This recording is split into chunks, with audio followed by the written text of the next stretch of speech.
Claire, can you and Todd agree on what, those terms ought to be, please?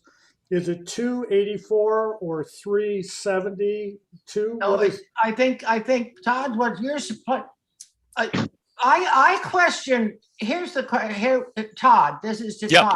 Yeah, okay. I question whether you're going to be able to get in the right of way, because you're planting in the right of way, outside of whether you're going to be able to get 64-inch boxes in the right of way. So that's an issue. I mean, it's fine if you want to do it. I would suggest that we just go with 60. You're saying you're going to use 64, and 84. Yeah. No. She's saying use smaller. I'm using smaller. I'm saying use a 64-inch rather than the bigger one. So that you could then have room to move things around based on what happens when they arrive on site. I don't think an 84-inch box, you're going to have to dig up the whole right of way. And I don't think. Well, no, so we have 16 feet from the face of the proposed stucco retaining wall to the edge of pavement, and I don't intend to use all of that. And as you know, with oaks, when you buy them at a nursery that are field grown, they don't come as cookie cutter lollipops. They're very unique. I absolutely understand. They're very unique to the form of that specific tree. So I'd like to have the leeway to put in whatever size fits, if we can just come up with the political. Well, why don't process. Why don't we just say 60? I agree with Claire. Why don't we say 60? And if we can fit a bigger one in there, we're great. And then that way we're done. Perfect. And there's no question, and everybody's perfect. A minimum 60-inch box. Thank you. That would be great. Claire, would you say 3 of those, please? 360s? Yeah, 360s. Okay. Claire, did you see any other items on the drawings that you wanted to address? No. Nor did I. So I am going to recommend to the full board that we approve this project with the applicant to provide 3 60-inch wide box oak trees. And that will happen in about 10 or 15 minutes or something like that when we get to that on the consent. I'll stay on for that, John, and then we'll update the plant list side. That's just one box that we have to update, and we can get that to Chris. Okay. Okay, thank you all. Okay, and Bill, the meeting is yours. Thank you all. Right. Thank you guys. Bye-bye. Bye. Right. And who's gonna be running the meet? Bill is. And the graphics too? Yep. I get to do it all today, wearing all the hats. Okay. Okay. All right. Welcome everybody to the July 1st, 2021 Board of Architecture, Montecito Board of Architecture Review meeting. Let's start with item 1, public comment. Is there anyone in the audience that would like to speak to items that are not on our agenda today? Sharon? Bill, I don't have anything. Nobody. Okay. We'll close the comment. Agenda status report. Back to you, Sharon. Anything? No, we just some emails. No, just that Dave Mendro's not here today, and okay, Dave is out. We know. All right. Then, all right. Great. Thank you. Thank you. Appreciate it. And we'll go. Let's see. Our minutes. June 17th are going to be continued. Mr. Chairman, I'd like to continue the minutes of June 17th to a future meeting, please. Thank you, John. All right, I'll second that. Seconded by Claire. All those in favor? Aye. Opposed? All right, motion carried. All right, let's go on to item 4, consent agenda. John and Claire. Mr. Chairman, we had one item on the consent calendar, 1127 Hill Road. And the primary issue was the numbers, size, and spacing of the proposed oak trees on the road. And in consultation with Kimberly McCarthy, I would like to make the following motion. The applicant to provide a minimum of 3 60-inch Coast Live oak on the period. 60-inch box. 60-inch box, Yeah. Coast Live oak. And everything else is acceptable as presented on the drawing. Okay, so did you make a motion for that? I was attempting to. Okay. Okay, Claire, did you have a second on that? Yes, I'll second that. all right. So motion by John, seconded by Claire. All those in favor? Aye.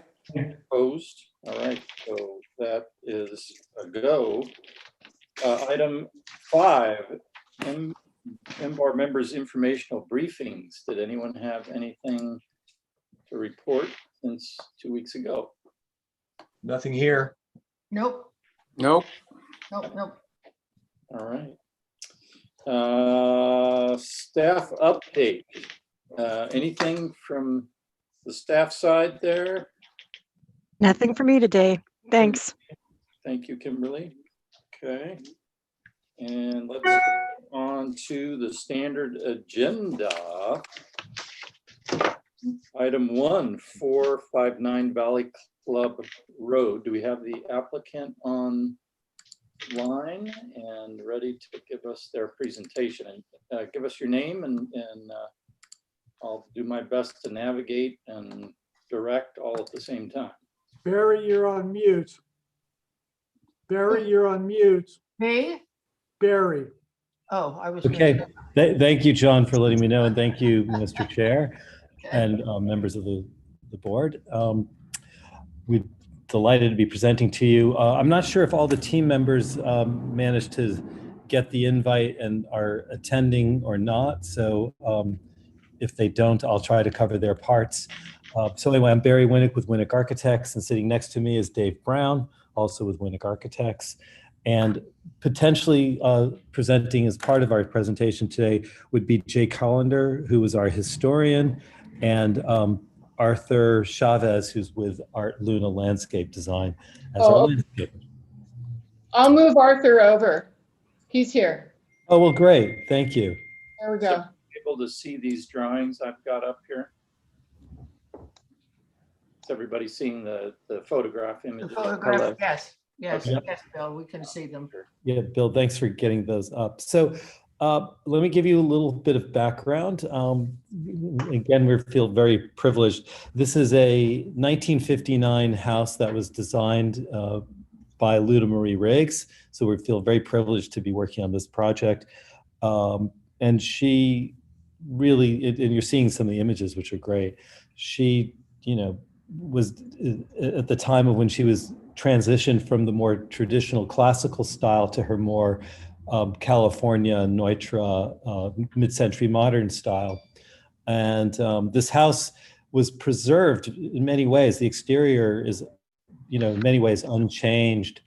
And, it's just pretty phenomenal. It has these great views looking from the north courtyard to the mountains. And on the other side, looking from the south terraces, it has views of the ocean. As much as the house is great seeing these photos, and that is Luda, by the way, looking from the north gallery out towards the mountains, and that view is still there today. And what's really great is we had access to the archives at UCSB where they have drawings, and there's a drawing, I don't think it's part of our presentation, but a drawing that Luda hand drew to show the sight line from the living room, which looks over that gallery space, to the mountains. And it was part of her vision for the design, and it was totally achieved. So our project is to do a really, reverent restoration and, update to this home. And we're also, as part of the package that we've included, does show the addition of an ADU, which we're showing as a courtesy, because it's usually not part of this presentation. And also we're adding a garage building. And we're also, as part of this project, is to remove some of the unsightly additions that were added to it. So we'll start looking at the property from these photos there on the left. And, you know, you guys can tell me how fast you'd like me to go. You may have already seen all this and we can just go right to the presentation, or I can walk you through the photos. You can walk quickly through. We've had a chance to review, some of us anyway. Okay. We've seen it, so. Okay, well, I'll go pretty quickly. So this first photograph is from the north yard looking up at the pool deck. So you see there's a large grade change, and it's actually a pretty tall wall at the pool deck. The second photograph is also looking from the north yard, more like if you came up the entrance drive and you're seeing one of the end pavilion buildings on the courtyard, and you're seeing these terrible Quonset little hut type additions that were put in for parking, which those we are slated to be removed. Third image, it's called number 4, but that third image is facing east. So you're looking west, but that's the east entrance drive. And those 2 little garages that you see in the distance underneath what was the carport of the building, those are not original. Those we're planning on removing.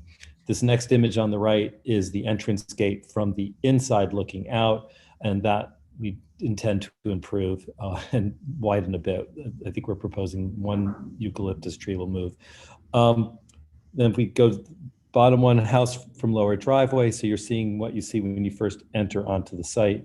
It's a good, I think it's a 3-acre site, 4-acre site. So you do get nice long views. This next image of the courtyard shows, again, that planter is non-original that was in the courtyard, so that'll be removed. It does show the original olive trees. On the left of that image, you're seeing one of those garages that was dropped in under the carport, again, slated for removal. Next image is in line with the front door, looking back out towards that east court.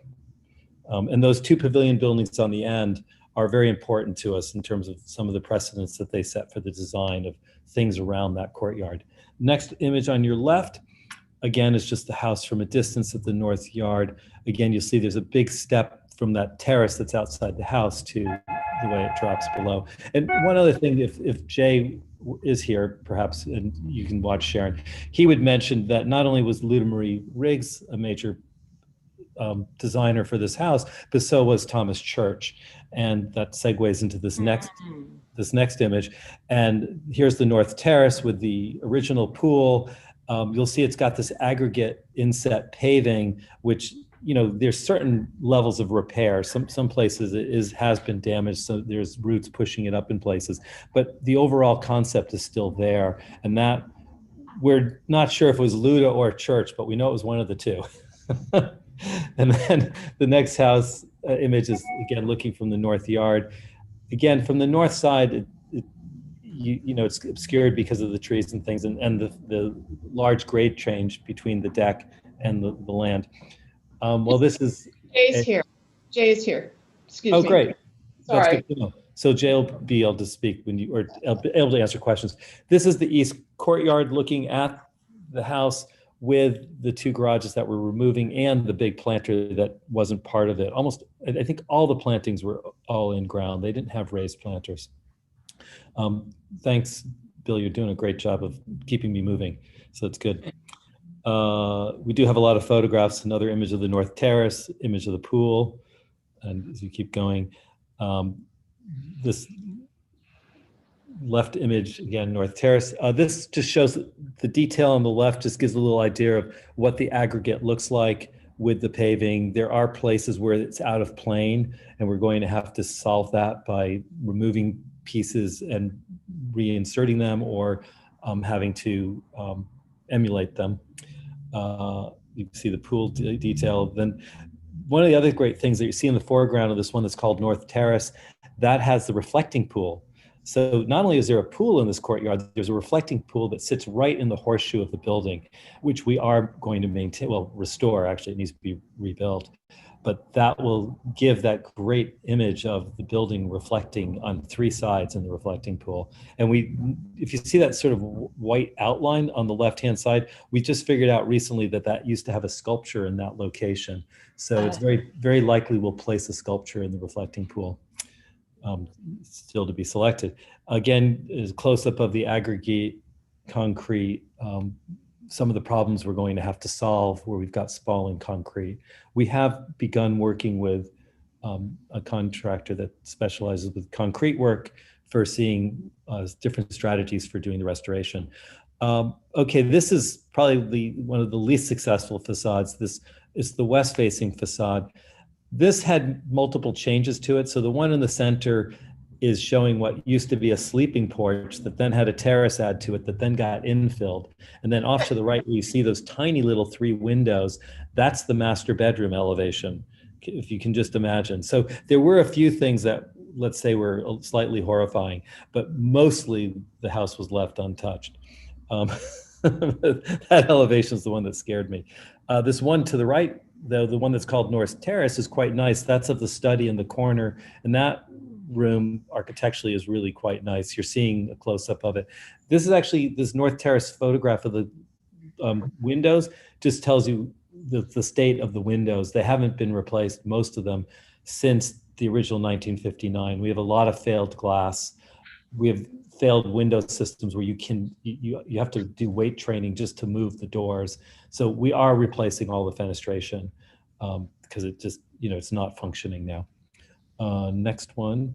The sculptures, there's the 4 Seasons sculptures around the courtyard. We're going to maintain them in place right where they are. Again, you're seeing more from the west. You're seeing that very unfortunate master bedroom wall, which was not original. We did find original designs where it was originally intended to be much more open.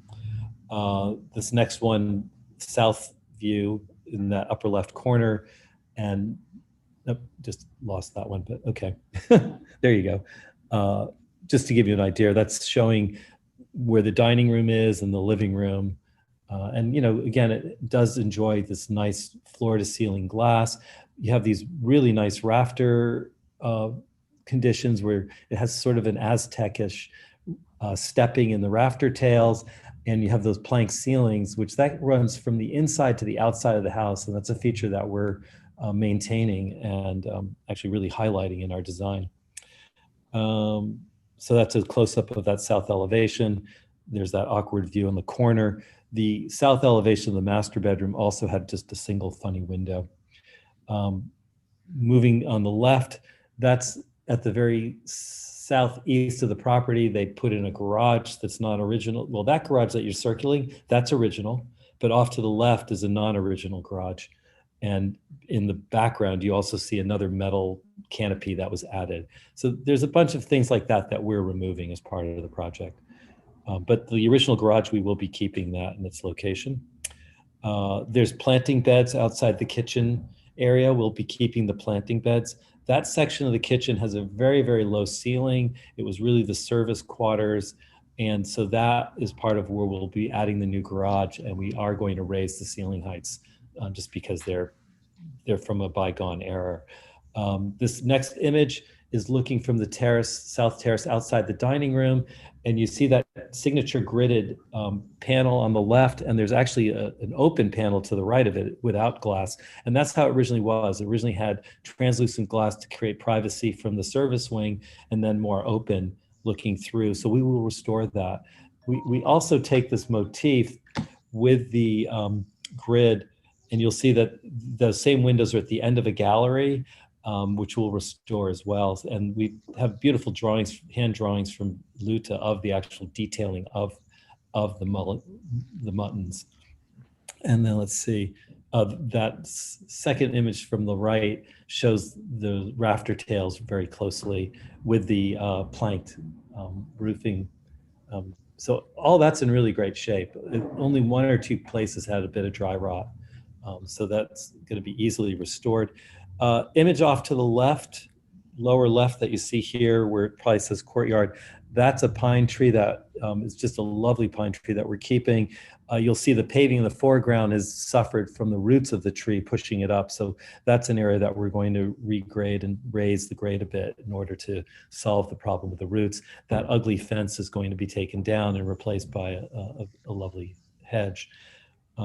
This next image to the right of it is some weird coverings and containment corrals that sort of are all utilitarian things that were added later. So we'll be taking those things away. This is just another image from the other side of that gridded panel that was outside the dining room. And I think that takes us through the photos. That's great. Okay. So here's a site plan.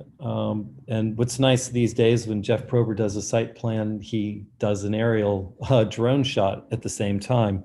So this is the existing condition when he went to survey it about, I don't know, 6-8 months ago of what the house looked like at that moment. And it's a pretty good depiction probably of what the house was like a long time ago, except for some of those unfortunate added buildings. And funny roof coverings. I could just because it's a handy drawing, actually, if you stay on it for a second. Nope, guess not. Here you go. Yeah, thanks, Bill. And let me see if I can annotate. I think I can. Just to give you just a really quick, okay, great. So this is that funny metal covered thing that you saw at the entrance. So that's gonna go away. Underneath here, where there's carport, these two items, those are those funny garages, they're going away. This is that other garage that was outside near a property line, it's going away. Odd covering thing goes away here, more odd covering. This is the area with the low roof that's gonna get a new wing built to it. And then we are adding a new garage, and that new garage will be over here. The new ADU. Where was the new garage? Gonna go? Here. And Okay, we'll be okay. showing you on the other plan, but it's going here. What we're doing is anything that we're adding is going to center line on this courtyard, and it's going to respect the roof heights of these other buildings that are existing. So we're going to be placing an ADU here, or an accessory structure, and it's going to center, its roof will center on the garage roof. So I'm just giving you a little bit of an overview of how we're organizing. And that's pretty much how much intervention we're doing. And then everything else, we're taking what is here already of the Luta design and just, I mean, I guess we're adding a little bit of a thing here at the entrance, but they're really minor things that we're doing. One other thing to note, and I'm not sure it's properly described, this is an existing pool cabana, this little building, and it probably should have been in our description of the project as a separate building, because it's an accessory building that doesn't step into the rest of the building. So we'll make sure that description gets corrected before the project, makes it all the way through the process. But that's an existing pool cabana. Anyway, here you can see the reflecting pool, which is just so beautifully located. And then also a great feature, here's the existing main pool. So that helps get you the orientation. Now we can move on.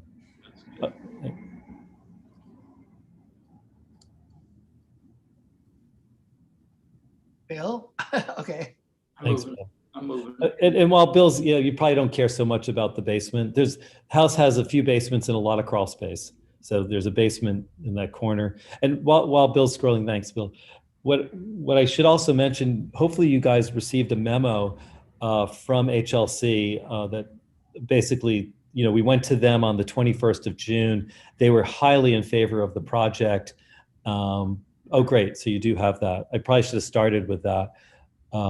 It was, all unanimously really positive, reflections of what we were doing. Of course, they all would love to see the project get landmark designated down the line, because they really did feel it was a, significant property. But anyway, it was very nice to have their positive reflections. And also Jay wrote a really wonderful report. So I think that was quite helpful. So these are all the existing drawings of the existing house.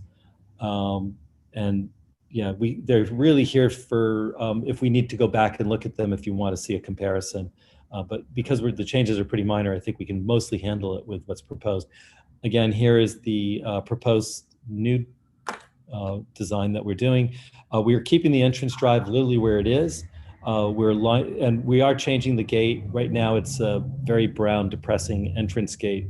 And instead we're taking the white brick of the house and creating an indentation from the road and putting in a entrance gate. And the gate itself will be a sliding panel gate, which will look like the same the grids that you saw on that screen outside the dining room, for instance. And then as we get to the house, again, it's olive lined tree. We've created a circle at the top for the fire department for the turnaround. So that circle is there exactly. And times have changed a little. So instead of having the entire east courtyard be a parking lot, we have 2 parking spaces on this east here. So there's a parking space here and a parking space here. And then the rest is going to be beautifully landscaped with a nice path leading to the entrance door. And the entrance door is right here. So one comes through. What's nice is the entrance door allows you a beautiful view of that reflecting pool right through the house, through the glass doors. Again, this is the ADU, or the accessory building that, whoops, this thing's moving around there. And then this is the garage. So again, you see that it's perfectly aligned, the two with each other. So they're holding on to the symmetry, and it relates to the width of the entire courtyard from here to here. So that gives you a sense of that. And you'll see the pool, oops. You want it back there? Sorry. It's, Fine, yeah. no, keep going, Bill. I think it's down below again. Yeah, I mean, it's fine. So I was just going to say, yeah, this next page is an enlargement of the plan, so that's fine. Thanks, Bill. So on the pool, you'll see that we are staying within the footprint of the original pool on this terrace. We are putting a hot tub centered, so we're holding on to our symmetry, and then we have stairs on either side. But again, we're keeping the pool where it is. We are keeping the terracing. We are changing a little bit of the terracing, and actually what we're showing here may change a little bit more. We were taking out some planting, some areas in order to put in more planting, mostly about where we thought we'd need to do repairs or we'd have a hard time repairing. So actually where we've shown it now, we've done a little more investigation, and we're going to take out that square there, and these with the really rectangles, and these 2 rectangles, and then these we're actually not going to take out. They're in good enough shape that they're going to stay. So that's just giving you a little bit of an update. Obviously, the next time we come back, this will be reflected the same way. So we've been successful in able to figure out how to minimize how much of the original decking we would need to change. And the main reason for these couple locations is these olives that are just beautiful, mature olives have pushed up the pavement in this area. And our opinion is it's much better just to give them more breathing space than to try to fight that battle of holding, repairing paving with roots that are going to keep pushing it up. In terms of the design of the house, the use, really we're making the same uses. This is that living room I talked about with this just phenomenal views in both directions. So, that picture of Luda, she was standing just about here with that view looking north. And it's just a pretty amazing view. Master bedroom, in the layout of the house stays so much the same. The master bedroom stays in this corner. The study stays over in this location. There's a guest bedroom here. It stays in the same location. The service wing, kitchen, and all that, and family room are here. Existing dining room stays here. This is that screen terrace at the terrace that we were talking about. And then you'll see, you saw from some of the photos, you'll see the elevations. This elevation of that end of the gallery also has that beautiful grid. So, we're restoring those where they make perfect sense. And just incidentally, we're creating a sliding door inside the house so that when one looks down this gallery, that will also be a glass paneled gridded wall that looks the same as the other one, which will of course slide and hide in the wall. So we're really trying to take, the gestures that Luda created. And this, what used to be an outdoor sleeping room, which you saw was kind of infilled with weird construction, will become another guest bedroom. So that pretty much explains what's going on plan-wise. Okay. And then we include it all in black and white. This is the roof plan. And then you get to see the elevations. And, some of the signature elements that you just heard me talk about this is that gridded panel off the dining room, which we really love. So the garage we're proposing, although we won't make it translucent, but we're proposing following the same gridded pattern for the new garage we're adding. So it'll be the same proportion, but in this case, it would be all solid wood with the grid. So anyway, that's the east elevation, and this is looking into the east court. And then I'll clear that. The next one is, that is the south elevation, I think. good. I didn't get that wrong. And this, by the way, is the living room, and that's the dining room. I'll clear that. Oh, by the way, on the end, this little building that you see here, that's one of those little existing pavilions that's at the end of that east entrance, east courtyard. And then you have the west elevation, which that study we were talking about is right here in the corner. This is the revision to that master bedroom. So that was the one that had the 3 funny little windows before that looked kind of like a face, 2 eyes and a nose. Anyway, that's what we're doing instead. We're creating floor to ceiling door panels and windows, just like the rest of the house, following that same approach. Facing north, this is probably the nicest elevation of the house. So this is the one where if you were standing on the pool terrace, basically if I'm standing in the pool or just at the end of the pool, that's the view I'm seeing. This is that beautiful gridded window that I really love. This is the study we've been talking about. Over here is the pool cabana. I'm sorry, over here's the pool cabana. And then over here is the ADU. Again, we're holding onto the same architecture and expression. And then at the very end is one of those pavilion buildings that's already existing. And let's see. This is looking at the east courtyard from the, it says north, that's north elevation, but this is all of that east courtyard. So this is looking north towards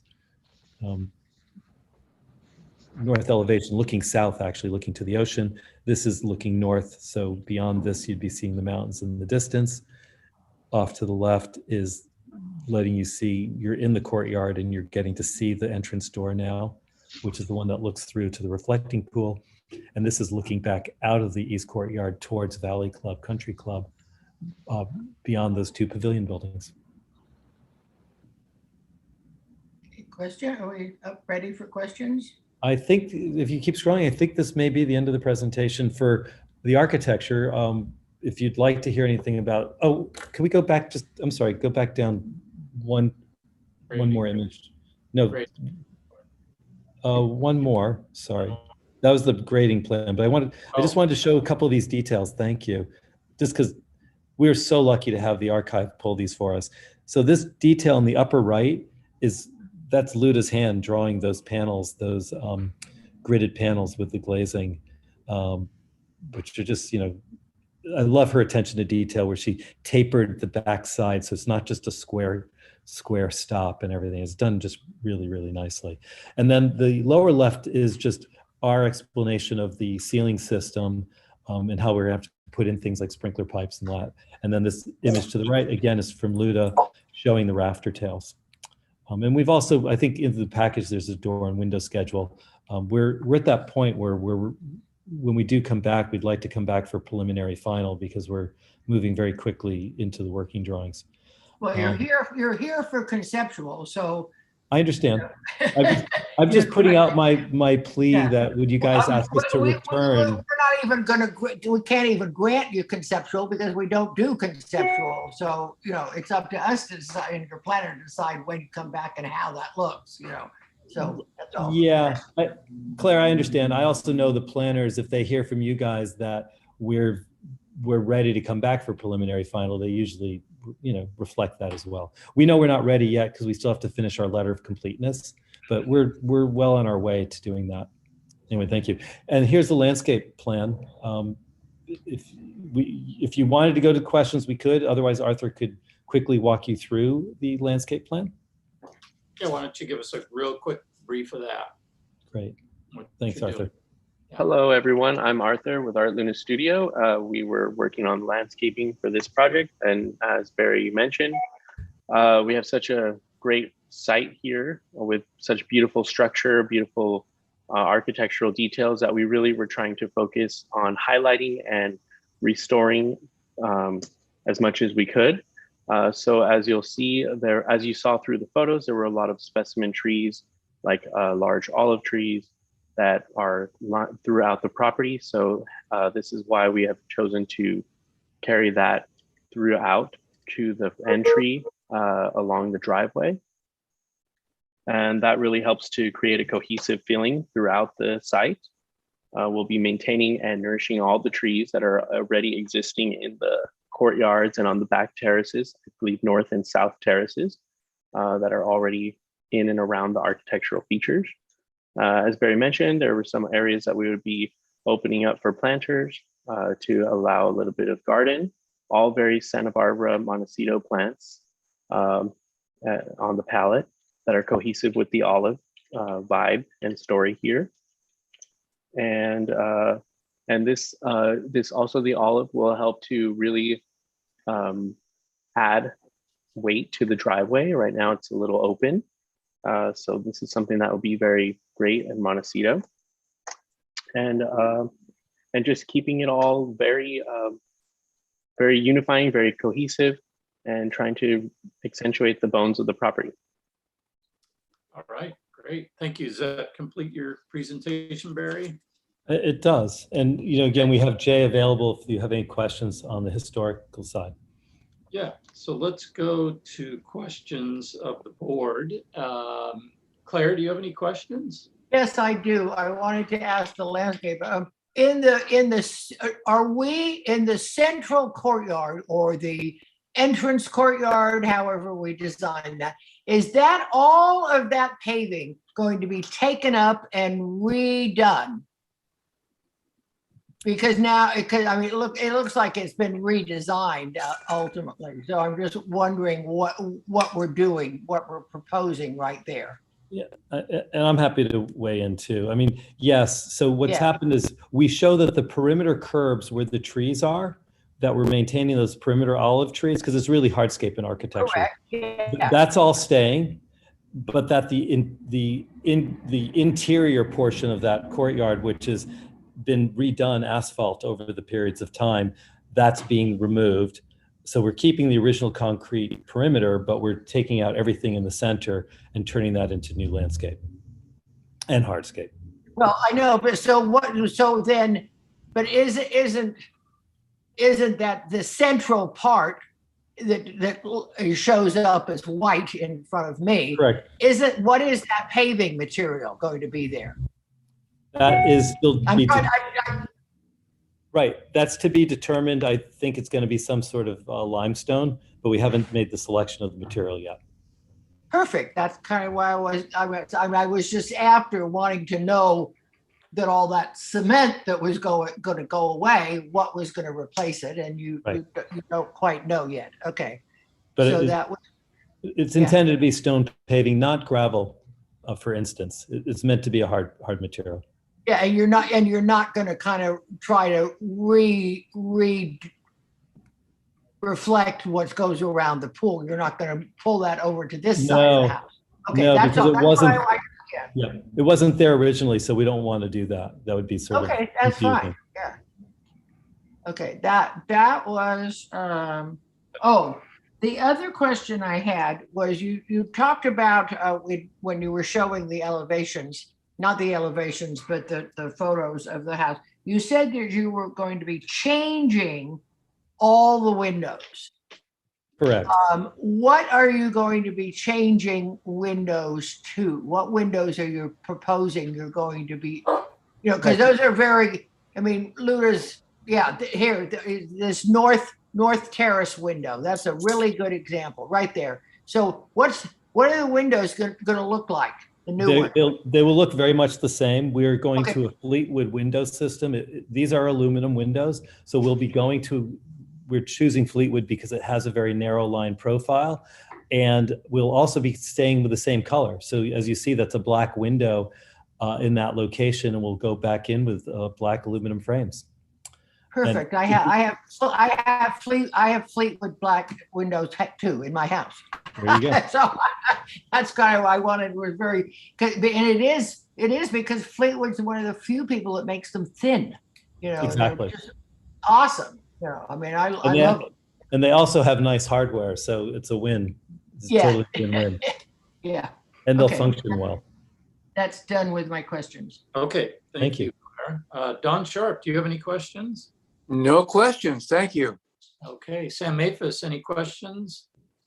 I guess when we looked at the color of the windows, will you be keeping the base color of this building with all your remodeling pieces? Will you change the color at all of this building? The intention is to keep it this color. It's a white painted brick in many places, and of course, white painted wood and white painted concrete columns. So the intention is to keep the building white, the fenestration to be black mostly. There's a few places whenever you have those white grids where the fenestration is actually white, the perimeter. But the window systems, from what we can tell, the original windows were black.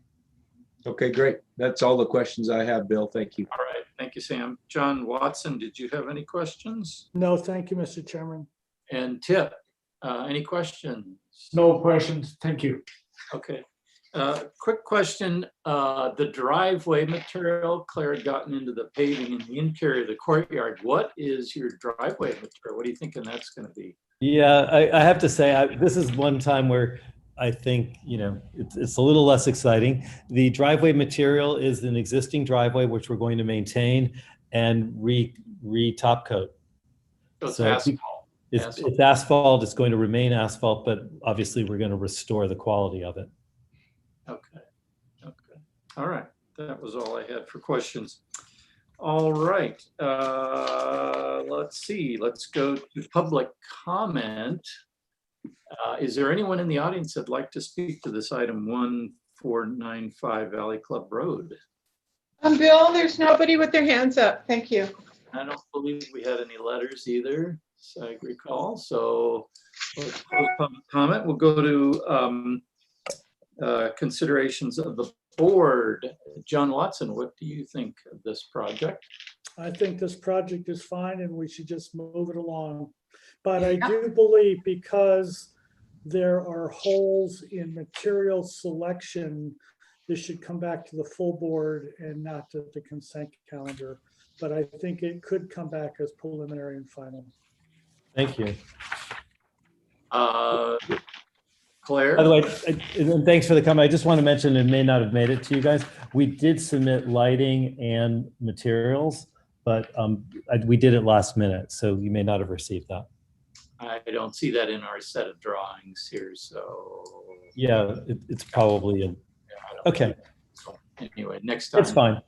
I guess I could cut to the chase. Does anyone have anything other than what John has said about this project? Does anyone have any other feeling? Claire, did you have any other feelings? No, I think it's a really good question, and I know this house, and I really envy the architect to be able to bring this house back to what it needs to be. So I think it's a great project, and we should just move it on. Okay. Thank you. So real quickly, Bill, I'll just comment. I think the restoration looks to be spot on. I really appreciate the references all throughout for the historic nature of it. And then the addition of the trees in the driveway is very complimentary and really takes the site up to the quality of the architecture. And then the interior court landscaping also is an upgrade in the same theme. So I agree, and I'm very supportive of moving this along, but would like to see it at full board for preliminary final. Okay. Tip, did you have any comments otherwise? No, I concur with John and Sam. Okay, and Don Sharp, any? No further comments. Good presentation. Thank you. Yeah, I want to commend you, Barry, for walking us through. It was difficult to figure out what was being done, and I appreciate you kind of giving us the time to do that and show us exactly what you're doing. And I appreciate what you're doing there. It looks like you're maintaining pretty much the flavor that Luda Maria Riggs came up with originally, so I support it as well. So I would say talk, what, do you have a planner yet? You do, Veronica. Yeah. Talk with your planner and come back for full board preliminary final review. Great. Well, thank you all. And just to say, we do really feel honored to be working on this project. So thank you all so much. Bye-bye. Great. Thank you. All right, let's go on to item 2, 1639 Fernald Point Lane. Do we have the applicant online? Please introduce yourself. and your project. Anybody there? Hello? Bill, can you hold on for a second? Yeah. Thanks. There's someone who wants to talk. Is it Stacy? Wait, here we go. I just had to unmute. Hi there. I'm the landscape architect for Kiesel Design, Stacy. Oh, okay. Let me transfer you over then. Okay. Thank you. As I recall, this project is mostly landscape improvements and exterior things happening on the ground. Thank you, Bill. Okay, go ahead, Stacy, introduce yourself and tell us what you got here. We have photos. Here we go. Here we go. Unmute. Hi, can everyone hear me now? Yes. My name is Stacy Isaac. I'm the landscape architect at Kiesel Design. And with me today is Yitong Zhang. And also on the line, who probably should get transferred over, is Heidi Jones from SEPS. She is transferred. Oh, good. Okay. Do you have someone phoning in as well? I'm not aware. I don't think so. Heidi might know. I'm here on the phone. All right, thank you. Okay. Okay, so this is our project on Posilipo on Fernald Point, right where the two connect, beachside. These are the existing photos of the project. What we are proposing to do is to close off our easement access that we share with the two adjacent properties that are more on the beach side as you cross over the bridge. If you go over to the side, I can point on the map. As you come down here, what we're doing is that we're going to eliminate our access through this point that feeds these two properties, lot B and C, and fence along this point, and then create our own auto gate access right off of Fernald Point Lane with auto gates here. We are going to redo the entire paving on the site and with a permeable paving. And we are doing new pergolas. If you look at the existing, they're a bit dated to probably the early 80s. And we're going to go with a cleaner cedar, but still painted style, but a little more beachy, slightly contemporary, more fitting with current architecture and standards. So if you, have a look at these photos. So you can Bill, see. can you scroll down to like the landscape plan or a plan that doesn't have all these things on it so we actually can read the plan? I mean, I can't, yeah. That would be the first sheet. Here's that. There's the colored one, actually. Let me go back to that. It doesn't matter. I just can't see. Yes. Yeah, okay, here we go. And it has this survey on it as well, so you can get a better sense of what we're doing. Yeah. So we're abandoning this access of the easement and creating our own entrance on this side. We're redoing the pergolas that were here. On this one, I am relocating it and adjusting it so that we have a greater sense of a front entry on this house. Currently, this house has no real front entry to it. This is kind of more of a back door, and this goes to somewhat of an apartment over the garage. This is an existing elevator. It's really cramped. So we are drawing ourselves in with a double gate here and putting in a front door on the house over here as you come in. So there's a sense of entry. Excuse me, Stacy, we're not seeing your cursor, so. Oh, shoot, share. We don't see any of that. If you want, you could use the annotate if you want. Host disabled participants. Yeah, it said host disabled participant screen sharing. Okay, well, we'll try to, anyway, I'll try to identify those. You're right there. So, okay, so those are the auto gates right there. Yep. Great, with a new wall on either side. Yes, and on our conceptual imagery, you'll see it's going to be a solid white wood gate, 6 feet tall. As you come in, all new permeable paving here with planted joints. Yep, correct. Reducing under, you see the letter A right there. That's an existing pergola that we're actually redoing, but also reducing in size and disconnecting it from the house. So it's just one covered parking spot, correct? And that's just a garage entry over there. The eyebrow trellis over the garage is getting replaced as well, right there. And right below that, we are replacing pergola and readjusting it so it has better orientation as you come in for front gate, taking you to the front door. Yes, with a little water feature, a low bowl, and just a more sense of like direction and entry. And then on the backside of the house that faces the ocean, the house, because of flood control, it was built, it's about 5.5 feet above grade for the finished floor elevation. So we are replacing, and this is really important. If you go back to the survey and just take a glance at that for a moment, I'd like to just have you review that for a second because it's crucial to how we're designing this. There you go. We have an existing deck off of that edge of the house with a huge ramp going up it. So we are taking and putting in, now if you go back to the new plan, we're going to take out that whole deck, all of that ramp, and we are replacing it with a new epay deck and a swimming pool. With a swimming pool 0 edge at grade. All of that. We have an existing outdoor kitchen in the same location that we're rebuilding, adding bar seating to it, open railing. And you can see there is still a little ramp that goes off of the deck back down, but we just relocated it to the side. That was very important to the owner. And we are then, as you go across, doing a lounge in the front and a new arbor off of the back so that we have shade and respite. But the pool level is at the same level as the first floor of the house. So when you look out, it'll be a nice clean visual coming out. And then we lowered the lounge deck a couple feet lower from the rest of the deck, and then going down to an outdoor little more rustic style stone fire pit. And then that's our gate entrance to the beach, the public pathway. But as you can see too, we are right off of the edge of a creek in this condition. And we are keeping everything out of the flood control easement,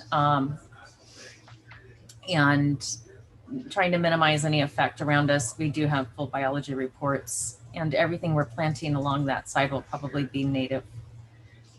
And here are some of our design images, giving you kind of the planting style that we'll be using. Definitely more forbs, grasses, bold succulents, open paving joints, beachy, slightly contemporary, but keeping with the style of the architecture that's existing.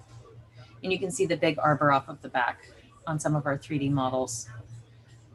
And the pool is raised and we're doing little windows along the side, but we're not doing an infinity, none of that. It's just a 0 edge. So it's clean with the deck and you won't see that coming down.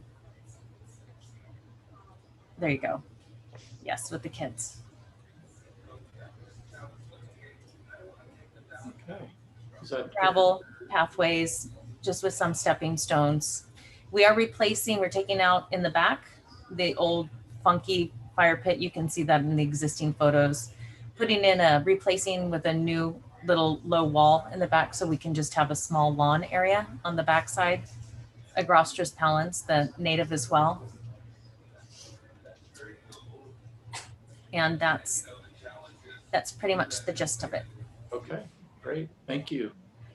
All right, let's go to questions of the board. John Watson, do you have any questions? I do, Mr. Chairman. I've got several, thank you. What is the comparison in size to the new parking area versus the old parking area? It's actually been reduced in size because we are closing off that access, as you can see on the survey. So we're reducing it almost by a couple 100 feet. Okay. Do we, thank you. Number 2, are there any photographs from the street looking back at the existing entry, shared entry, and the new entry, the hedging there? I'm looking through the entry pretty much starting at number 1 as it's keyed. That's as you walk in. There's just a large hedge of bamboo that you can see in number 4. That's what's facing the street on the back side. And then we are about 3 feet below the street level of Fernald Point. You can see that's the new pedestrian bridge that's in the easement at number 1. So you won't see that when you come in this circle that you see in number 2, that's going away, but we're keeping that avocado tree, moving it to a new location. So that becomes permeable parking. Okay, and then the last question, you said you're keeping the existing architectural imagery. That building, to my eye, does not have a recognized style. I would agree. And had you considered doing something to enhance that, so not only the landscaping is improved, but also the architectural character is improved?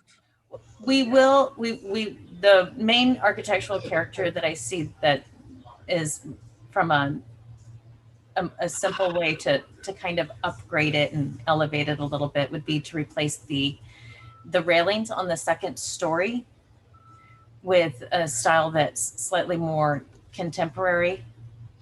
And we are going with more of a heavy timber white style with a square box cut on all of the arbors, getting rid of the old pier style, kind of updating it that way.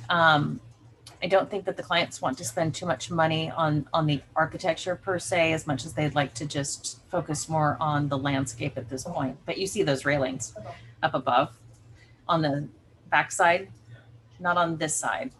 These are fine on the board and batten. But if you go to the back of the house, there you go. See those? That's all the questions I have, Mr. Chairman. Yeah, I'd like to update those with something that's visually, penetrable, because nobody wants their view obscured, but at the same time, get rid of that tubing look. Probably just a simple flat bar steel. Thank you. Thank you, John. Claire, questions? On the agenda, it talks about permeable concrete driveway. Yes.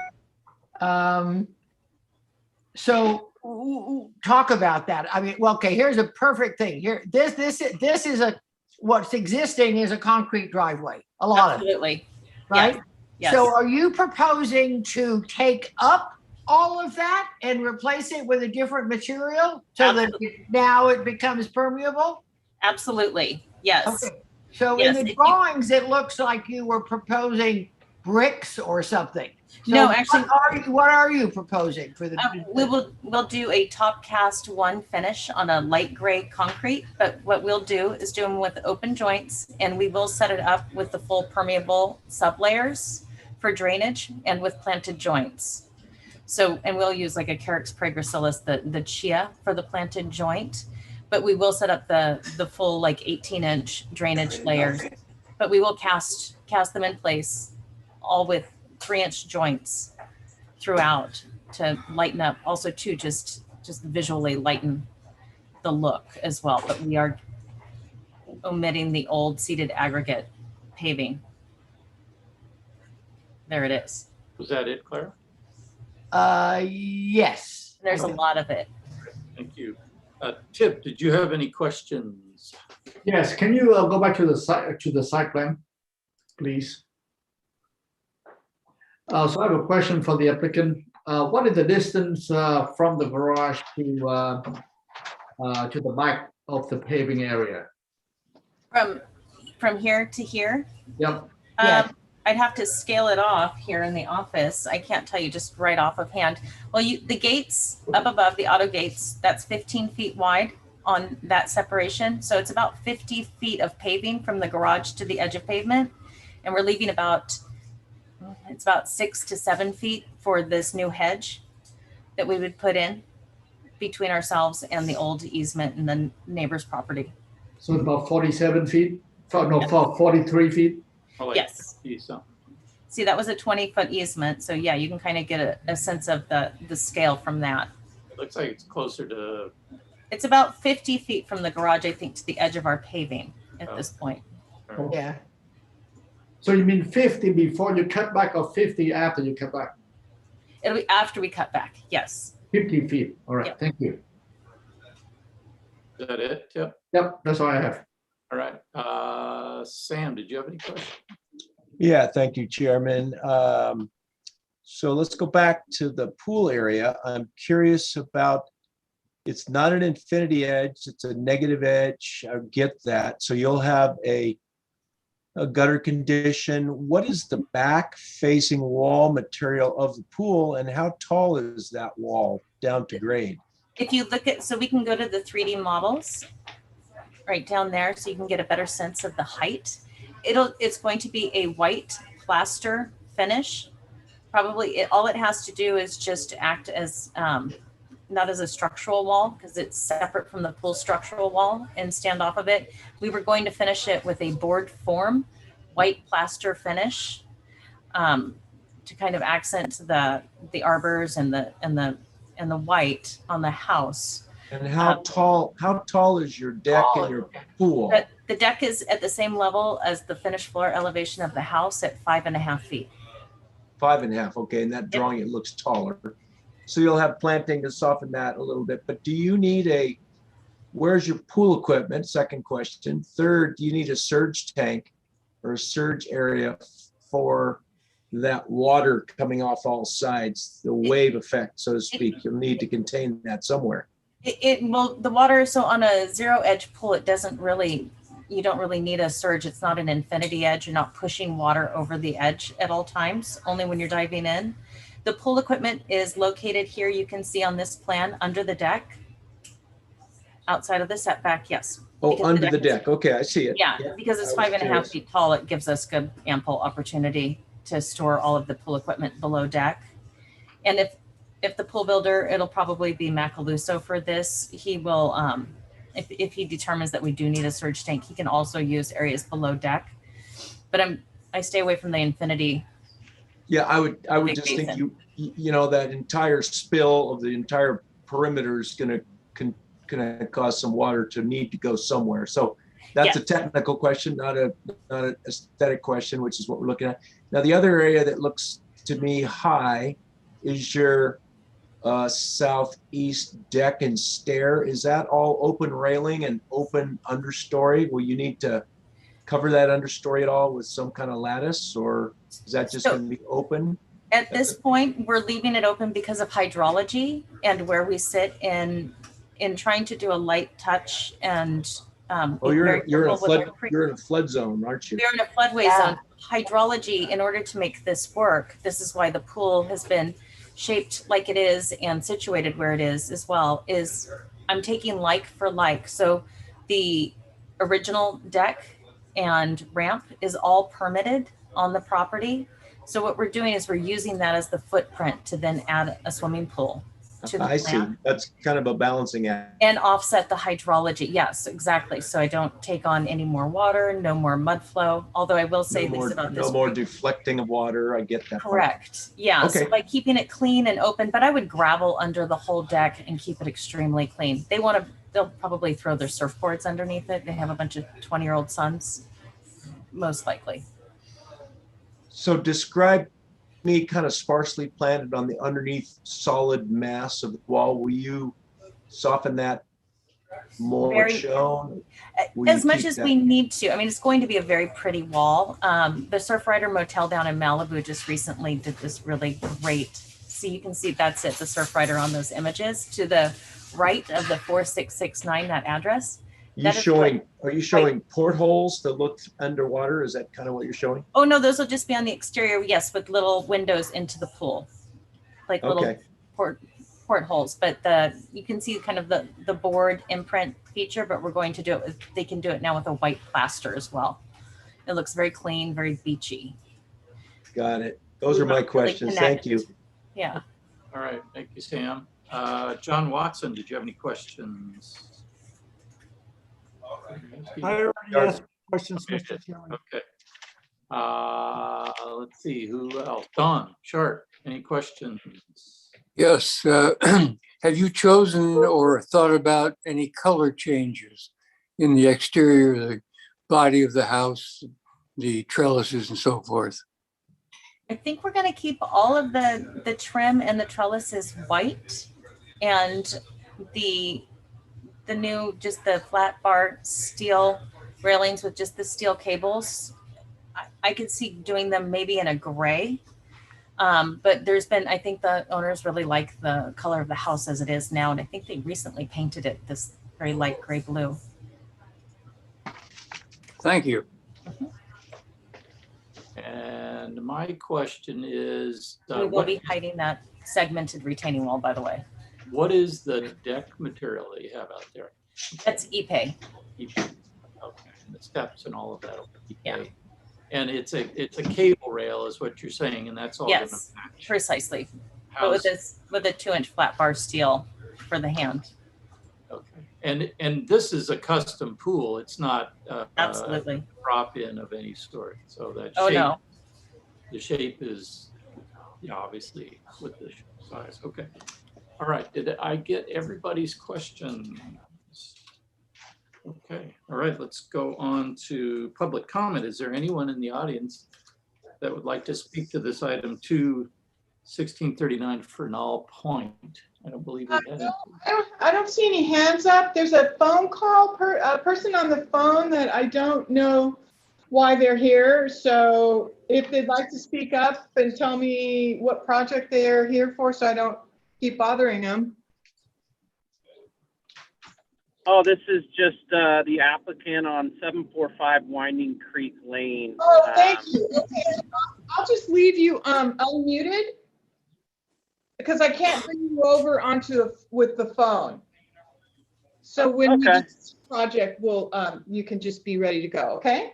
Okay. Great. All right. Seeing no one else is here to talk, we will close public comment and go on to comments of the board members. Sam Maphis, what is your thoughts on this project? Well, in general, I think it's a very nice upgrade to the landscape. I think it's complementary to its setting. I think it's going to be beautiful compared to the house. So I'm in favor of what they've presented. I think they're going in an okay direction. I was concerned about the mass of the pool wall, but I understand it's going to be in keeping with the style of the planner upgrades elsewhere. So in general, I'm supportive of the project as presented. Okay. All right. Thank you, Sam. John Watson, what's your comments? Mr. Chairman, I have two comments.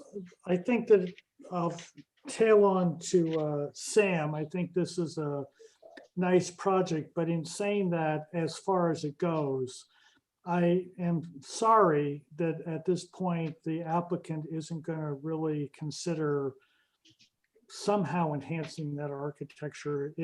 I am, of course, familiar with that house. I walk that beach at least once a week, and there are houses around it that I think are more stylish, but we cannot ask them to do something beyond the scope of their work. Having said all that, I do believe that the new paving is significantly larger than it need be, and it would be an opportunity to bring in even more softness into the community rather than that very large expanse behind the garage door, which Tip was asking about. And I'd love to see them study that to see if they could reduce the amount of paving even more than they have. That's all I have, Mr. Chairman. Thank you. All right. Thank you, John. Claire, what are your comments? The same as Mr. Watson's. I was hoping he was going to jump in. I think it's a really nice project, and I think half the lot is in paving, or maybe a third of the paving. And as everybody on this board knows, I'm a nut when it comes to paving. There's too much paving. You don't need that much for paving, and I would ask you to restudy the paving. All right. Thank you, Claire. Tip, what are your comments? I do share the comments of Claire and John about the paving. Other than that, I think the project is acceptable. Thank Okay. you. All right, thank you. And Don Sharp, your comment? Yes, thank you. I share with everybody else the comments.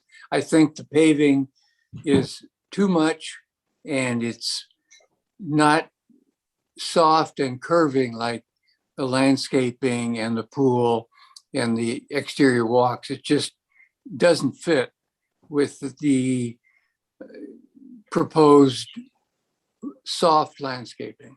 Thank you. All right, thank you, Don. Yeah, I agree. I think that, there could be certainly some reduction. I see you've got some extra parking in there, which I'm sure is helpful, but, maybe there's some areas where some of that could be cut out and removed and reduce some of the paving. And one other comment, which doesn't necessarily make or break my feeling on it, it's certainly an acceptable project, but there's something about the way this curve here and the way this square step relates or isn't relating. And I would maybe consider looking at how that might want to either follow that curve or straighten this edge. There's something about that this has kind of bothered me. Again, it's not a make or break thing. It's just more of a opinion. So if you decide you want to just keep it, that's fine. But there's something about that that kind of bothers me, the way that sort of bisects there and feels like a square peg in a round hole a little bit to me. So anyway, just a comment. Mr. Chairman, can I jump in one more time? Yes, John. If you took the new driveway entrance and moved it to the west, that may, and you've mentioned that there's 3 feet of grade change between Fresnel Point and the driveway, so this may not be possible. I haven't been out on the site, but that may enable you to come in and put that extra parking over on the east property line and therefore significantly reduce some of the area where Bill's cursor is right there and make it far more intimate and things of that nature. So I would encourage you to feel fluid about moving that new gate that you're proposing. I think it might also help the street. Again, I haven't been there, to get that new entrance west of the existing driveway that's there so that it feels like it has more of its own identity. That's all, Mr. Chairman. Thank you. All right, thank you, John. Did we get everybody's comments? I believe we did. So this is here for conceptual review. I think you've got our comments.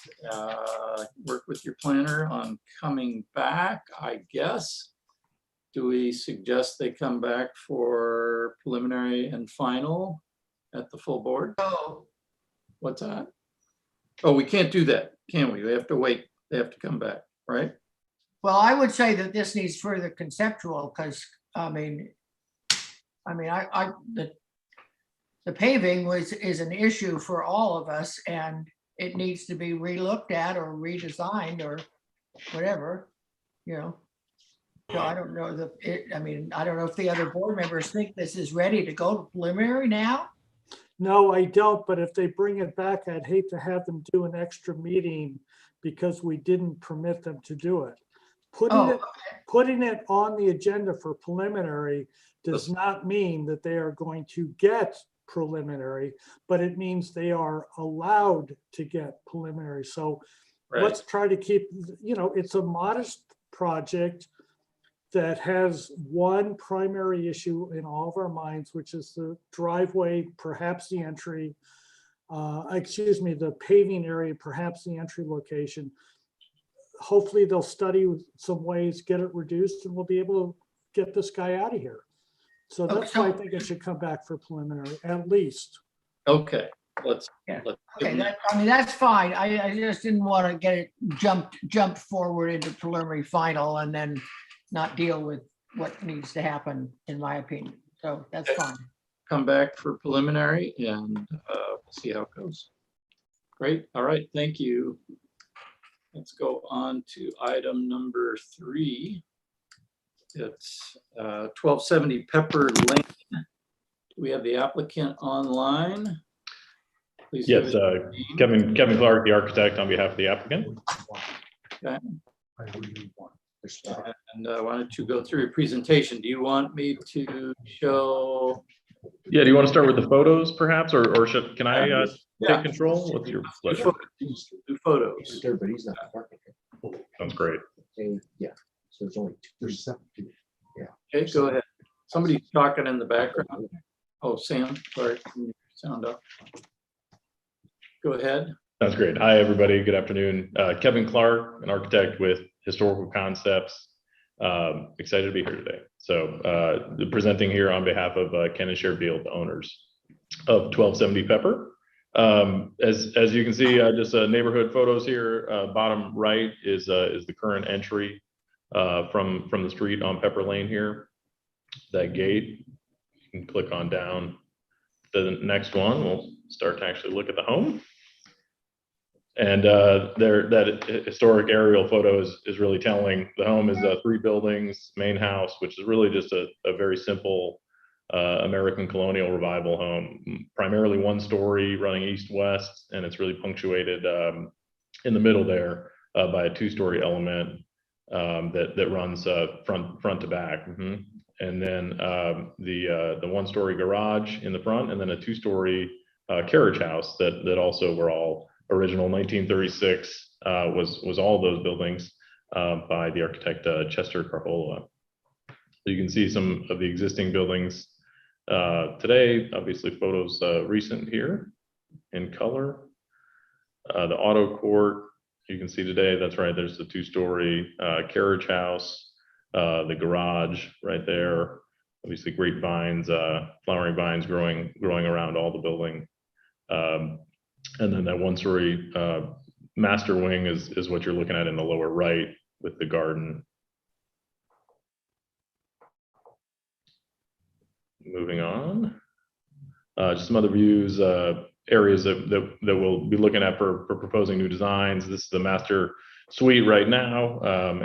We'll be adding a screen porch and a master bathroom. I'm sorry, a master closet on the upper right hand side.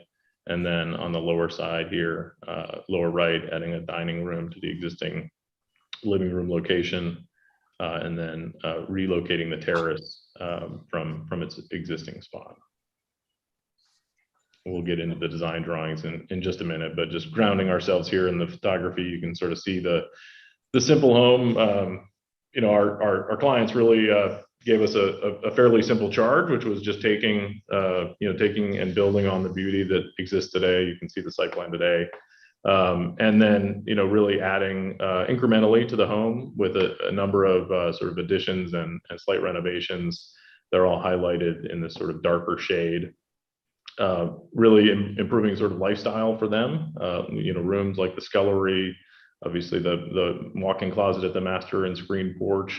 The dining area that is also almost like a sunroom there in that addition. Thank you. And really, I think a theme of bringing natural light throughout. And yes, the clear story in the garage, and then a new 2-car garage in the front, right there off of the auto court, sort of anchoring that corner as a reflection of the other garage or carriage house, and then a little pool cabana and gym in the back. So as you look at the plans here, and again, you can see that sort of darker shade. We can start on the left-hand side, little bay window. Again, a real good charge from the owners to really bring in natural light throughout the day everywhere. The house is 1 story, very low plate height on the perimeter, and so the more glass, the better. Obviously, being in keeping with the historic character of the home. So doing this in a sensitive way. The scullery addition works as a great drop zone for them, coming from the garage, and of course that clear story in the garage above, bringing in natural light. It's a great welcome home every day. In addition to that, on the right-hand side, a little library and dining addition. Again, there's 2 simple French doors right now onto a wood deck there, and so we wanted to fill that in and create a real great space for entertaining. And then master closet, so a great master closet off the side. It was a fairly small one that was inherited with the house, so giving a nice and light closet there, and even a little bay window for the tub as part of that master closet. A screen porch then on the north side off of the master bedroom, and a new fireplace there as well. And so our goal here was really just to kind of keep within the existing context of the home, really build on the materials that are there and the window fenestration. So when we introduce new things like the bay window or some additions, really being subordinate to the existing massing, and then just sort of popping out or punching out where needed for our new space. So you can see sort of east to west there on all those drawings. We can go through those in detail, but I know these calls get long. The garage addition, as you scan through on the clear story, we can focus then on the next ones. And I can go through as much detail as y'all want on these, but I know y'all have seen these too. So pool house here at the back of the property, again, sort of playful reflection of the two-story elements that are both in the carriage house and sort of that, hyphen or bifurcation of that two-story mass. So playing off of that with the wood on the upper floor for a fun grandkids craft room. And then obviously the kind of kitchen or I should say bar and cabana there on the ground floor and gym on the other side. And then the two-car garage, pulling in some light on the carriage doors with a half glass door, little golf cart parking on the side, and then a potting shed on the other side that again is continuing the theme as a glassed-in bay. That is about it. Happy to answer any other questions. We got arborist's report, floor area calculations. Did you have a historic report as well on this? We do have a historic report as well, yes. Post Hazeltine prepared a historic report for us, very favorable. We've got that as part of the application. Oh, there it is. Okay, yeah. Anyway, okay. All right, let's go to questions of the board. Sam Maphis, do you have any questions? No questions. Okay. Don Sharp, any questions? No questions. Thank you. Tip, any questions? No, thank you. John Watson, questions? No, thank you, Mr. Chairman. And Claire, any questions? No, I don't think, no. Okay, and I didn't have any either. So let's go on to public comment. Was there anyone in the audience that'd like to speak to this item 3-1270 Pepper Lane? I don't see any letters. Sharon, anybody? Nobody has their hand raised. Okay, all right, let's close public comment and go to comments of the board. John Watson, what are your thoughts on this? I think this project typifies the statement in the Montecito Community Plan. Montecito's architecture is varied and has many different styles. I love this project. I have no comments besides that. I think it's great. So I think we should move this along. I, for one, would be willing to put this onto the consent calendar for preliminary and final if other members agree with that. That's all I have, Mr. Chairman. All right, thank you, John. Sam, what are your comments on this? I kind of agree with John. I think it's well conceived. The unifying of the landscape and the kind of alignment of the pool, the cabana, and it's in keeping with the style of the architecture. It's unifying that end of the property with the main house. So I'm very happy to say that I support John. It could probably move through to preliminary final. I guess there's some things to solve on detailing, but I'd be willing to move it that quickly. Because it's up for conceptual, but I think preliminary final maybe to see all the detailing at full board as opposed to consent. Yeah, okay, all right. Thank you. Thank you, Sam. Don Sharp, what are your thoughts on this? Yes, I certainly agree with the prior comments. And I'm would suggest that they show us on the working drawings where the pool equipment and the pump and all that will be going. Okay, thank you, Don. Tip, what are your comments? I do share the comments of all the other board members, especially John and Don and Sam. Thank you. Okay. Claire, what are your thoughts? I'm consistent with everyone else. I think this is a really great project and just going to be interesting to see the development of this wonderful lawn that now is going to have all those other things. But I think ultimately this is a really good project. So move it along. Okay, thank you, Claire. Yeah, I agree with the other board members' comments. I think it's well done, well executed, wonderful illustrations as well to help us see what's going on.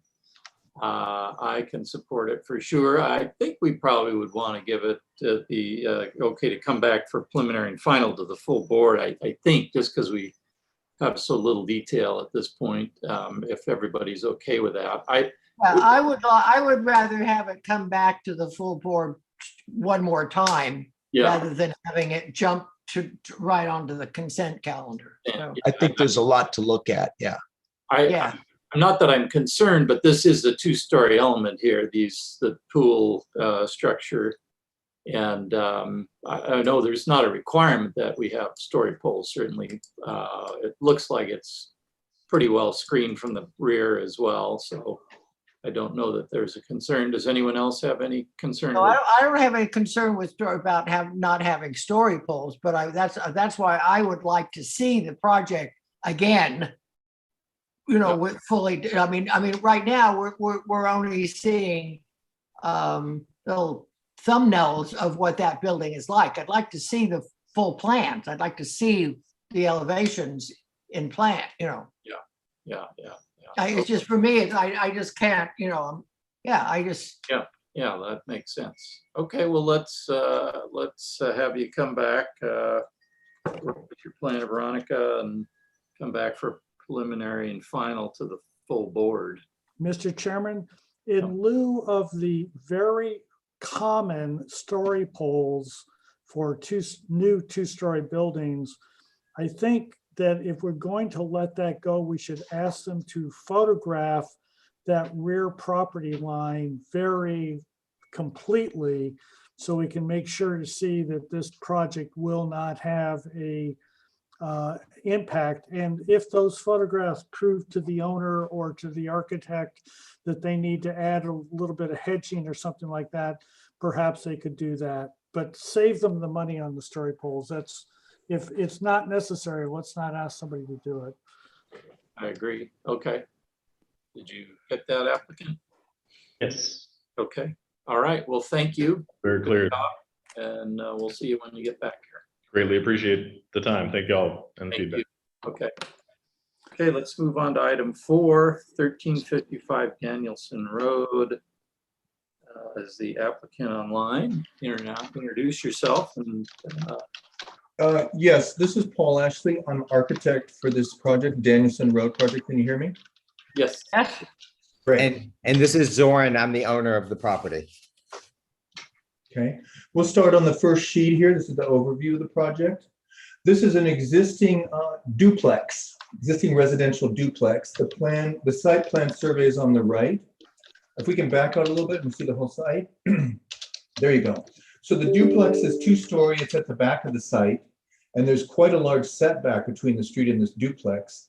The owner's plan was to build some garages on the ground floor of a new 2-story building with an ADU above. So what you're seeing in the front yard of this property is the new proposed 4-car garage on ground floor with ADU space above the garage. I understand that this committee is not concerned with ADU design, but we're basically reviewing the garage, or I assume that's how you want to work it. Yeah. Yeah, we'll be looking at the garage. Great. Now, working with our planner, we were assigned a planner, but I'm not sure who's online right now. Apparently our planner is no longer with the city, so we're in between planners. The planner determined that because this was a duplex, if we wanted to add garage space, we needed to add 2 covered parking spaces for each of the 2 duplex units.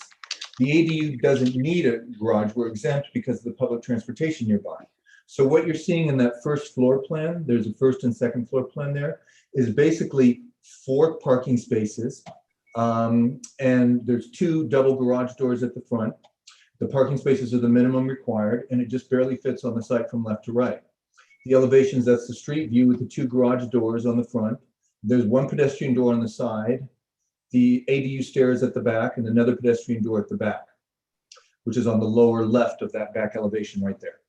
And then the last elevation is up against the driveway easement, so there's no opening there. I want to talk briefly about the site plan again and the restrictions that we have. If we can go back to the first page. Oh, you guys want to look at the overview? That's fine. No, Bill's trying to get rid of that part. I was just going to give you a little quick aerial of I know, I'm getting a little vertigo here. You're spinning me around. There you are. Whoa. Back to your Hard site to see. plan. So there are some existing restrictions on the site. It's this long and skinny shoebox. On the right side is a 10-foot wide public utility easement. There's power poles and power lines, so we can't build anything in that 10-foot easement. On the left side, there's a driveway easement, which leads to a completely separate residential lot behind this lot. And so we can't build on that driveway easement either. And so you can see we've shoehorned these 4-car parking spaces between the driveway easement on the left and the public utility easement on the right. Kind of fills up the space. There's only about 6 to 9 inches to spare on either side of this new building to each of these easements. Okay, that's the site restrictions. And then in the front, I'm working with the 50-foot front setback from the center of Danielson Road. And so I've taken the corner of this building to the edge of that 50-foot front setback. Thank you very much. If you want to look at the photos we have of the site and the existing building, now you guys have a PDF with all my site photos. Yes. There you go. So this is the view from Danielson Road looking one way. There's so much of a foreground of parking. There's actually tandem parking in the front. You can see there's 2 layers of cars there. That's the view from one side where we'll be putting the garage, and then the view from the other side. Think of the garage as being back there about where that picket fence is. Okay, so we'll still have space for parking in front of it. Right. On the right side, we're looking at that driveway easement in photo number 3 that goes to the lot in the back. And right where that pickup truck is, that's more or less where this new garage is going there. There'll be parking in the front to the left, and then there'll be a garden between the new garage ADU and the existing house in the back. I have photos of the existing house because we're emulating all the details and designs of this house. We're mimicking the same sorts of windows on the second floor, French doors to the garage on the first floor. The second floor siding is clapboard siding, and then the first floor siding is vertical board and bat. You can continue down scrolling on the photo. We're going to use the same stair rail detail too to the second floor ADU. There's the second floor with the clapboard siding, the gable roof, the overhangs, etc. And you can start to see on the first floor in photo number 9, the vertical board and batten siding with that horizontal frieze board between the 2 floors. So we're going to be mimicking the same colors, the same wood details and finishes on our new 2-story building as is on the existing 2-story duplex there. And there's another better view of the second floor finish and then the first floor exterior finishes there with the French doors. That's just an interior look. We're going to mimic that exposed beam and exposed wood paneling on the inside of the ADU. Nothing you have to have a conversation about now. That's really it. It's a very simple project. I'm not sure if you want me to give you any more information. Go ahead. Tell me what you need to know. We'll go to questions. Let's do that right now. Claire, did you have any questions? No. Okay. Don Sharp, any questions? No, I don't. Thank you. Okay. John Watson, any questions? I do have a question or two. There is a driveway on the west side of this, of your, what looks like your property, that enables connection to the property to the south. Yeah. Do you also have right to use that driveway? Yes. Well, yes. Well, the way I understand the driveway easement to work is That easement is owned by Zorn, the owner of this property. That land is owned, but he needs to keep it clear for a driveway easement, and per the fire department, has to be 12 feet of paving. But he is So- permitted to drive on that, is that correct? Yes. Yes, you could drive on it. You just can't park he just can't park his car on it or block any traffic on it. Right. Very good. That's all the questions I have, Mr. Chairman. Thank you. Thank you, John. Don Sharp, any questions? No questions. Thank you. All right, Sam, any questions? Sam, you there? Yeah, no questions. I was muted. Thank you. Sorry. All right. Tip, did you have any questions? No questions. Thank you. I have a question. So the 126 FAR, does that include the ADU? Does that get added into this? That may be a question for. Yeah, let's blow that up. Because sometimes I put numbers into this FAR calculator and it just kind of does its own calculations. It's right Yeah, go ahead, sir. there. It's right there, Bill, where you are. Yeah, there it is. Does it get added in there? And Yes, it does. Okay, so that's why it's as high as it is. If that was taken out, then yeah, something less. Okay, that was the only question I had. Okay, all right. Let's go to public comment. Is there anyone in the audience that would like to speak to this item number 4, 1355 Danielson Road? Sharon, anybody? I don't think we had any letters or anything. No. Okay. Thank you. Let's close public comment and go to comments from the board. John Watson, do you have a comment? What are your comments? I do. To start on the technical side, when things are over the 110, we ask people to prepare a neighborhood study, and I would appreciate you do that so we treat you like others and others like you. So it's a fairly simple thing to do. I think you're going to find that this neighborhood is above this normal 110 if you drive down the street. I think it is. So this is not going to affect your project, but I think for the completeness and fairness to you and to all other applicants, we should have that. I do review these drawings usually the morning of the meeting, which is what I did today. And when I saw this project, I said that to myself that I thought that it would be a good idea for me to go and look at this site to see what was really going on down there. The coastal zone, Danielson, Virginia, that whole area is its own little world. And by doing that, what I realized was it may be possible to turn the ADU and the parking garage 90 degrees and snuggle it up the east setback line where the back of that red car is, and then go down the common driveway so we can actually close off the area where it says existing parking, those words existing parking.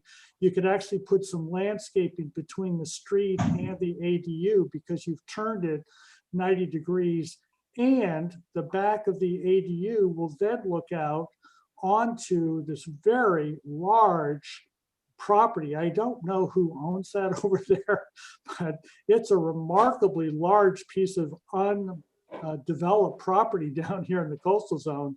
And your view of it would be remarkable, I think, over to that. So I think it's win-win. Then also the duplex, the existing two-story duplex at the southern end of the property would not look at a full width structure, but would look at a half width structure because you've turned it 90 degrees. And I think it could make the site work a whole lot better. So I would strongly encourage that you do study turning that and using that common driveway and then minimizing the gravel or whatever to as much as you possibly could. Besides that, the architecture is very plain, simple. You've done a plain, simple response to it. I think that it's in keeping architecturally, so I don't have any trouble with that. So those are all of the comments that I have, Mr. Chairman. All right, thank you, John. Tip, what are your comments? I think that John has a great idea of turning the building, but I'm not trying to redesign the project here, and I just want to maybe add to that comment. I think that if you do that, then you only have, based on what I've seen, 15 feet left between the face of the garage and the easement. And then you come into the 12-foot driveway. So what it means is that if you turn that way, then it probably, it's great, but you probably cannot park in front of the garage, or if you do, it would be very tight. Right. So that's my observation. Anyway, other than that, yeah, that's my question too. Okay, all right, thank you, Tip. Sam, what are your comments? Well, I want to thank John and commend John for taking the extra time and effort to go look at this, because we don't have that advantage. But I'm supportive of turning the profile to a narrow profile to the street. And if there's another way to approach this garage without seeing all the doors, then that 100% is a better solution. Appreciate Tip kind of figuring it out on the fly that it might not be circular-wise adequate, but I'd love to see the proof of that so we can better site situate or site plan this new building, which kind of goes side to side, edge to edge, and fills up the whole space with garage doors and two-story building. So I'd like to see that studied. I agree the architecture's fine. The two-story there's two-story precedent there in that neighborhood. It's a dense neighborhood, but I'd like to see the site plan studied with that interesting and commendable adaptation that John brought up. Thank you, Chairman. All right, thank you, Sam. Claire, what are your thoughts on this? I don't have any further comments. Okay, and Don Sharp, what are your thoughts? Thank you. I certainly agree with John. We'd like to see some studies. And also, I think the structure needs a little more variety, not just a box as we see it. And there's a few ways to do that, but I think it either a little cantilever out over the garage doors or a little juxtaposition, but it's, and I know it is what it is, but I think we can get a little more interest in the project. Thank you. All right, thank you, Don. I agree with. And Bill, are we in the questions or comments? We're in comments. Yeah. Really done with public comments? Yeah, we're done. I already asked, yeah. Oh, wait, you asked for, somebody's hand is up. Oh. Scott?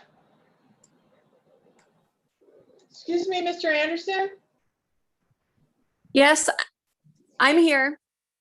Okay. So this is his wife, Carrie. He had to go to a meeting because we didn't know the presentation was going to be so long with the other projects in front. So we are the owners of the property in back who use the easement to get to and from our home. And we've lived here. My husband's lived here almost 25 years, and I've lived here almost 15. And our concern with the garage and then the additional dwelling is that the property is used as a rental. It's used as a VRBO, and the parking is already very limited in the neighborhood. I don't know if my husband was able to submit the pictures or not, but to add an additional rental unit would increase the number of cars. And at times there have been 6 to 8 cars in that front parking area when it's been rented out. And the property is situated on a corner with a solid line. So there's no parking available in front of the property. or across the street because it's on the corner.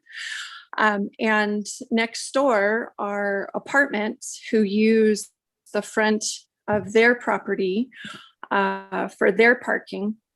And then it's all duplexes across the street who again use the street for their parking. So our concern for adding a third dwelling that would be another rental is additional cars on an already very dense impacted street.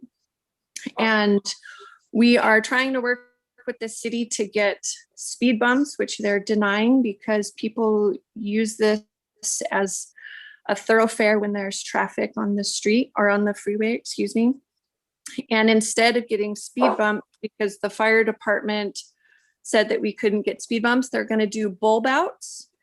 And the problem with the bulb outs is that they're going to take away even more parking on the street. So our concern is if the property at 1355 is going to take away parking and just have a garage and additional unit, that it's going to impact the neighborhood in a negative way with even more cars trying to park there. And there's, like I said, there's no way to park in front because it's a solid line, and it also would block the gate to the Sea Ranch, which is the rental property that you guys were mentioning that's on the side.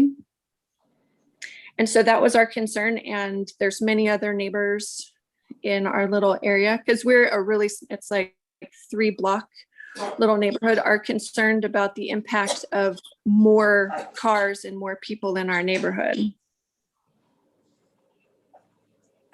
All right, thank you. May I ask a question?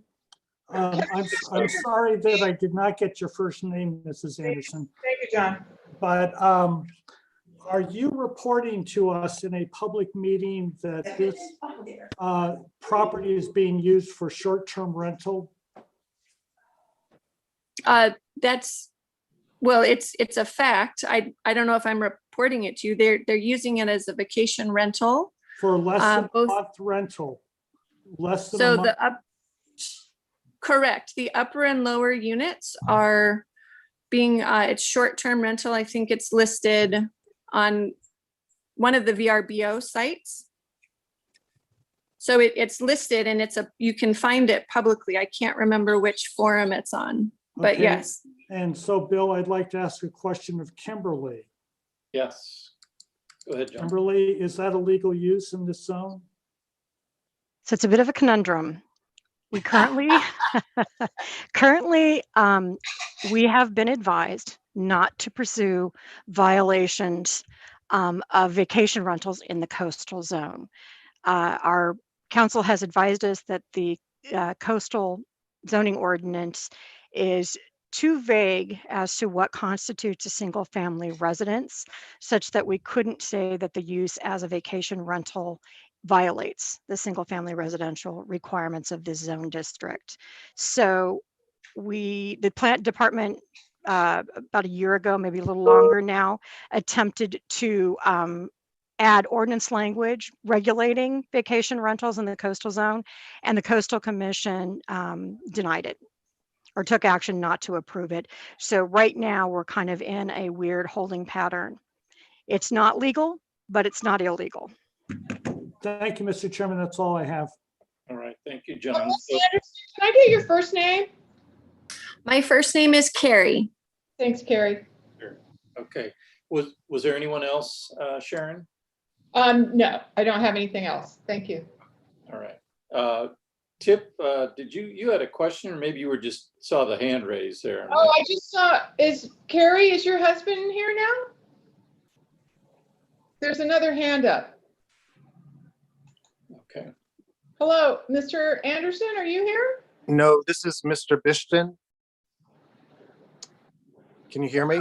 Are you here for the 1355 Danielson project? Yes, I am. I'm a resident at 1366 Danielson, which is just around the corner from this proposed property. Okay. And I just want to add to Mrs. Anderson's comments. It is becoming a very trafficked thoroughfare, and it will become more so as the freeway widening project, specifically the roundabout at both Olive Mill and San Ysidro take effect and go, through 2020, whatever, 6, people will use Danielson as a cut through to get through to North Jameson Lane. Right. And right now, whenever anything's backed up, it is backed up, and we can't even get out of our driveway sometimes. And there, as it is now, parking is very, very limited on Danielson, and this will only increase the number of vehicles that will have to try to find parking on that street. Yeah, but it's getting to you. Could you please tell me your name one more time? Sure, it's Jamie, Jamie, Bishton, Bishton, Thank and you. I'm a resident at 1366 Danielson. Appreciate it. Very good. All right, thank you, Jamie. Can I continue my comment? Yeah, so do we finish public comment? So we'll close public comment then? And go back to the board for comments. Tip, go ahead.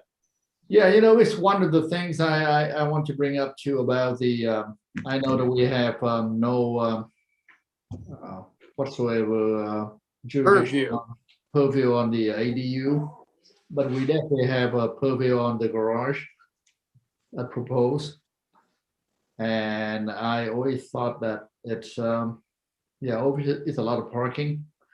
If the applicant trying to do, adding a 4-car parking, then in front you can park at least 4 more cars.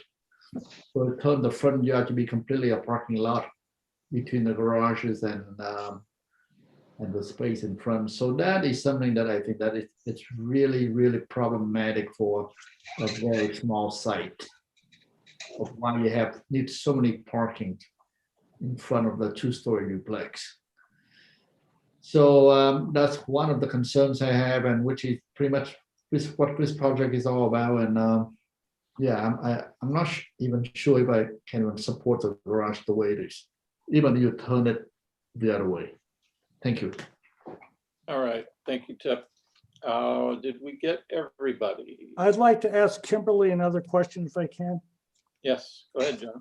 Kimberly, Yes. Coastal zone. Are garages required? No. So 2 covered or uncovered parking spaces are required, and they cannot be in a tandem configuration. So what they could do is that they could turn this project 90 degrees and take off the garage doors. Sure. Okay, and that's legal. Sure. Okay, very good. Thank you. Yeah. Okay, thanks, John.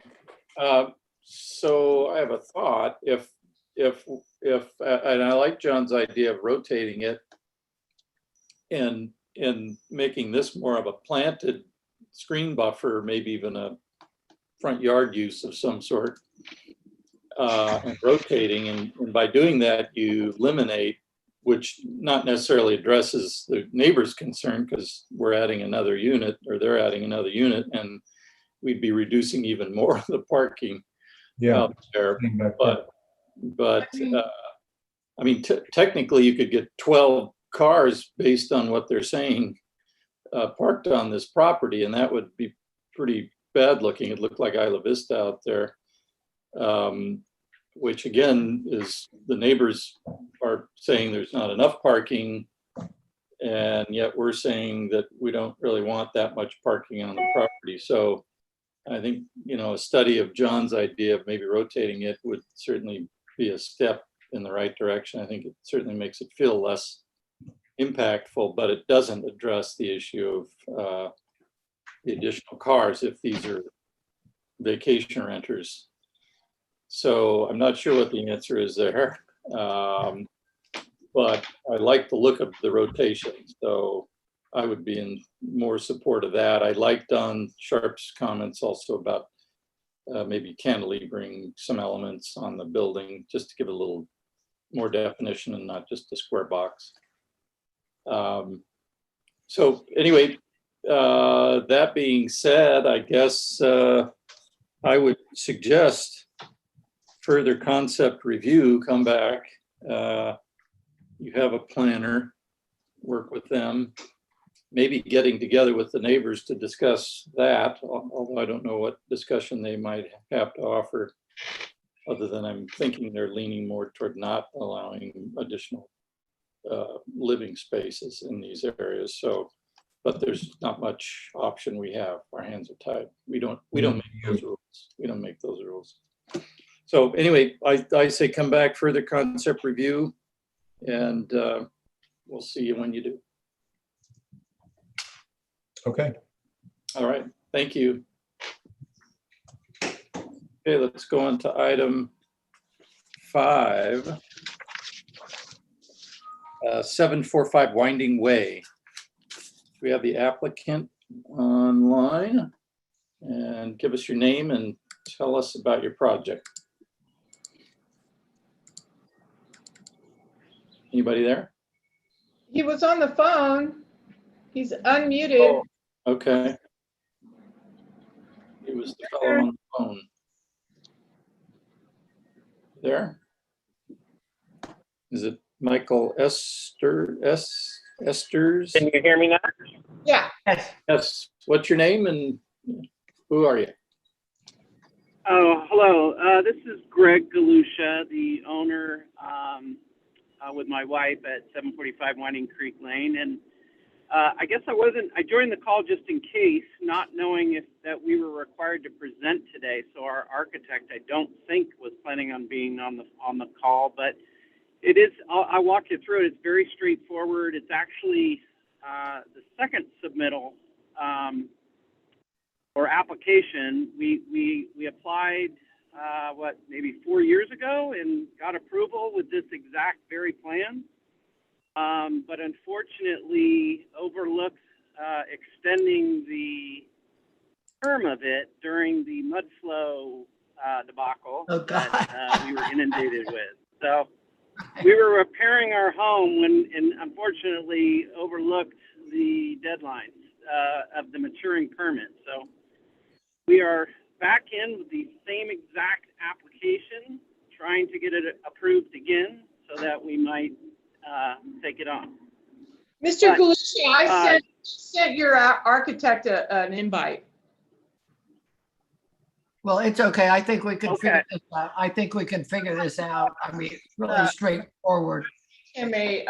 I don't think we need the architect. The notice, or at least the agenda, the way we read it, there's a portion that said your presence is requested, and ours wasn't part of that section.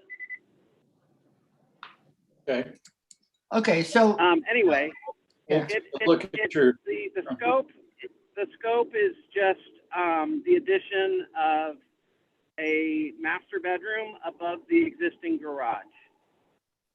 We're not adding much square footage whatsoever. It's all outlined there. I'm not sure if the planner is able to speak to it, but we're just adding one bedroom within the existing slightly expanded footprint of the house above the existing garage.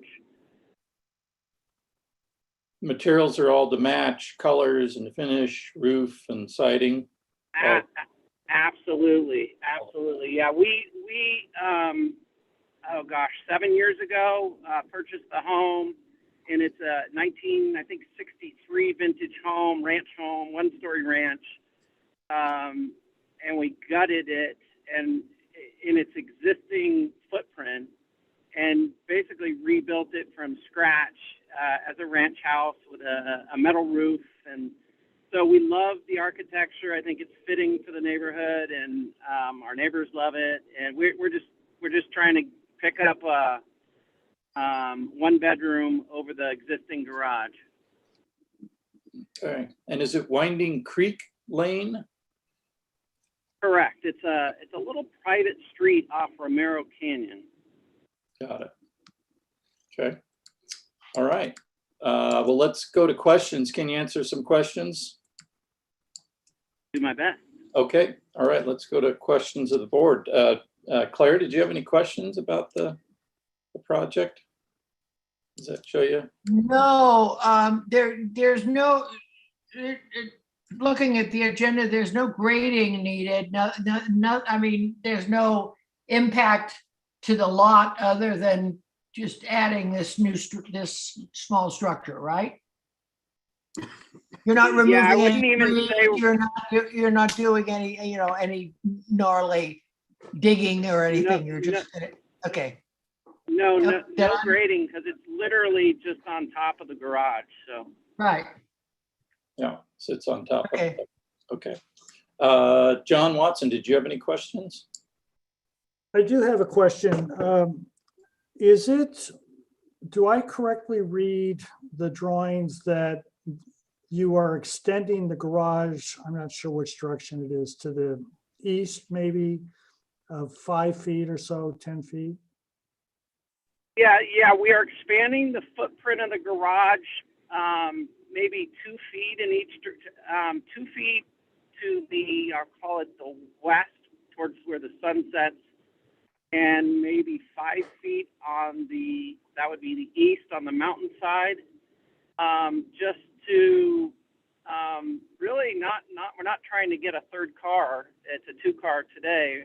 It's really just to provide the architectural setback that the architect wanted for the second floor, so it wasn't just a square box. He wanted the second floor to set back a couple feet. It's actually 6 extended off of that existing garage there. John, do you see that? Yeah. Okay. Okay, and then that's the first question. The second question, have you explored a 1-story solution where you would build the master bedroom? I guess it's I'm not sure which way north is on these drawings. Bill, can you? Yeah, to I the, think to the it's west. kind of northeast, northwest, that is.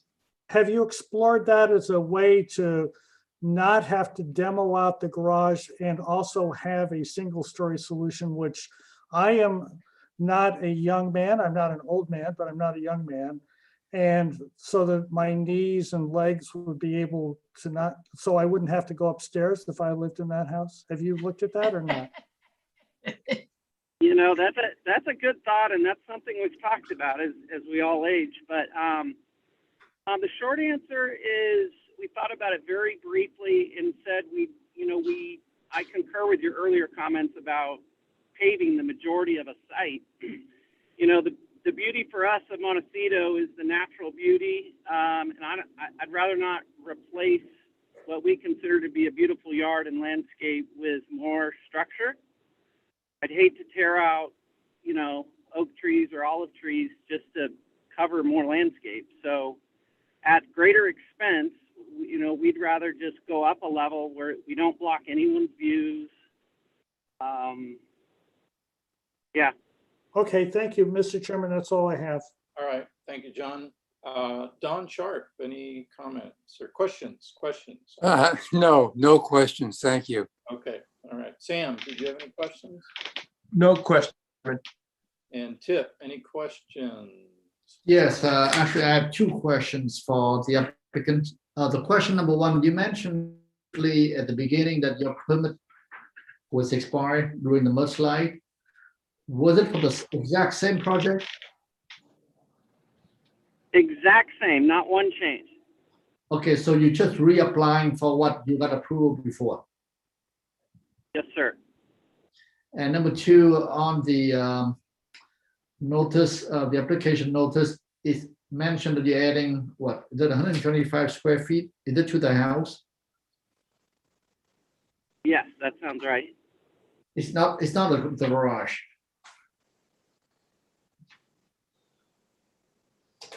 Sorry, say that last part again. It has nothing to do with the 163 square feet for the garage.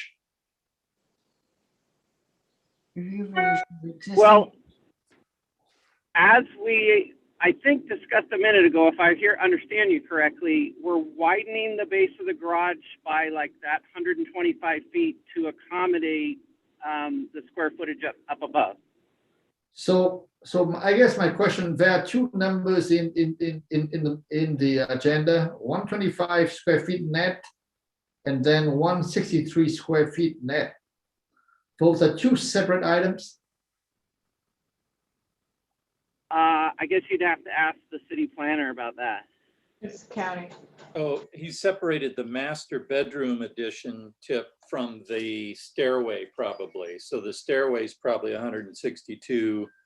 And then the master second floor, which may or may not include the stairway, is the 692, I'm guessing. So I'm thinking the upper floor is 692. And I'm not certain That sounds right. where the stairs work into that number. So it's all related to the second floor addition. Right, not the garage. The garage is 163 square feet added. Okay, I guess those were my two questions. Thank you. Okay. Did I get everybody? Did everybody get a chance to ask questions? I didn't have any questions, so let's go to public comment. Is there anyone in the audience that'd like to speak to this item 5745 Winding Way? Anybody? I'm just to see if we had a comment letter. No letters. I don't have anybody here. Okay. Okay. All right, let's close public comment, go to the board. John Watson. Or Claire, go ahead. Go ahead, Claire. Yeah, no, I think this is a very simple project. And like we had way up at the beginning of the agenda, this is, you know, this just, in my estimation, my opinion, I think this needs to be moved on immediately to the consent calendar for preliminary final on consent. That's my I have to say. Okay. John Watson, what do you think? Partly because the applicant has already told us that he's been permitted. He's already got a permit for this project that, you know, why do we have to, I mean, I just think he needs, you know, he's the owner. He needs to just move forward. I do have a question for the applicant. Did you have working drawings done? Because these aren't complete. I don't see details and all of that. Had you gotten that far yet, or did you just get a preliminary review approved? We just got the, what is it, a land use permit, but we do not have construction drawings yet.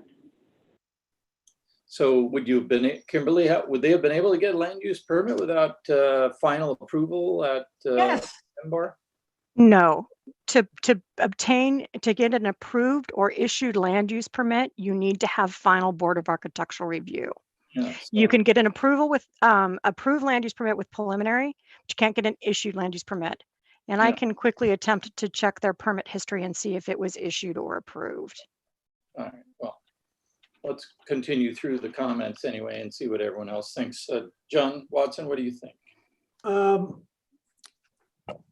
Sometimes the world behaves in mysterious ways. And I would like to, if you had a preliminary approval on this, I think fairness has us going back and reauthorizing that. Having said that, I think that there are other solutions that would probably be cheaper in the long run in terms of construction, and in my opinion would be offer a better solution. When you step back a second story structure over a garage like this, almost for sure you're talking about steel construction somewhere in order to support that building, which in and of itself is fairly expensive. And that's not even talking about the lateral analysis, which is in layman's terms is the earthquake analysis. So I think I would encourage you to take a look at a single story solution. I think that you may want that it would be a better solution for you as a homeowner. But I want to reiterate, if you received a preliminary approval before, I think out of fairness, you should have it again. But I think that this may be an opportunity that you would want to at least look at in sketch form to see what you've got. So that's all I have, Mr. Chairman. Thank you. All right, thank you, John. Sam Maphis, your comments? I really don't have any further comments. I think this should be moved along because it looks reasonable, it looks straightforward. They've adapted the 2-story to not be a straight vertical wall previously. It was already approved. I think we should get the benefit of what's happened in the past, expedite them through the process. Thank you, Bill. All right, thank you, Sam. Don Sharp, what are your thoughts? Thank you. I agree with John that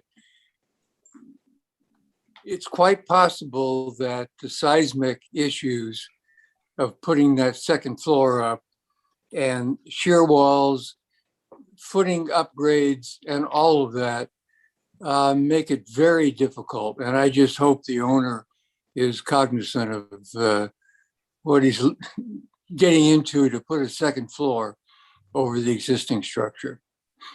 Thank you. All right, thank you, Don. Tip, what are your comments?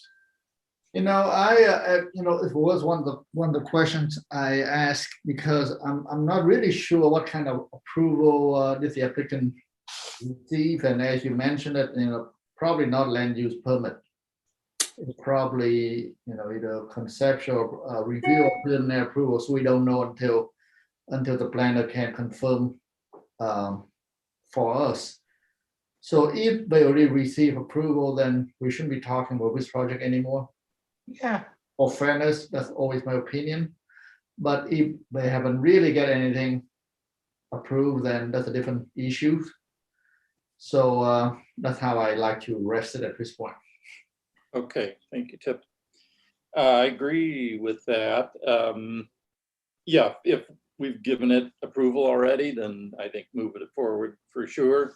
I do like John's concept and Don's thoughts about doing a single story solution. It's certainly, we're not really seeing the full elevation here either. And I think that'll tell the story when you see that second story kind of tacked onto one side of the residence. It may not have the same feel as it's showing here, kind of without that extension of the existing house on it. That being said, I'm not opposed to it. I'm just saying that it would feel probably better if you have the land and you could spread it out on a single story elevation, probably feel better and be a lesser expensive solution for you. Mr. Chair, I have an answer to the previous permit question. They received final approval on September 26, 2016, and the land use permit was issued subsequent to that. So they've received all BAR review and had an issued land use permit that expired. And it was the same plan as far as we know. You don't. As far as we know, I'd have to pull hard copy files to compare. I'm just curious why they didn't just submit that whole plan. It would have had final details and colors and everything else in it. And we're not seeing that. So I guess at this point, because it has received final and we're assuming it's the same, and maybe the planner could check that they could just bring in that set again and we could do a final approval on consent. Yep. For them and move them forward. So if everybody's okay with that, then. Kimberly, does it say if the project's been reassigned? It does not say that the project has been reassigned, but I can look into that and try to get a planner to pull the old plans and review. Is Delaney shown on here? Is she no longer with the county? Delaney has left the county. Okay, all right. Darn it. Okay, well, then let's leave it at that. I think if everybody's okay, it just says for review. It doesn't say preliminary, final, or anything else. It's conceptual. So I would say come back with your full documents for final review at consent, if everybody's okay with that. Is that? Yes. Yes. Yes. Yeah. Okay, all right. Let's move on. Thank you very much. Let's go on to item 6. Thank you. 636 Orchard. Item 6 is the applicant online. Please Here. introduce yourself. Hi there, I'm Martha Picciotti. I don't know why you can't see me. I have my camera. Can you hear me? Yes, we can. Yeah. Can you see me? I'm not sure you can, or if it matters, but. Oh, that's okay. We don't need to. That's fine. All right, that's fine. So. Where do you want to start? Do you have photos? I'd like you, please start with sheet S6, which is the site plan of vicinity map. Yes. And if you could zoom down to the actual vicinity map on the lower left-hand side here, keep going down, down. I want to show the project address. There you go. Okay. So this is I'm Martha Picciotti, the architect for this project. And this is the site, 635 Orchard Avenue. And then just to the right, it's right above Foothill. And then if you can zoom over to the right, I just show a quick rendering of the project superimposed on Google Earth. So if you zoom out a little bit, you can get a sense of the context of the project. Perfect. Thank you very much. And now if you could go to sheet 4, which shows photos of the existing house, that would be helpful. Sheet 4. Photos of the existing house. Must be another set. Let's see here. Should be there. That's weird. Is all you have? Here are these. Site photos. That's the last one. Thank you very much. Okay. So if you could just put that up on your screen, that would be really helpful. Okay, so these are photos of the existing house.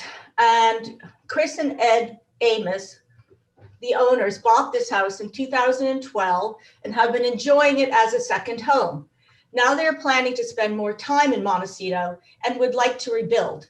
The current house was built in 1956, and has an area of 1,720 square feet.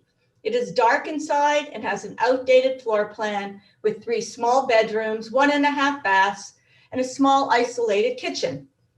And the garage was actually enclosed in the 70s by the previous owners. So there's no, right here, so there's no covered parking whatsoever.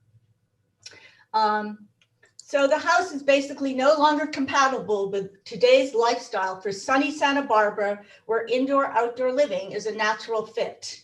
Okay, so basically you can see the photos here in the front. And then if you go keep going down to the bottom of the sheet. I'm gonna, these are the side yards looking south and north. Here. I mean, photographing the east and west. And go down a little bit more, please. It shows the rear property. This is it. Keep going down. There you go. Oh, I can work this. I see. Okay, cool. So this is the backyard of the property, looking west, south, and north. So as you can see, the property is surrounded on 3 sides with high hedges and mature trees that will remain for privacy. Okay, can we go back to the original site plan, please?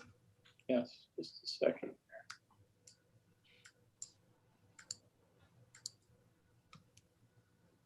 Site plan, the first sheet you had up. Yep. Perfect. Okay.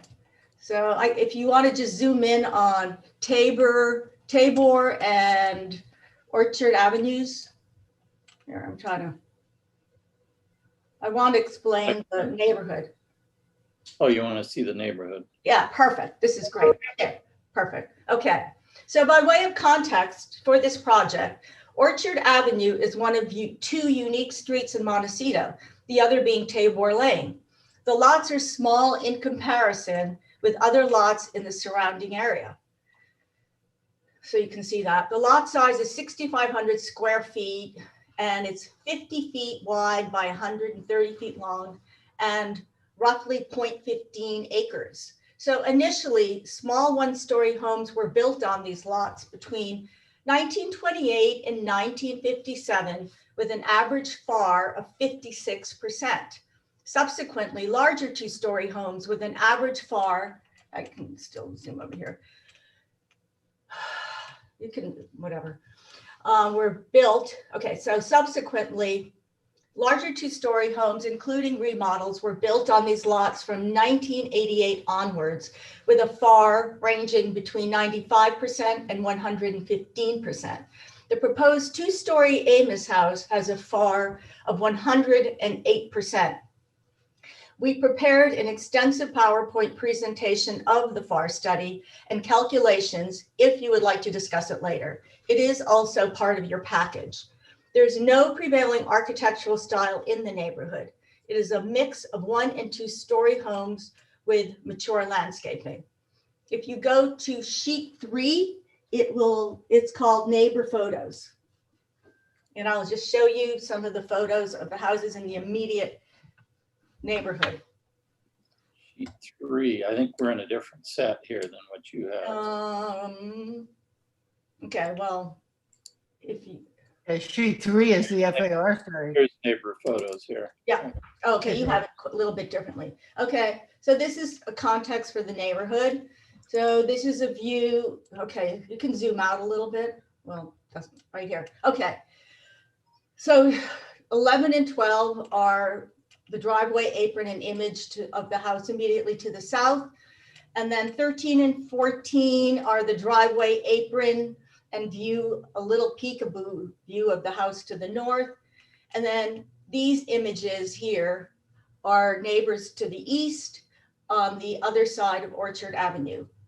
I do not show any houses on the westerly side of the property, as the views of them are completely blocked by existing high hedges and mature trees. Sorry about that. Turn that off. My phone rang. Okay. Let's go back to sheet 6 where I show the site plan and first floor plan. Yeah, here you go. All right. So this is the site plan and first floor plan of the proposed design, which focuses on an indoor-outdoor lifestyle. The first floor has an open floor plan with a combined kitchen, dining, living area, and an office, which both open onto an interior courtyard. This courtyard not only breaks up the massing, but also provides light and air into the interior. Large sliding glass doors off the great room open up onto an elevated rear deck that steps down into the landscape. There's also a spa included in this, and then these are seating decks, seating levels, and these are the steps that go down into the rear yard. Planters on either sides planters on either side of the deck ground the deck into the landscape. Wait a minute, I'm sorry, I got off here. Planters and low walls covered in Santa Barbara stone weave the house and deck together with the landscape. The entry courtyard creates a gracious entry to the home and connects it to the landscape. Large Santa Barbara stone steps connect the courtyard to the street. There is roughly a 3-foot grade change from the front of the property to the rear. The first floor is on one level with raised foundation, and there will be no grading. And now can you please go to what I call sheet 7, which are the floor plans?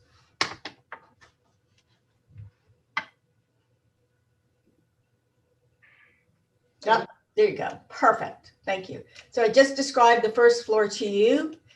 So the second floor has a master bedroom and bath opening onto the rear deck. There are 2 more bedrooms with ensuite baths on the second floor, also opening onto decks. A spacious, well-lit open staircase connects the 2 small wings of the house on both floors, like that. The proposed second story has reduced massing on the front with the bulk of the massing in the rear. And most of the living spaces are oriented to the backyard and interior courtyard. The roof, here's the roof plan. Let me just stop there. So the roof will be covered in a non-reflective PVC membrane, and there will be solar collectors on the rear roof here, so they are not visible from the street. Okay, perfect. And now we can scroll down to the elevations. All right, perfect. So I'm going to first talk about these elevations, and then I'll talk about the 3D images just below it. Maybe you can zoom out a little tiny bit, please. There you go. Okay, just so you can get an idea of the 3D imagery. I'm not sure what happened here. It looks like they got cut off.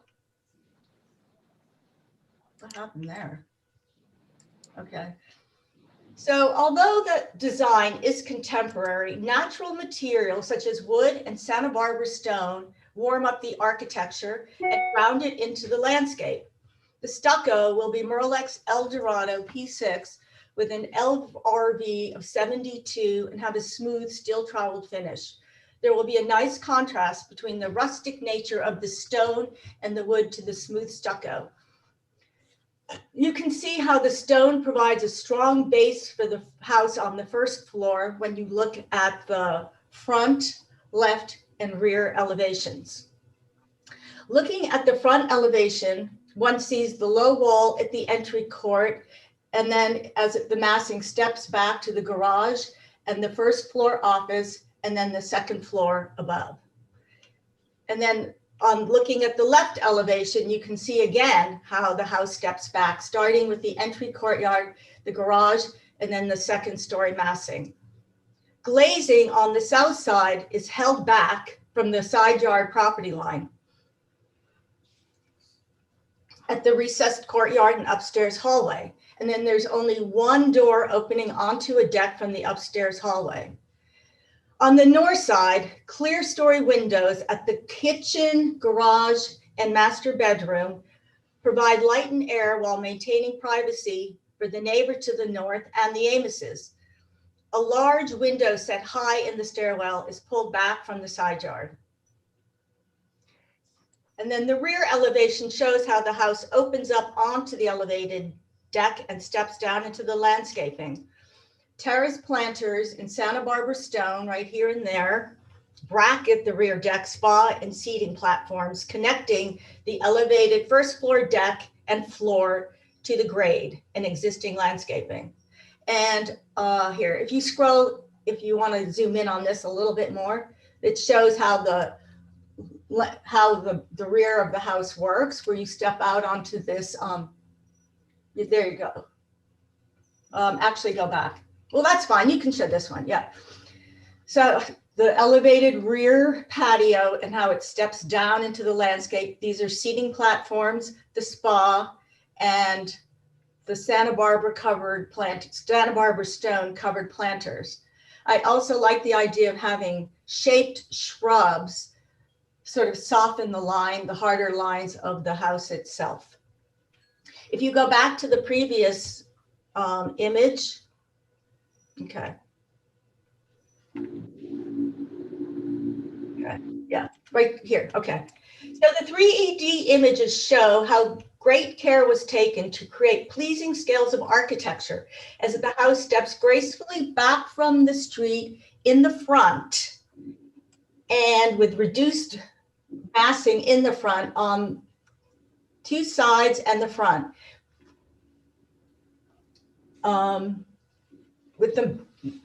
Sorry, I just lost my place here, just a sec.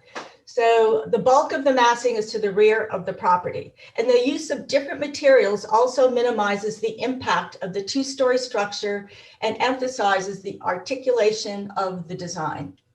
So here again, you can see the house stepping back from the street and the massing stepping back, and same here. The Amoses and I met with several neighbors during the design phase to share the design and to hear any concerns they had.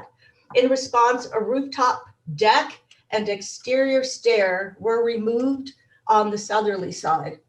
Let's see, if you go, it was actually right here. So a potential roof deck and stairs, exterior stairs, were removed in consideration to the neighbors on the south side. Otherwise, the feedback was positive and letters of support have been submitted.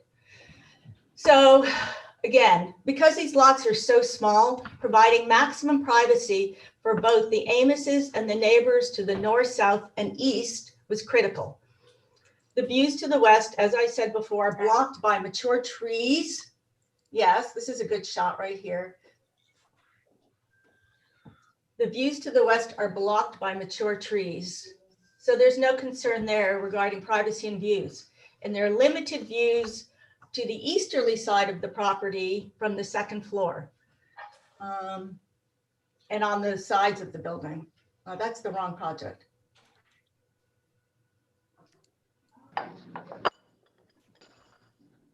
Okay, does that complete your presentation? No, no. Okay. I just want to talk about the landscaping. Oh, okay. You have a landscape plan in there? No, I've just shown conceptual landscaping on the actual 3D images. Oh, okay.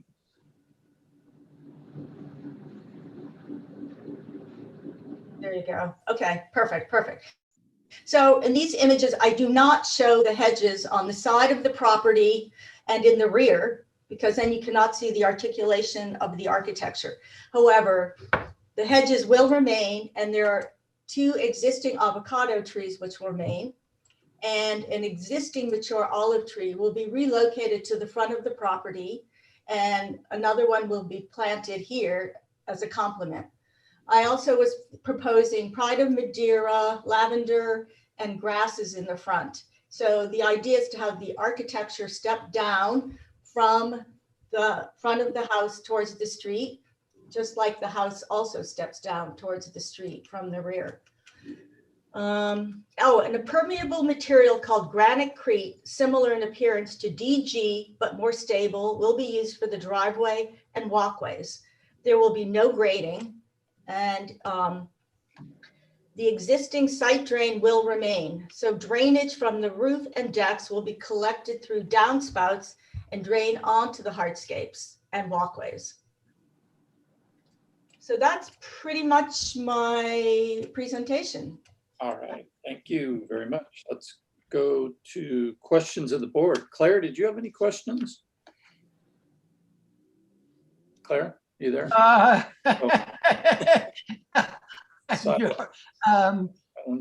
No, I don't think no, I don't have too many questions.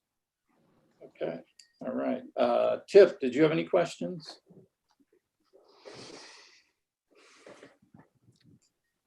Tip, you're on mute. I do not have any questions. No questions. Okay. John Watson, did you have any questions?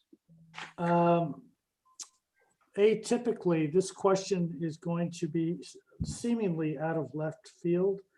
Have you had a chat with the structural engineer yet? No, not yet. That's all I have, Mr. Chairman. Thank you. Okay. Don Sharp, did you have any questions? No questions. Thank you. Sam, did you have any questions? Just real quickly, it looked in your perspective simulations that you had maybe it's a trash enclosure out in the front. Is that stone clad? What Yes. looks like on your bottom left rendering, is that Yes. matching the house, that Yes. stone element? Yes.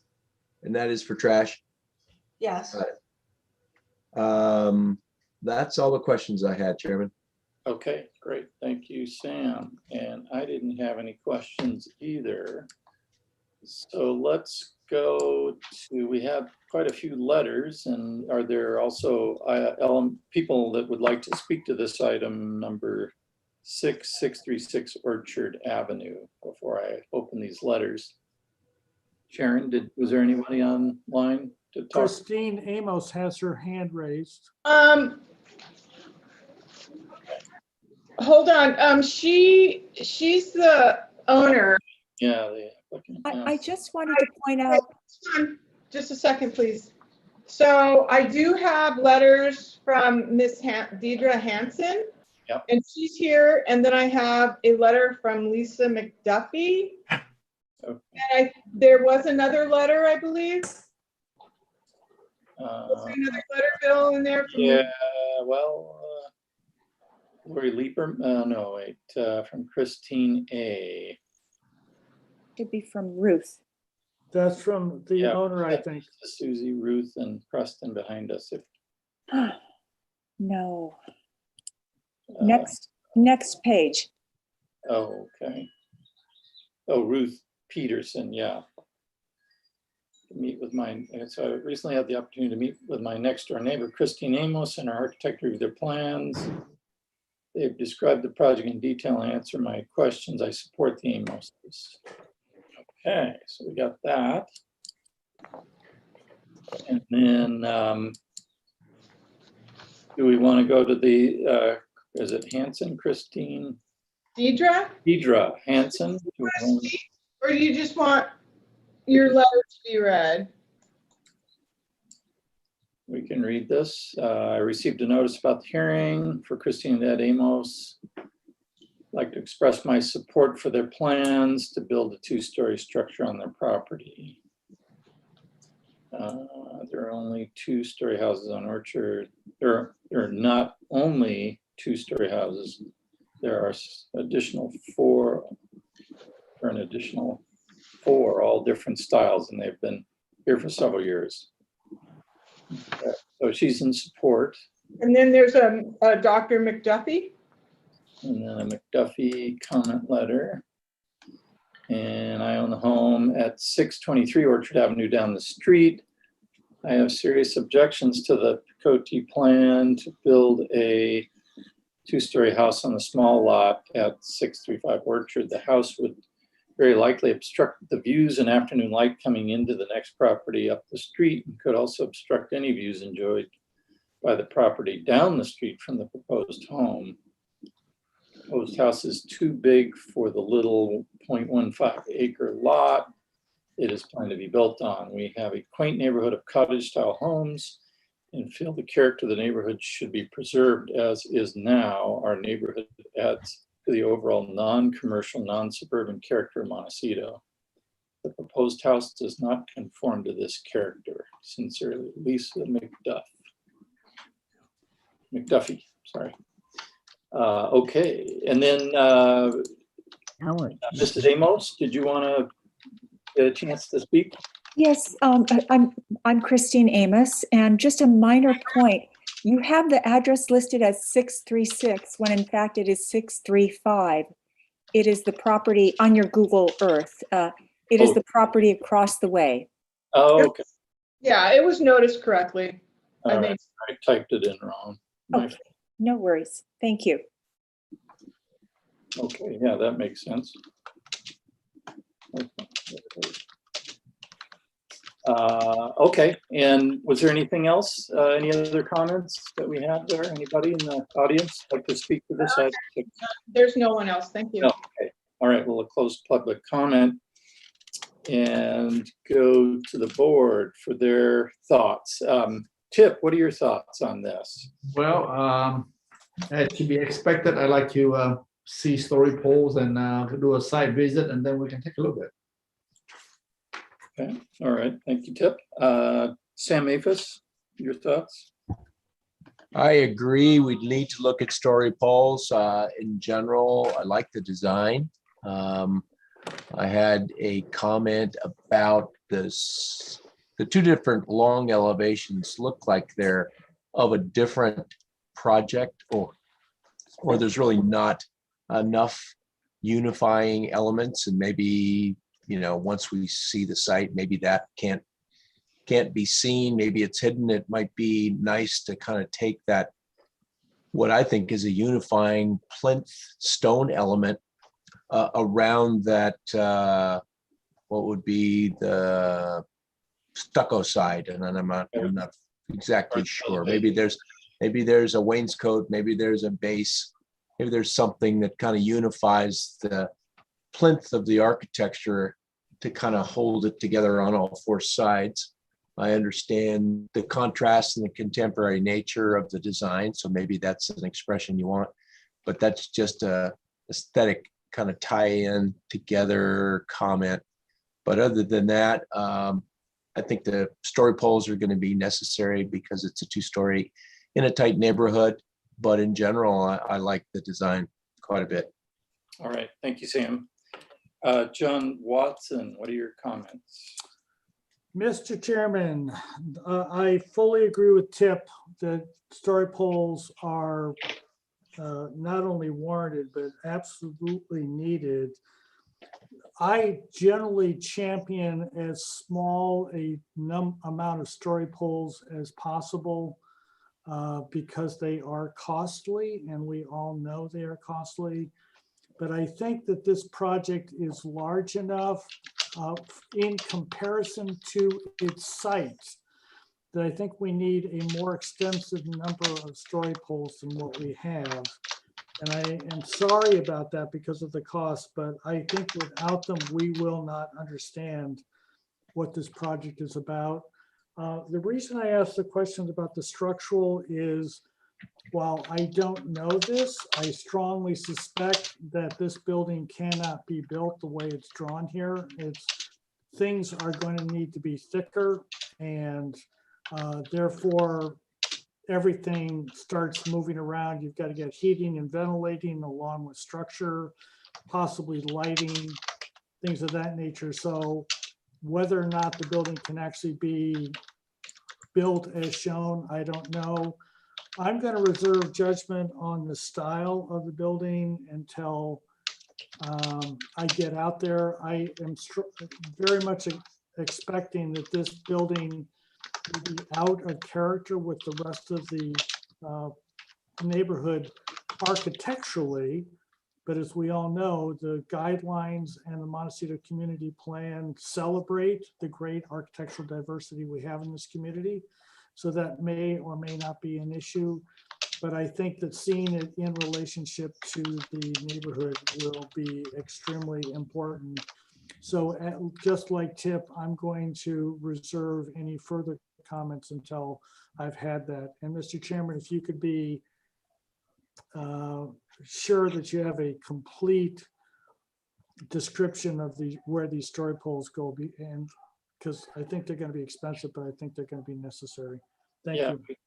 We can review that at the end. Let's continue through the comments. Claire, what are your comments on this? Well, I'm in complete agreement with the story poles.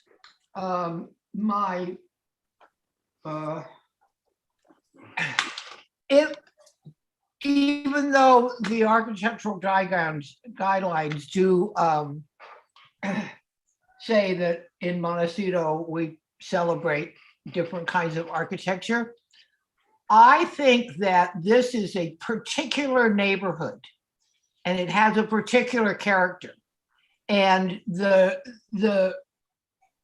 FARs are one thing, but neighborhood compatibility is very, for me personally, it's not a number. It's about the character. And this building, for me, right now, does not in any way emulate the character of this neighborhood. These two roads historically had little shacks on them, little sheds, little tiny things. And that's I think what the neighbor is pointing to, is that this building, in my estimate, is out of character with Tabor and Orchard Lane. Am I allowed to rebut at any time? No, you don't get, this is my time to have comments, So that's where I'm at with this, is it's like, yes, we need to have a site visit. Yes, we need to have, but from what I've seen from the drawing, I find that it might be inconsistent with the character of all these small little buildings that were built for workers. They were originally worker buildings, and this is a very large contemporary building, and it interrupts that kind of neighborhood that I think is appropriate here. So, all right, thank you. Thank you, Claire. Don Sharp, your comments. Thank you. I'm going to reserve my comments after the site visit, but I think it's going to be answered with looking around, walking around the various site homes and so forth. Thank you. All right, thank you, Don. I too will reserve my comments. I think, and generally speaking, I like the architectural style. Now, whether or not we feel it's appropriate for the neighborhood and all that, we'll have to come to grips with that. There are probably some elements that would be helpful, but for instance, this north face is quite tall and expansive, and having an offset there might be helpful. These are just some simple comments. This balcony, although it's kind of a cool break there, may be a challenge for somebody living down below that. So there are a couple items on the architecture itself that I was questioning. Generally speaking, I like the style and the materials and the flavor, but again, I'll have to reserve my judgment in terms of how it fits in the neighborhood. So story poles, I think definitely in a site visit, we're going to need. And I would suggest let's go to a quick little plan here of the roof. And any of you can also chime in, but my guess is that we probably want, the edge of the building on these corners here and here. And I'm trying to find places where we could get away with not having story poles. So do we flag all these edges as they are shown? And I actually don't know. I think the story poles need to go on the, depict the size, bulk, and scale of the building. Yeah. I agree with Claire. I think they're gonna have to close up those loops, Bill. Yeah. So second story connecting essentially the roof line, Yeah. This isn't the story here. Yeah, but the second story is not fully drawn here yet, Bill. Yeah, okay. All You right. got to get that full second story. Yeah, I think so. All right, let's see here. This is the second floor here.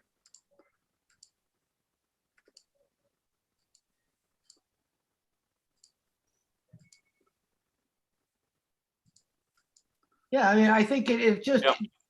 Yeah, that's the second floor essentially. The roof line all the way around. Yeah, I mean, that's what anybody's gonna see, Right, yeah, okay. All right, well, then we'd ask you to story pole that second floor roof line and then let the planner know so we can get out there and do a site visit, schedule that up. Bill, I think it's important that we do the story pole to the edge of the overhang on the second floor. Oh, yeah. I don't think it's aligned with the second floor. Oh, okay, right, yes, the roof. The second floor roof is what we're looking for. Right. Okay, all right. Yeah, I was trying to determine that on this plan, but I got a little lost over in here. So we'll let them filter that out, but it looks like, does it include that over as an overhang or not? So anyway, second floor roof is what we're looking for outlined with story poles. Mr. Well, Chairman, but then, go ahead, Claire. oh, but I mean, if we're just, but then we've got the first story, that should, at least the corners of the first story, which is the garage or whatever is there, that needs to be story pole too. So we got, because this building as drawn goes from setback to setback. Yeah, it's Visually, that's what anybody's gonna see. And so I think that the story pole should reflect, the how outline. wide the building is and, which the second story and the bottom story. I mean, I think it should, it's like every corner needs to be done. Yeah, and then in situations like this, are we asking them to give us the roof at the lower level too? Well, that's what I'm saying. I think that needs to be story pole too. All right. Yeah. So we can actually see how this building is going to sit on the lot. Right. That's the reason for story poles. All right. Okay. Does everyone agree with that? We all good with that? And Mr. Chairman, can I say something else? Yes. We all recognize that this is a first conceptual 3D model, And I certainly want to thank the applicant for that. I don't think that it displays the true character of what it is that you want. And I would highly encourage you to come in with what we affectionately call inspirational images that you do want and that you can achieve on this property. That's number one. I think it will help your case. Number two, as the world turns, we also have a flat roof building on the very next item. Now, it's a radically different site, but you might want to take a look at it and see how they dealt with a flat roof building, and that might give you some ideas. That's all I have, Mr. Chairman. All right, thank you, John. Okay, well, I think you've got the direction, your planner, and we'll see you next time. Right. Thank you. Thank you. All right, let's go on to item 7. This is 1240 Toro Canyon Road. And this had a story pole site visit today. Some were able to get out there, some not. John was kind enough to take some photos. It was a long haul out there. We do have some previous minutes. Let's take a look at that first. And so building into the slopes is appropriate, represents a good hillside design. Supports a flat green roof design, need to coordinate with fire for review of access requirements. Rings help to minimize the glare impacts from all the glass. Lighting choice will be important. Site visit with story poles of 3 roof lines is required due to the new 2-story structure on vacant lot. Add carport to FAR calculation worksheet as detached accessory structure. Look to integrate potential water storage tank as required by fire into the design. Driveway may create great impact to community. Provide accurate drawing showing width, landscaping, and retaining walls. Okay, is the applicant online and ready to present? Give us your name and tell us your story. This is Finn Cappy with Cappy Architects, and I also want to introduce Laurel Zahn, the owner. She's on with us as well, and she is the one who met with, I believe, Bill and John earlier today. Yeah. Thank you for going out and seeing the site. I hope it helps. So in a way, for those who haven't seen this site or don't remember our discussion from a year plus ago, I wanted to go to the plan that shows the overall site. It may be a few sheets down the set. All right. Oh, great. Bill, this is the photos. Thank you for whoever did those. That's awesome. John Watson. John did those. Bill, can I say something? Yes. I'd like to thank Laurel Zahn and Katie Knoll, the planner, for being so proactive in providing details and information about where the site was, because sometimes kind of sites are hard, but I just want to thank you. I appreciate all the extra effort that went into. Yeah. You're welcome. Sorry, everyone couldn't make it. Unfortunately, the instructions did not say go up to the peacocks and travel about another half a mile. There are peacocks on the way, and it was cool as anything. Okay, thank you. They're distracting, yes. About a long hike. I was kind of ready. I should have brought my mountain bike. So we'll, I got Laura, lost. I got lost in the fog. It was a wild goose chase. Couldn't find it this morning. Well, I found the gate. That's as far as I went, though. I got in the gate. I saw the peacocks, but had no idea where to go. That was it. Is this the plan you're talking about, or is there's another one somewhere, right? well, there's a broader view. I'm sorry, it's a few sheets down towards the end of the set that just shows the overall vicinity. And I just want, for those who do, I guess everybody tried to get out there, so maybe you don't need it. Never mind, excuse me. But well, that's the civil. We could start here, but let's. Excuse me, Bill. Let's go back to the top. I thought there was an image that would be helpful. I'm not seeing it. So from the comments from everyone, you have a good feeling for where this site is. Oh, there it was. It's number 7. It's a photo, sheet 7. Sheet 7, 2, 3, 4, 5, 6, 7. That Oh, one. photos. Oh, this guy. Okay. And if you zoom in on the one with the arrows pointing everywhere, Oh, you, there you, we go. you can look at the other images too, of course. But if you look at that one, if you zoom in or see it as it is, our site is in the middle, as some of you now know. It's behind the first ridge, and these various arrows are sort of pointing vectors pointing to either electrical lines, towers, primary view to the bay, and also the ridge where Laurel's grandfather has a house as well, which is a kind of a nice connection, to be sure, a couple generations later, to be working with the same family on a house project. So I just wanted to kind of orient you that way. And it sounds like you have a very personal feel for the site now. And the lowest picture there to the right has that view to the ocean just below there, this one.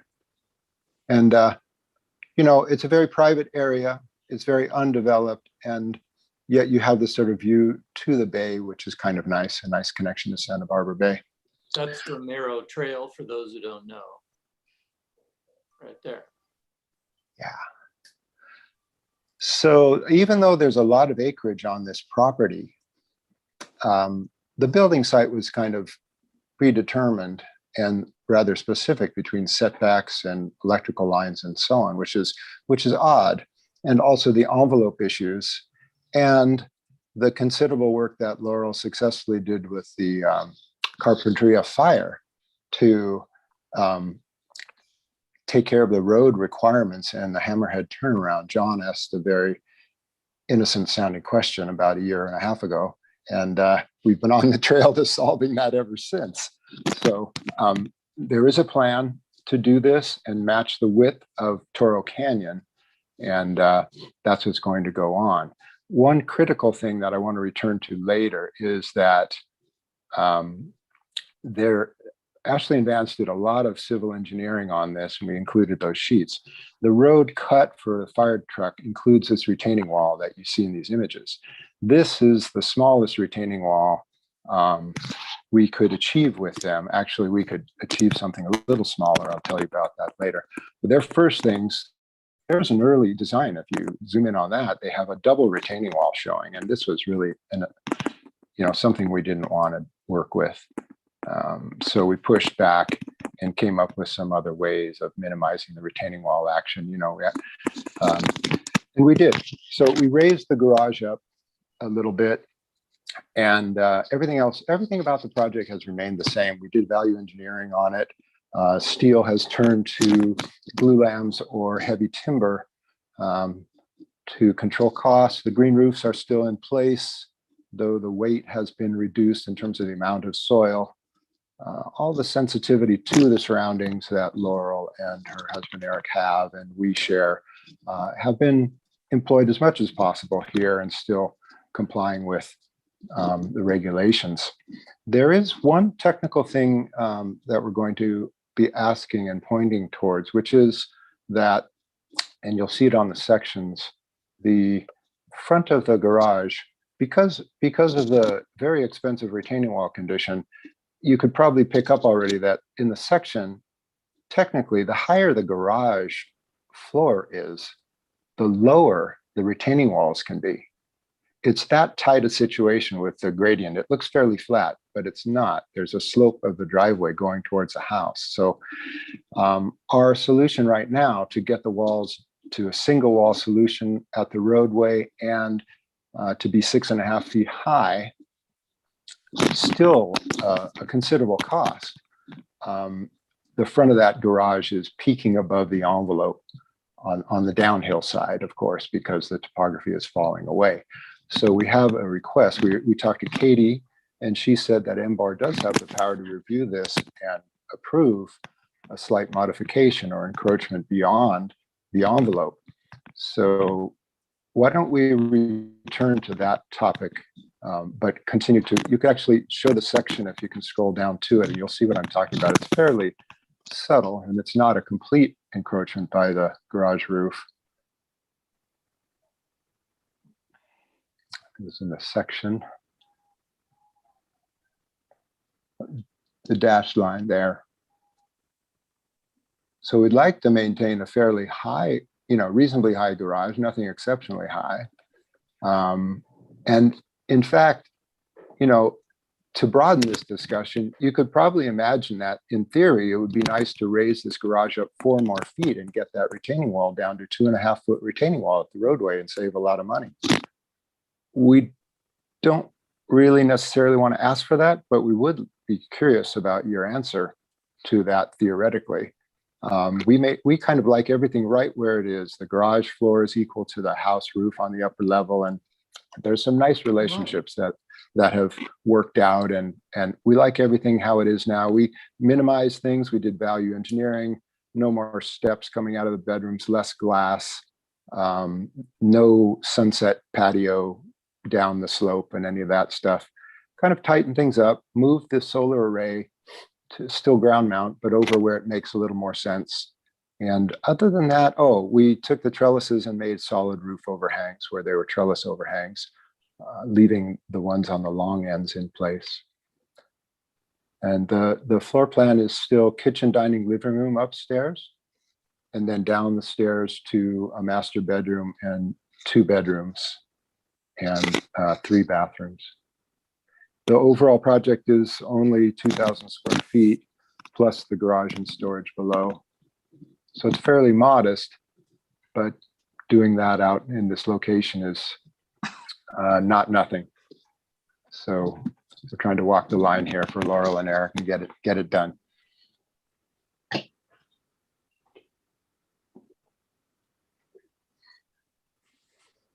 Mr. Chairman, I think that if you take the photographs and show them, that will help the board assess the overage that Finn is talking about. That's what you're going to see right there. And there are 3 of them from slightly different angles, 3 photos. Let me get those up here. So John, Mr. Watson, I'm sorry. So the upper, the top one, the top string across there, that is the top of the garage. Finn, I don't know. Yes. Claire, that's the top of the garage. The second line. And then the second line is the top of the house itself. Yes, the front, the leading edge of there you go. You see the red dots of the story poles there? Oh, got it. Okay, yeah. So the outside edge. Okay. Yeah, no, I just because I couldn't get there. And Yeah, from the roadway, the house is, doesn't peak above any ridge line at all. In fact, we're off the roadway here, coming down onto the driveway area, halfway down the driveway, and it's still below anything that's, above ridge lines. Well, I said to myself when I got to the gate and then began to turn around, I said to myself, nobody is ever going to be able to see this house. Happy because I actually live on West Mountain Drive below Gibraltar. So I went, oh no, nobody's going to see this house. This is house is fine. Only John Muir himself. Yeah. Great. Well, thank you. Let's go to questions of the board. John, did you have any questions? I don't. I met with Laurel out there and we chatted, so I have no questions. All right. Thank you. Sam, did you have any questions? No, I have no questions. Okay. Don Sharp, question? No questions. Tip? Did you have No any questions. No. Okay. And Claire, question? No, I have no question. I do not either. So let's go to public comment. Is there anyone in the audience that would like to speak to item 7, 1240 Coral Canyon Road? Bill, I don't have anybody here. Have any letters either, so we will close public comment and go on to comments to the board. John Watson, what do you think about this project here? It is modestly sized.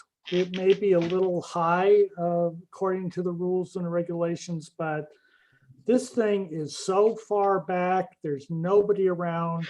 Laurel represented to me that they own property up on the ridge. I take her at her word, where she could have a much more expansive view and people would be able to see their house, obviously, looking back. They chose not to do that. This is private. Nobody was ever going to see this project ever.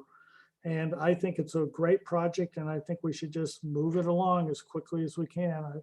And thank you for the site visit. Having said that, I continue to say, I think the driveway is going to be prickly, and please find some kind of landscaping that will drape over the top of it, or use sand or aggregate or something that will help blend the wall into the color of the side of the hillside. Oh, and Laurel represented to me today that the Thomas fire did come through here. I was surprised how much had grown back, actually, because I didn't know the detail of where the Thomas fire had come through. And it made me think on the way back that there is some kind of firescape landscaping, which I understand stops fires fairly effectively as it hits that. And you may want to explore that with your landscape architect. Thank you, Mr. Chairman. Okay, thank you, John. Sam, what are your thoughts, your comments on this? Well, I did get to the top 1230 address, and there's a new home going in there that's quite far along, and it's in a similar style. But it was so foggy and I had no idea where 1240 was. So I didn't get to appreciate the beauty of that area that you're in. The photographs are very helpful, but I couldn't agree more that it's so remote up there. It's even further back, as now I understand. It won't be seen by anyone. And I think this is sensitive hillside design stepping up the hill. I agree with John that the colors of the walls and the materials will be important to kind of blend it in to such a natural site. But overall, I think it's well designed. There'll be a lot of shadow with the overhangs on this building. And again, as John just mentioned, firescape is going to be very important up there. So how you handle the road and the mitigation or the fuel management will be very important to kind of look at your directions that you might go. So thank you, and good luck. Let's keep it going. Bye. Right. Thank you, Sam. Tip, what are your comments? Well, I didn't get a chance to go up and see the site, but based on what I've seen and by listening to John and who had a first-hand experience, I definitely can support the project. It's so secluded and so private, and it's really something I think will be very nice. Thank you. All right, thank you, Tip. Claire. Yeah, I just wanted to ask the architect or even the owner, if she's still on, what color is this house? What is the materials and color of this house going to be? I think right now it's represented in these images. These are This kind of represents this muted earth tone. Is that what we're saying? yeah, yes, and largely plaster, probably smooth trowel plaster. Okay. And exactly these sort of gray-green tones and some exposed wood glue lamb for the trellises, but exactly kind of the vibe that's in this image here. Okay, and the green that's with fine. the green roof. Yeah, we'd like to have it tuck in nicely as much as possible. Yeah, well, I've lived I've lived in Montecito. I know this isn't Montecito, but for 60 years now, and I had no idea that the Toro Canyon went where Toro Canyon went. It was, even though I didn't get to the site, I loved my morning drive. I mean, I just think you are so lucky owner to have had this place to actually build this house. And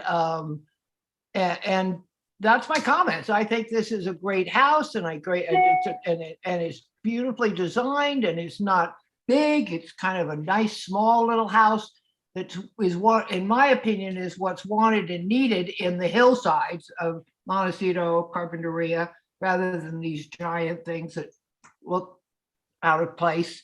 And I think this is really a lovely project. And congratulations, owner. I mean, thank you. I would die to live up there. I mean, I really would. This is well, the rest of the board knows that this is kind of, I love living up canyons, which I do live in a canyon in the hills.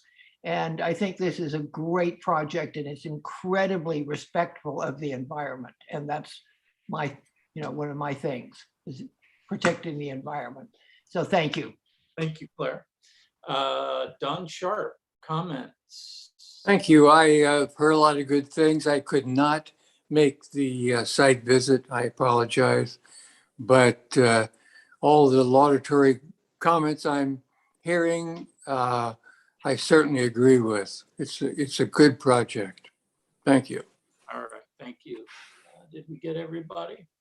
Okay. Oh, and by the way, just because the planner questioned about the overage at the height, I have no issue about the overage, by the way. Whatever that Katie was telling the owner, I mean, no problem for me. Agreed. Okay, thank you. I agree with the board too. I think it's a well-designed home. I think it's so far back. I did get to the site. Beautiful location, and you chose a good spot. Certainly where we're limited is where you could do it, certainly. So I think it's well done architecturally. I would ask maybe the idea of consider maybe some planting to screen and help break that tall face there on that side. And I think you've got room, it looks like, on both sides for plant materials. Of course, you're in high fire, so you have to deal with all of that, but it might help kind of break that tall facade right there. That being said, I wouldn't have any trouble if you could help break that line a little bit with some buffering. I wouldn't have any trouble. Nobody's going to see it, Bill. Nobody's ever going to see it. See it, that's true. Although I do hike on Romero and I would see it, but it's probably not that wall. So I'd have to have binoculars. From Romero, you can't see this site. You can. Yeah, from Romero Trail. Okay, all the way up at the top, maybe. Up at the top, yeah, before the power lines. Yeah. Anyway, just a suggestion. I think it's beautiful, well done. Totally approve it. And you're here for concept review, so I'd say, do we give them preliminary, come back for preliminary final? Because we don't have any details or landscaping or any of that.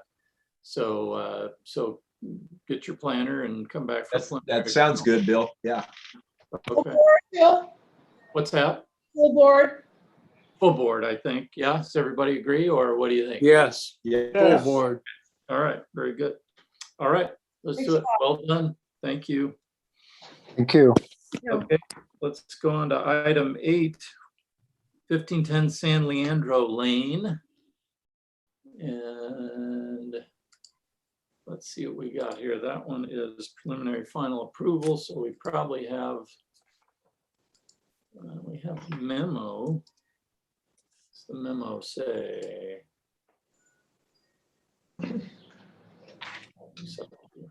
Where'd Brian go? Coastal zone ordinance. So project subject to requirements of the 20R1 zone, the coastal zoning ordinance. Okay. Did we have minutes from the previous?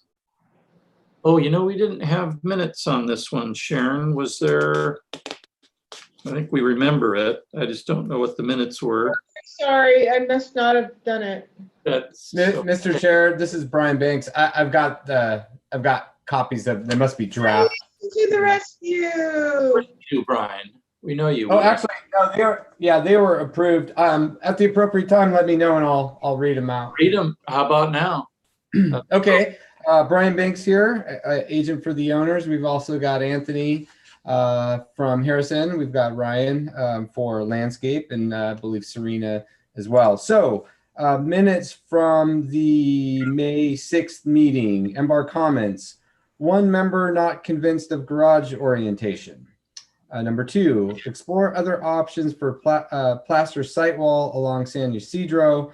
Look to add variation or transition to hedge and or chain link past the house. Number 3, eliminate night lighting from trees closest to San Ysidro. Number 4, nice architecture. Number 5, study plant material for drainage area along San Leandro. Number 6, look to make entry path from San Leandro less linear. And then the final comment was west elevation with half timber needs architectural break at change in material. And no action, may return for preliminary and final approval before the full board with planner approval. Okay. So if you'd like, Mr. Chair, I can take it, do an introduction and turn it over. Trying to get this to come up here, so. We broke it up since we're going for final. It was pretty large. So there are parts 1 and part 2. We tried to keep all the structural information that you probably aren't very interested in part 2. So part 1 would be the one to start with. No, John likes that. Well, we'll have it. We'll go to part 2 when John's ready. So just to recap, so one member not convinced of garage orientation. We hope to convince that member today and get unanimous approval. Explore other options for plaster site wall. Look to add variation. We've got 2 really great options here that we'll present for you. Option A and option B, and we're going to leave it to your board. We'll get right there. Eliminate night lighting from the trees closest to San Ysidro. That is complete. Nice architecture. We thank you. Study plant material. We've got that addressed. Ryan will take you through that. Look to make entry path from San Leandro less linear. We've done that. We'll take you through that. And then the half timber break. We've got some details on that as well. So I think we'll turn it over to Anthony, and we'll just go down your list here if that's the best way to do it. Yeah, tell me where you want me to go. Great. I think we'll start with the site plan. Yeah, Anthony, there you go. Thank you. Yeah, sounds good. Let's start site plan. This one? You guys can hear me. Oh, okay, right? Yeah. Yeah. We can see you and we can hear you.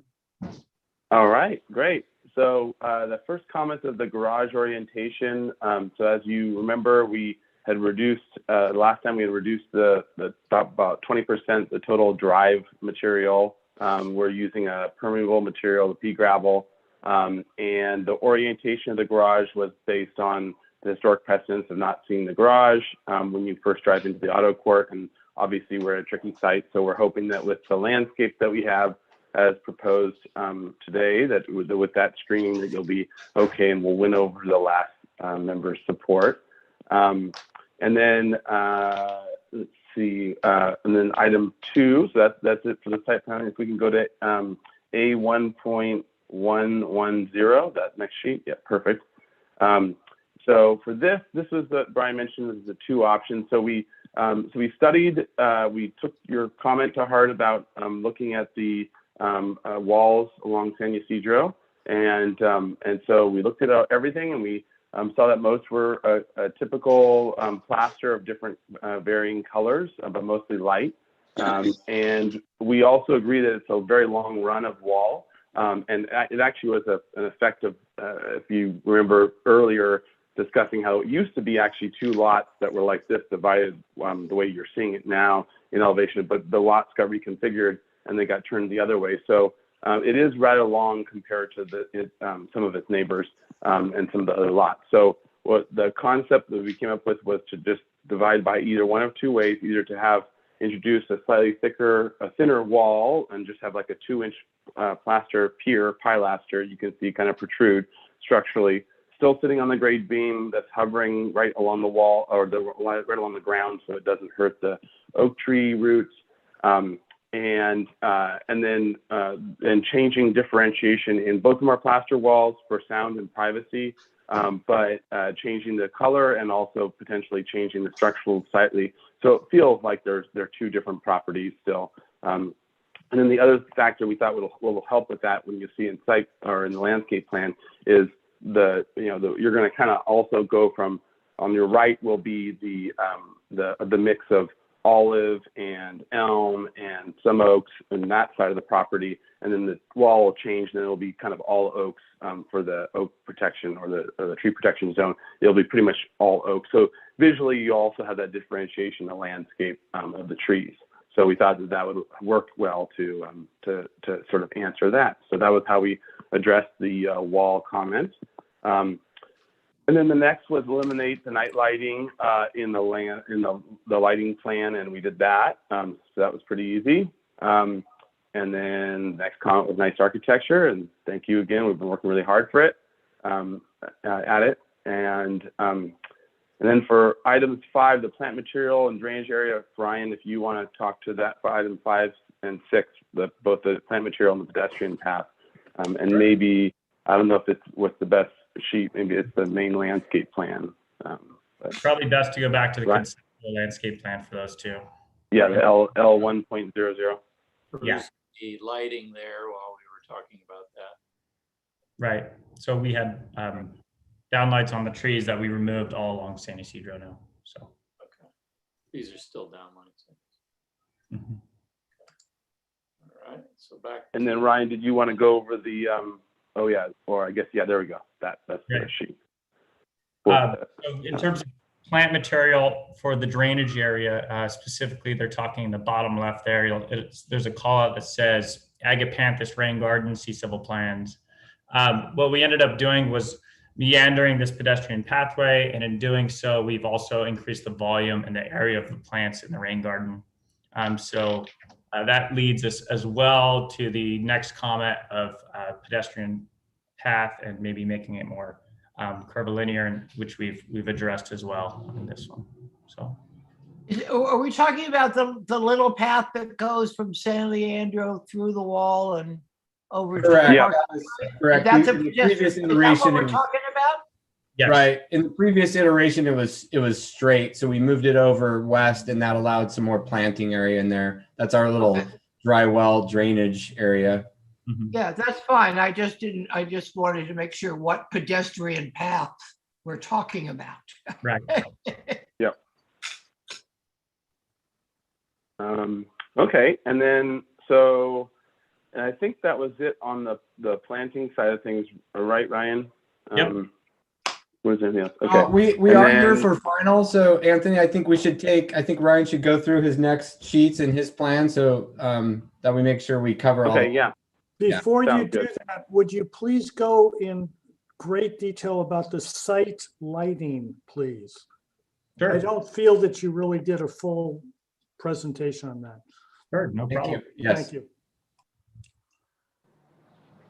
Okay, Ryan, Brian, go could for you that? reread the recorded comment as well? Yes, I have it up Brian, here. you have that. Yeah, I've got it. It's so study plant material. The lighting plan. Eliminate night lighting from trees closest to San Ysidro. Right. So previously we had downlights on the trees along San Ysidro, exactly where that pointer is right there, on 2 of the trees. And so we've taken off all the downlights along San Ysidro as requested. You actually pointed out those 2 specifically, and we just removed them. Everything else to the right of those, you'll see those square symbols are pathway lights. That's a downlight just to help with visibility when you're making that turn. And that's kind of on the inside of the property as well. And then all these other ones are just flanking the entry, and then one as well, helping with visibility as you're running down that pathway to get to the garage. So there are Do you want? there are 4 trees with downlights. Is that Correct? Only 4. And those are 5-watt LEDs with Exactly. the tree mount strap. But not pointing up, pointing down. Pointing down, 100%. and the light to the left, please? in that diagram that's pointing up? I think that's a fountain light. That's a fountain light. That's the Atlantis for the fountain that flanks the pool, directly left of the pool area. And here as well. Right there, exactly. And what's up is directly, there's 4 trees right there. Yeah. What's happening there, please, with the lighting? So that's a citrus grove, and those are just pathway lights flanking each of the benches in that garden. Very good. Thank you.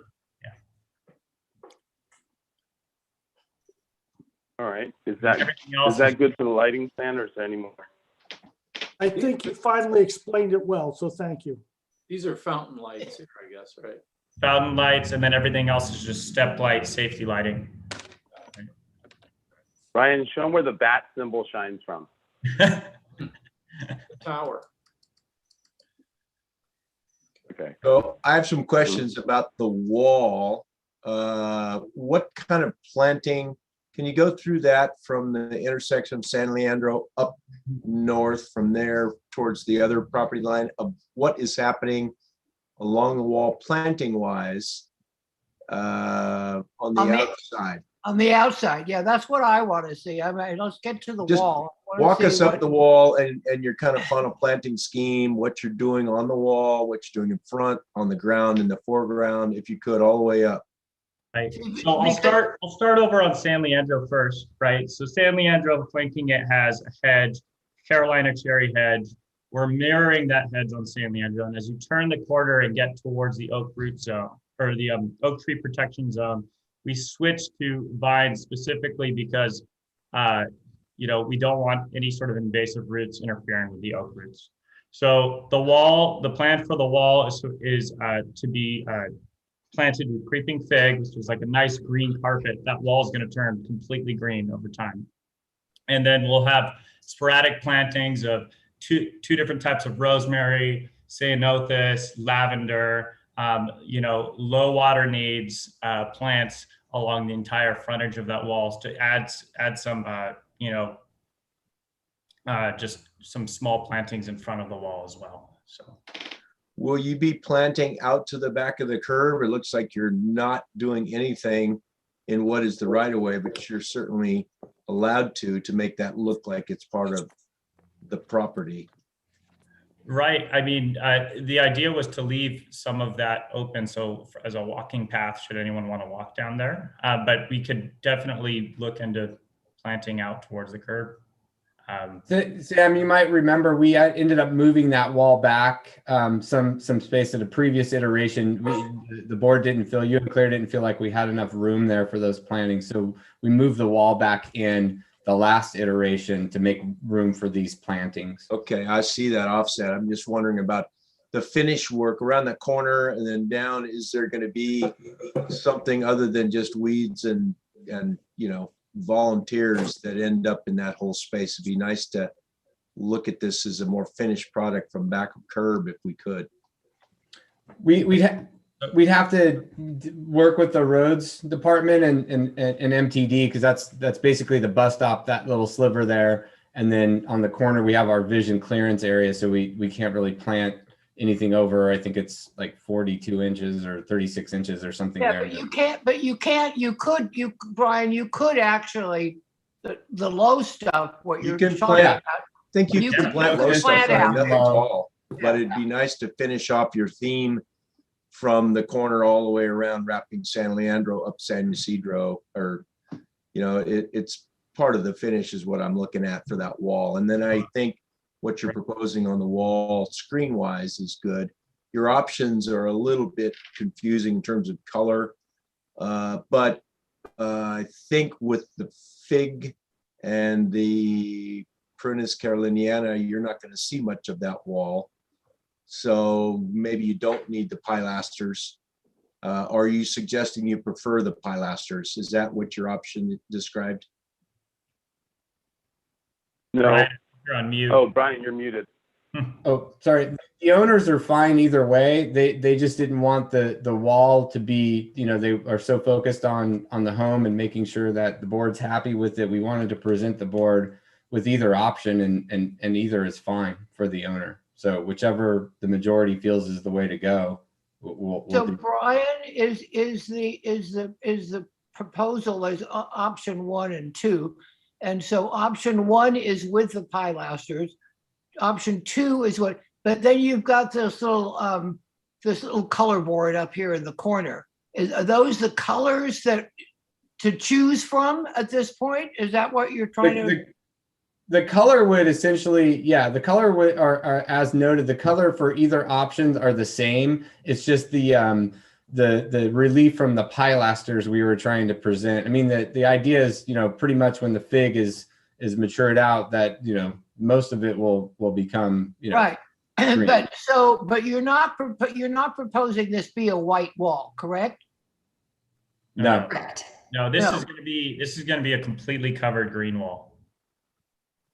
Well, until it's not. But, I mean, the reality is it's going to take a while to do grow the figs, and the community is either going to see. I'm looking from that point of view. I want to see: is it going to be a white wall or is it going to be a tan colored wall? So, so the zoom in spec is for both walls. If you zoom in, that the right side is the lighter color, the top color.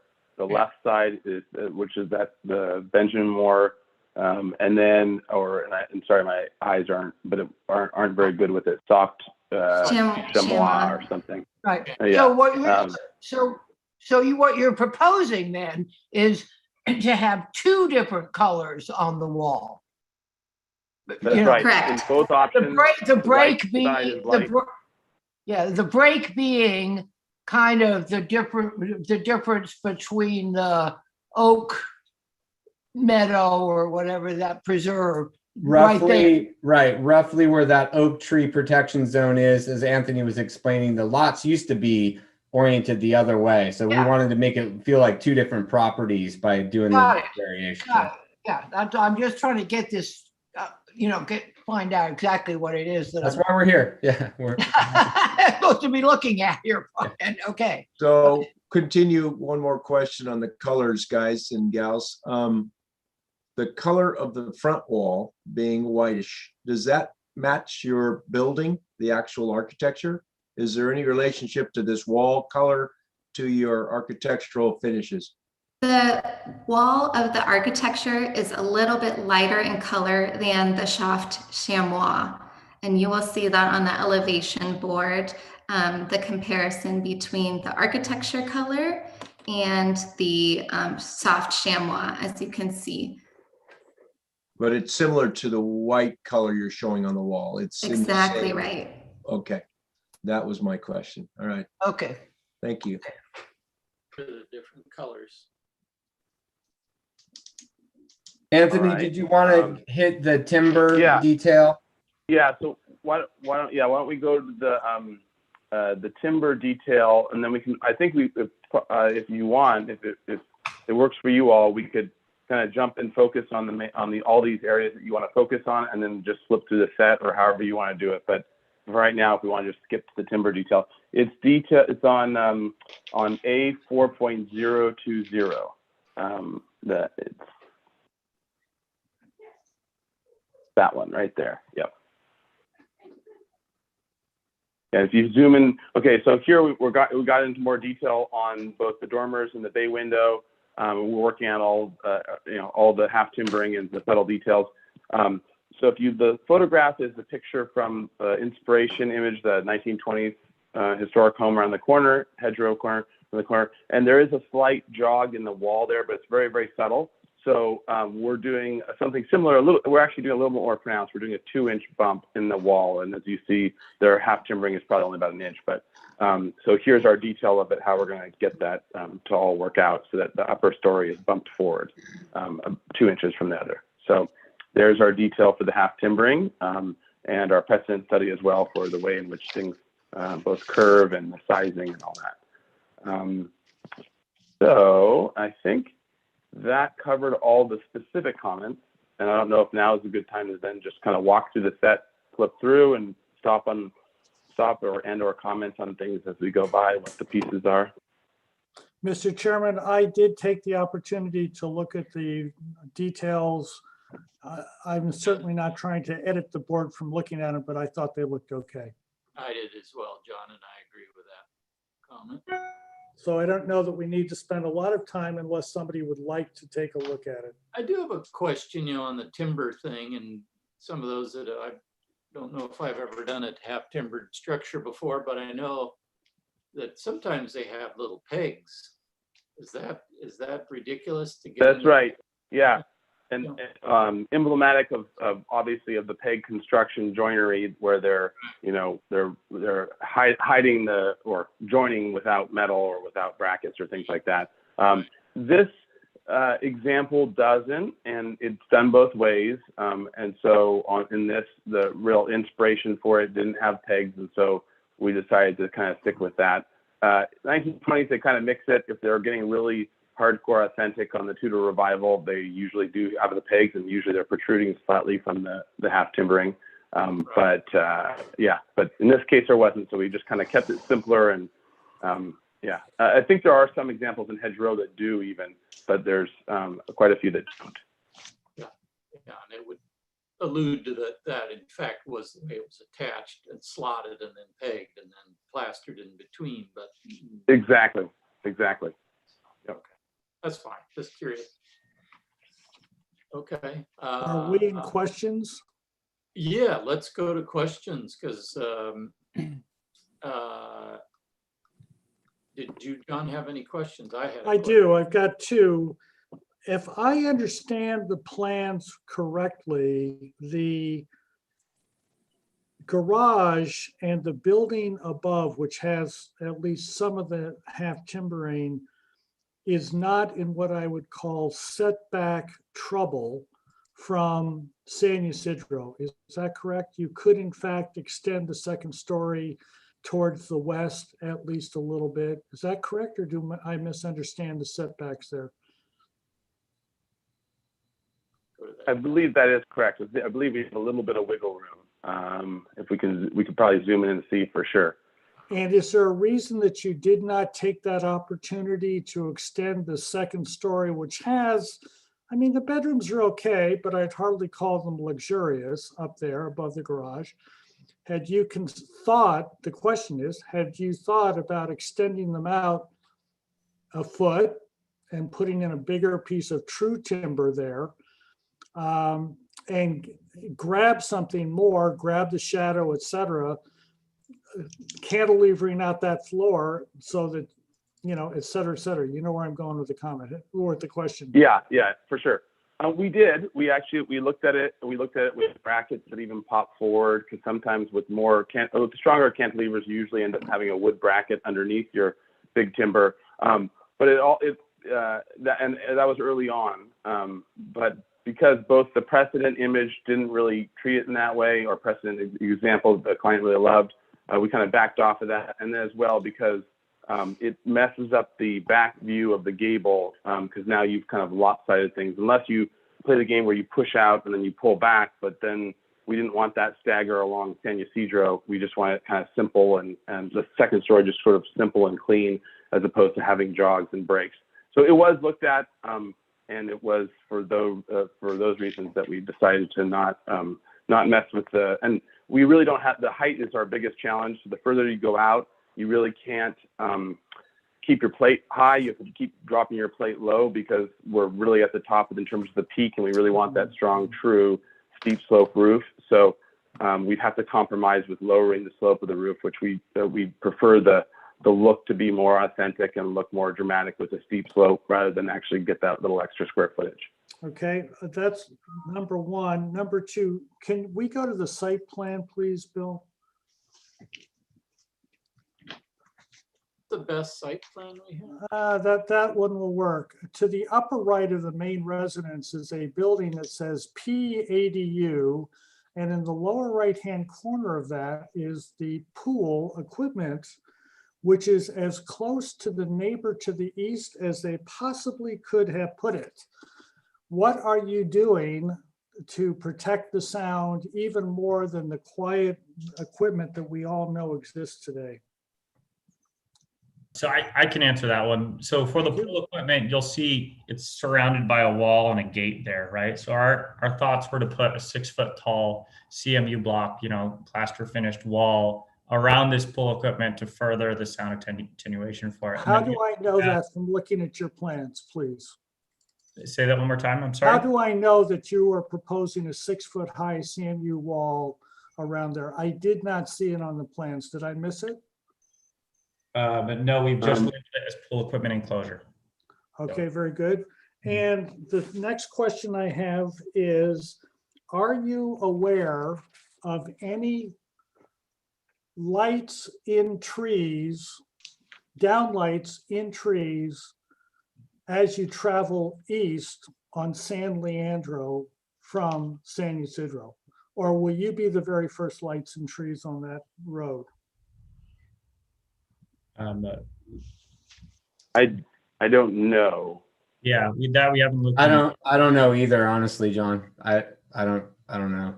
Okay, very good. And the last question is, did you realize that you did not account for the ADU on your FAR calculation? I realize that that's my mistake. We actually reduced the size of the ADU even further to allow for drainage outside of the tree protection zone. And when that change happened, we forgot to put the revised square footage in. I know that matters to you. It's 386 square feet. It does not affect the FAR. Everything matters to me. Thank you, Mr. Chairman. That's all that I have. Okay, all right, thank you, John. Sam, did you have any questions? I think you already asked them.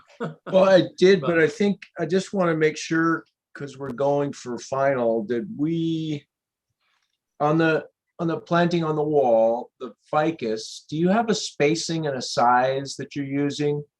When you say you're going to completely cover it, I just want to make sure your attempt is enough density, enough planting on center that you get and achieve that. And then maybe you could just recap the size of the trees that are your frontage trees along the garage and along the front of the house. I can't see the plant list and the quantities and sizes, but what size material are you using for mostly the outside? Just for the creeping fig. For the creeping fig along the wall, we're thinking, 15 gallon, 24 inches on center or 30 inches on center. For the olives in the front, which will give you a full wall.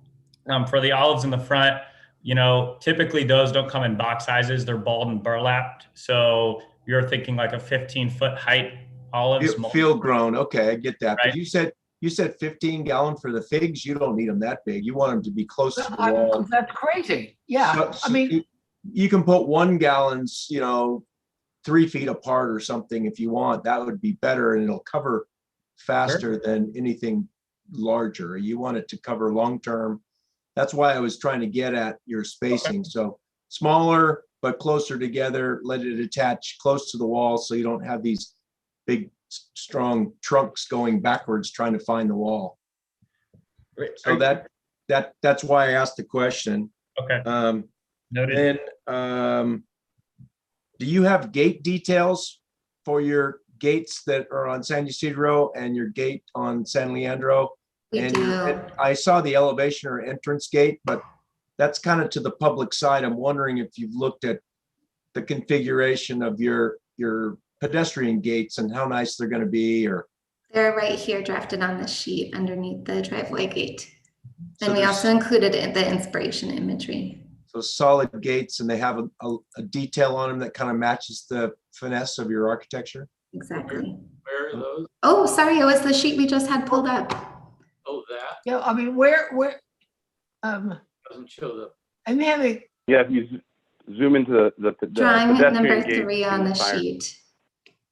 So I just want to make sure they're in keeping and not too simple, or if they are simple, that they kind of have some detail to them, because that's, again, the public side of that long wall, both walls.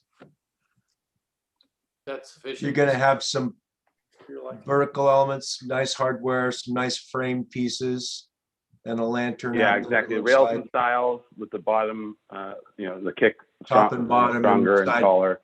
Okay. Yeah, vertical planks throughout. Yeah. Good. And then I wanted to ask one more question about the gate. Front gate, did you explore any kind of recess off your property line to give your pilasters a little depth, maybe your call box a little depth, instead of being right on the property line? Is there any study, any way that you make the property, instead of, all on the neighbor's property where you've got, some backup, and we heard some comments previously? I can address that comment. We did study it. We actually even drafted it for the civil engineers to analyze. That was the comment that came from the previous property owner to the right-hand side. Correct. And that property owner no longer lives there. And when we had the civil engineer do their analyses, that really impacted the way that the property drains south. And the civil engineer asked us to please consider moving those piers back to where they were. That's a good answer. I was just looking if you explored it and there were other functional reasons why. Okay, that kind of accounts for all my questions. All right, thank you, Sam. Tip, did you have any questions? No, I do not. Thank you. Okay, let's see. Claire, Claire, did you have? I would like to see the planting plan. Okay.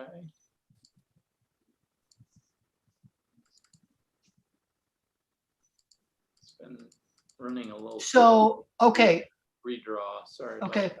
Well, that was my question. I guess I'll comment to later, It'll.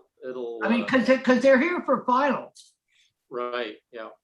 So I got a problem with right now. I can't even begin to consider giving final.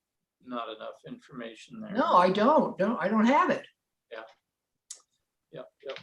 Okay. All right, then let's see. Did I get Don Sharp? Did you have questions? Did I? One question, thank you. John, maybe you can answer this. I'm concerned about the waterproofing of the half timbers and how that's accomplished without sheet metal. And I'm sure it can be done, and it's probably on there, but as they get horizontal and not,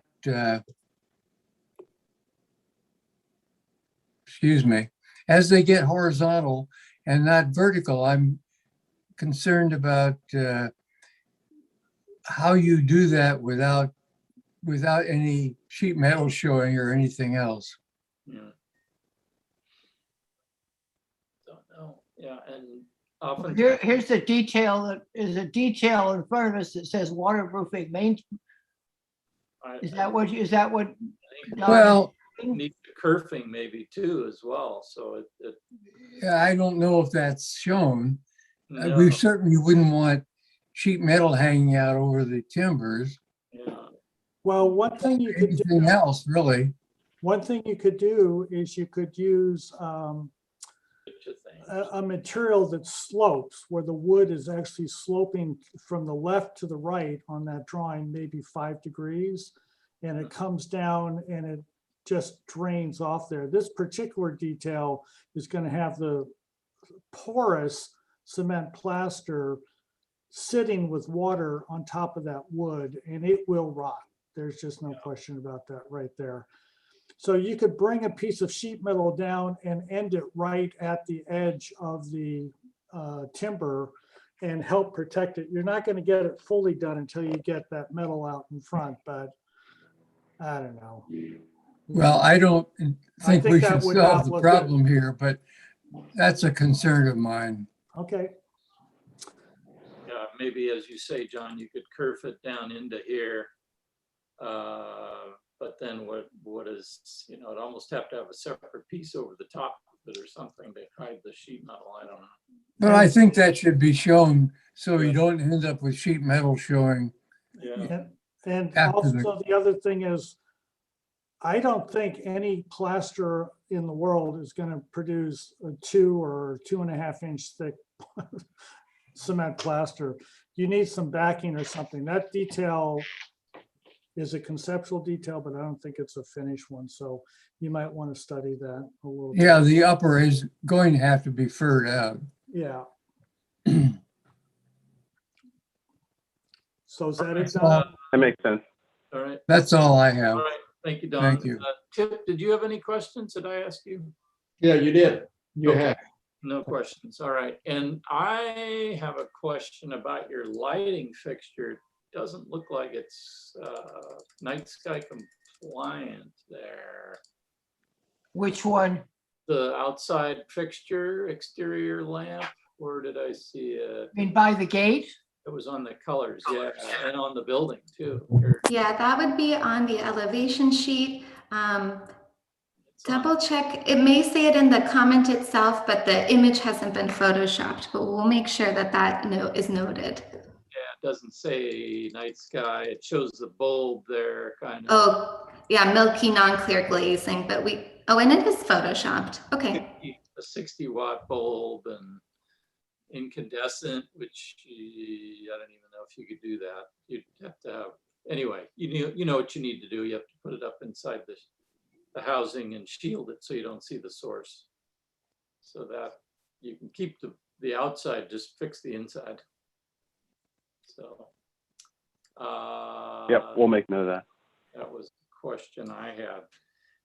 Okay, let's finish. We finished questions. Let's see if there's anybody in the audience that'd like to speak to this item number 8 for, what's the address again? 1510 San Leandro Lane. Is there anybody in the audience that would like to speak to this item? Bill, I don't have anybody raising their hands and I didn't receive anything. No letters. Okay, very good. All right, let's go back to comments of the board. John Watson, what are your comments? Okay, exterior wall on San Ysidro. I think either one would work. I personally prefer option 1. It just gives not only a color change, but a texture change. And I think it's all going to get covered up with creeping fig or whatever else you've got. So, but I think that it's going to be radically different than had it just been white. And if somebody else made the compelling argument that option 2 is right, I'm okay with that. As most everybody in attendance at this meeting knows, Claire and I usually are the only two that do the consent calendar, and the vast majority of what we do on the consent calendar is final approval. And the thing that we spend more time on than anything is lighting. And lighting in trees is becoming more and more prevalent. And if we're trying to keep dark and maintain and preserve the semi-rural, low intensity residential character, I'm having a harder time believing that any trees on the street or near the street should have lights in the trees. I just think it's going to set a precedent. Coast Village Road is expanding to the west, to the east. I think it's nice in a commercial district. I'm not so sure I'm convinced in a residential district. So I will have a hard time voting for those. I think the 6-foot-high CMU wall at the pool enclosure is a needed comment. I'm not in love with the site plan with the garage, but I understand what they've done, and they've done a good job with that. And I think that the stepping out that Anthony and I, or that I queried and Anthony responded with, I thought it was very well reasoned. And so I think that I can live with the half timbering as it's shown. And that's and I believe there are enough holes in the drawings for final, but I think it's well past preliminary. So I'd be ready and willing to make a motion for preliminary with these couple of small comments. That's all I have, Mr. Chairman. Thank you. Thank you, John. Don Sharp, what are your comments? Well, I also believe it's ready for preliminary. And I personally feel we've beaten this thing to death and gone as far as we need to make it a good project, which I think it is. Thank you. All right, thank you, Don. Sam, your comments? Yeah, I think it's ready for preliminary, but I do think that there's some added detail in the landscape on the foreground side of the wall that I'd like to see more fleshed out. I didn't hear or see anything presented on an irrigation plan and a WELO kind of finalization of water calculations, which may be in this plan that they can bring next No, time. they're So, not there. They're not there, Sam. That's why. okay, so yeah, I think I made the question about that. Yeah, we do. I don't want to hold up the comments, but on page 6 of the PDF, we have our hydro zone, if that helps. okay, well, that's good. I just wanted that to be included, but I think a couple things need to be flushed out in that right of way concern that we had. I too like option 1 of the wall configuration. I think, you know, breaking it up with some pilasters on the backside in the oak area makes sense along San Ysidro. So I like your study. I prefer that one over the other, even though they're going to be covered with green. I think it adds some relief to that length of parallel wall behind the curb, but I would like to see the right of way studied in terms of planting. Other than that, I agree, it's ready for preliminary. All right, thank you, Sam. Tip, comments? Yeah, I definitely feel that it's ready for preliminary approval, and I do agree with all the previous comments, and especially the wall option number 1. Thank you. All right, thank you. Claire, comments? Okay, so we'll go back to the wall. So option 1 would be my preferral, you know, and I do appreciate the fact that we've actually split the color between the upside and the downside. I think that was a good move to do that. And then back to the planting plan. I'm more than happy to give this project preliminary. There's absolutely no way that I could give this. And with that said, I would like to see a planting plan that has the sizes of the species of the plants, the sizes of the plants, the location of the plants, especially along the outside wall. You know, that's kind of, and I loved somebody, I don't know who it was earlier, maybe it was Sam or maybe it was John.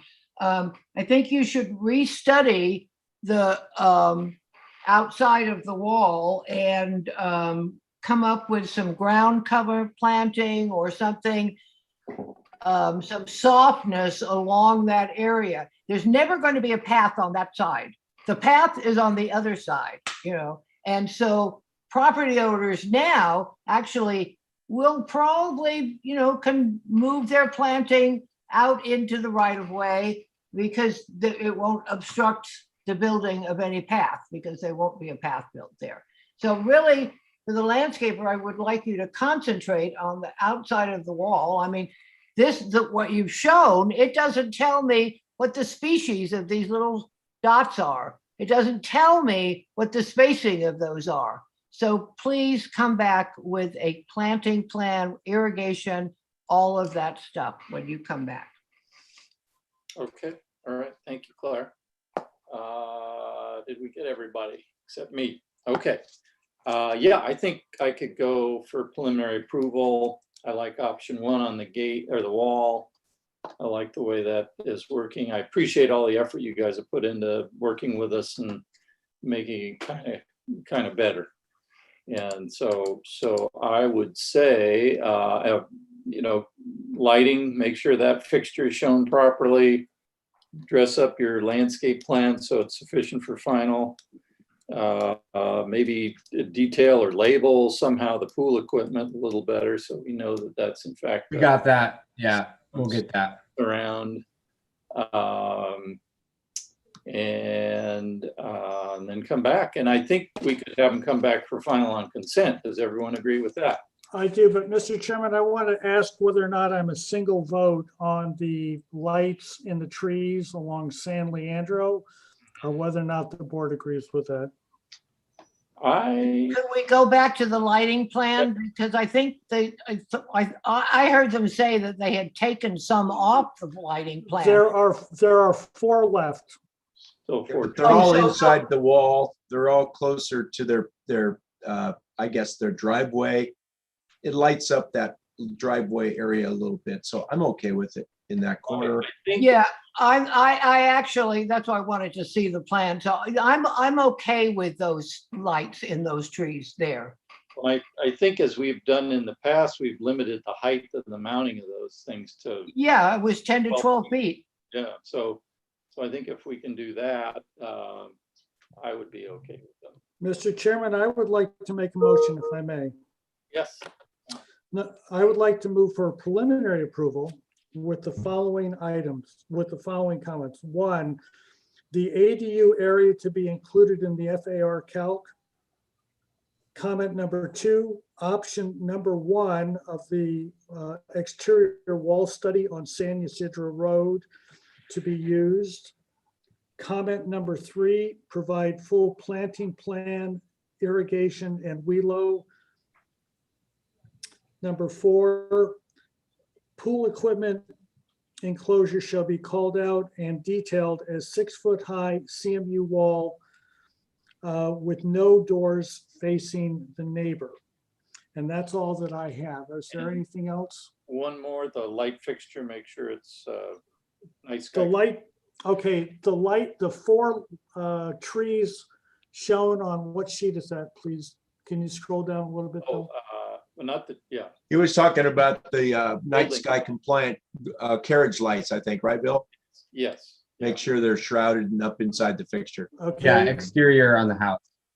And the 4 trees with downlights shown on sheet L-3.0 are acceptable to the board and shall be mounted at no higher than, somebody, 10 or 12? Which one do we want? 10's enough. 10. 10's good. Yeah, Okay. 10's good, you know. I'll second that. All right, all those in favor? Aye. Aye. Yeah, and final on consent. Final on consent. All right, preliminary approval. Thank- with final on consent. Thank you, everyone. We appreciate it. Thank you very much. Thank you very much. Thank you. Nice work. Thank you. Bye-bye. Okay, let's move on to item 9. Bye. 137 Olive Mill Road. Let's see, that one's here for a preliminary approval. Okay, so I don't believe we had any. Oh, We did seen have this? past minutes. Oh, yeah, oh, 520, okay. Okay, I hope everybody is appreciating how good a job Bill is doing today. Hip hip hooray. Yeah, Yes. Bill. You've That's got right. it. all right. Thank you. You're an all-star. Okay.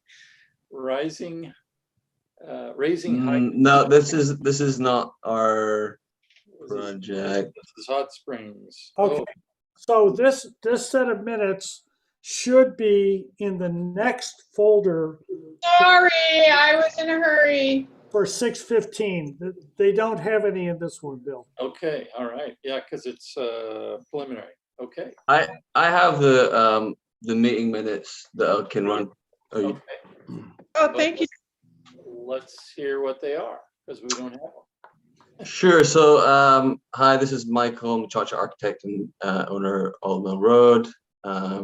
Firstly, I'd like to thank the board for all of your comments. We're hoping that we're getting close to direction forward, and I appreciate your time. And obviously, this is a long meeting, so we're kind of at the tail end. So hopefully, we can get through these comments quickly. So item number 1 we had on the previous agenda was paint color to be reconsidered, perhaps a more muted color. Consider a traditional Santa Barbara style stone instead of the manufactured stone selected. So the hardy siding that we've selected here, which is going to be noted on. Well, was that, sorry. Sorry, I was just going to, so you want me to read through all of the items and then? Okay. Yeah, let's read Okay. through the items and then you can go through. Sure. So item number 2, consider more diminutive, smaller windows, multiple windows, and additional landscaping. Screening to create more visual interest for the 2 proposed windows facing Olive Mill Road. Item number 3, concerns with the large amount of hardscape, large area in the back, putting green, multiple parking spaces, paths, etc. do not appear to comply with the Montectio community plan policies regarding the low intensity semi-rural character. Item number 4, height and massing are acceptable, as is the FAR. Please put on plans. Consider softer entry walk. Item 5, restudy walkway between entry walls and residence. And then item number 6, project has an urban feeling. Consider breaking up in a more asymmetrical way. Item number 7, restudy pool equipment enclosure location and consider adding roof for sound attenuation. And then the final item was consider planting additional oaks in place of walls along Olive Mill Road in order to comply with mitigation replacement planting requirements. Okay, so introduce yourself.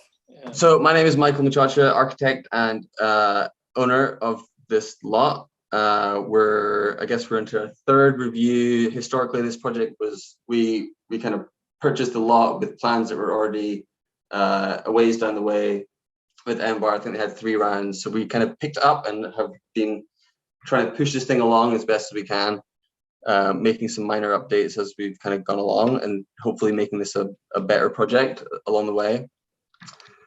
So I can start with item number 1. Paint color has to be reconsidered, perhaps more muted color. Consider traditional Santa Barbara style stone instead of the manufacturer stone selected.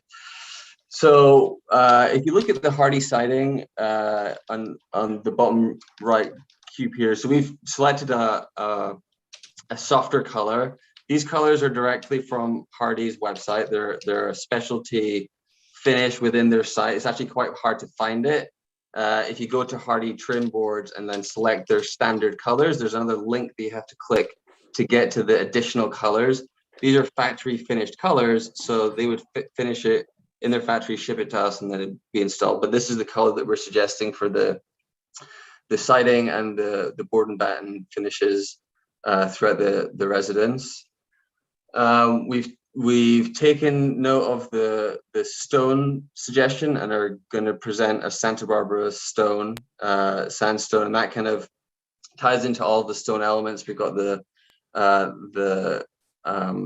stone entry elements, the kind of gabled roof elements sticking out, and then some of the site elements, the pilasters, and then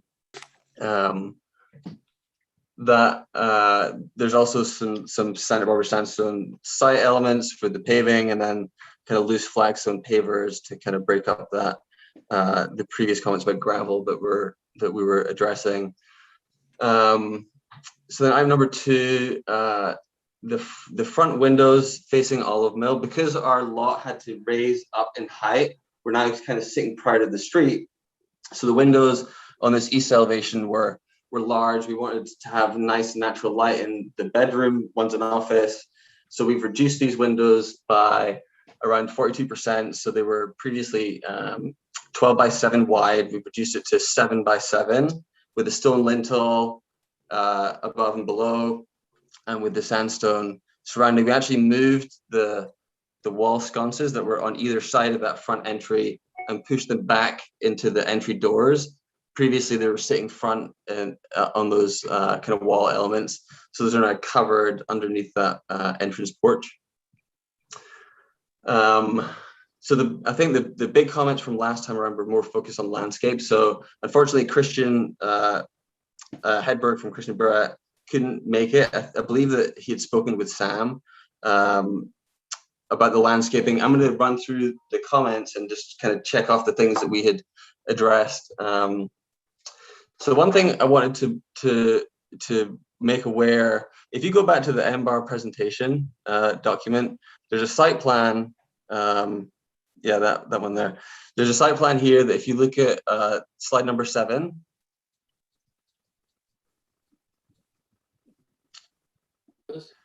Yeah, you can actually see there's 3 within our recorded parcel. There's 3 different parcels. There's parcel 1, which is the bulk of our lot. There's parcel 2, which was I think it was a water well easement, and then parcel 3 is actually a driveway easement, or a roadway easement. Sorry. So anything that we do in that easement has to be facilitated around access to our property. It's consistent. Our site plan is consistent with the previous home that was on the lot. The driveway actually was a double-ended driveway. It kind of came in and wrapped around and came back down. If you look on Google Maps, you can actually see the previous property. So really, one of the comments previously was, hey, there's a lot of hardscape in that particular area. Consider your driveway entrance. Really, we can only use that area for our roadway easement. And if you look at what we had proposed previously, we had this gravel paved driveway that kind of straddled Oliver Road into the street front. So we tried to reduce that as much as we can. So that's going to be our gravel, the extent of our gravel. Everything else within the site is going to be more of a rural feel, with loose pavers and then planting growing up it.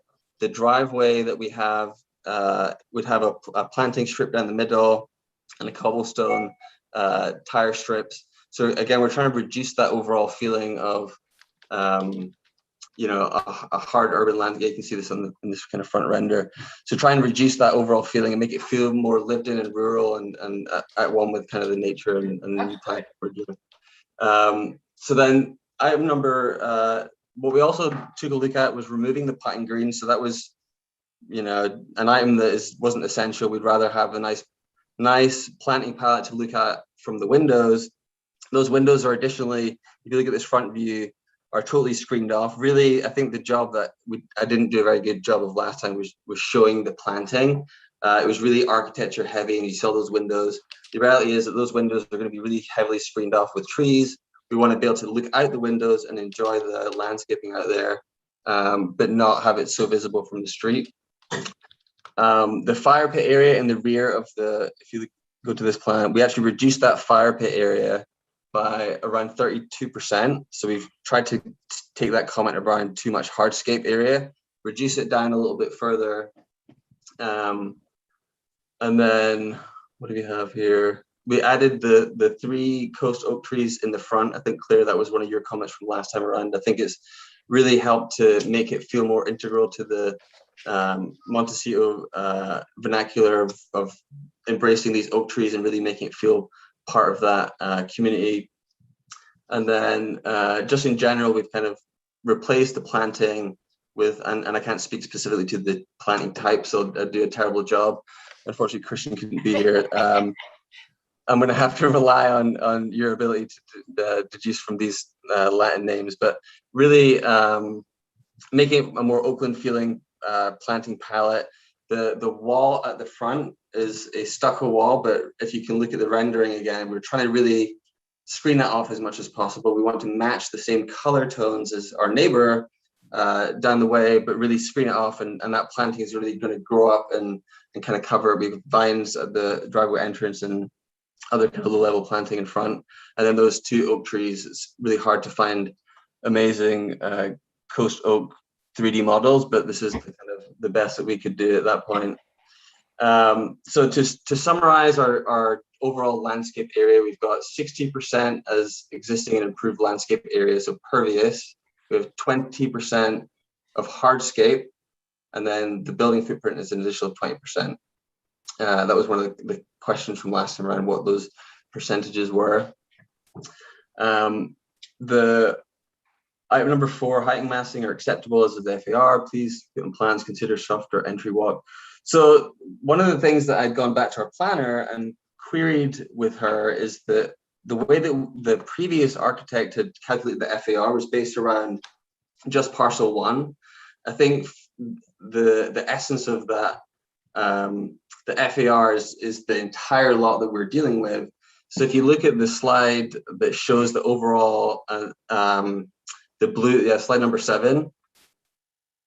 Previously, we were talking about 0.41 acres because it did not include parcel 2, these little slivers, and then parcel 3. So I'd spoken to Kiara Ristic, who was our planner, she's no longer with the city, and said, hey, we should actually be calculating it based on 0.47 acres. She agreed on that. She said, that's fair. So our FAR is actually 109%. So that's come down even further than the previous submittal. I think we're at 115, so we're now down to 109.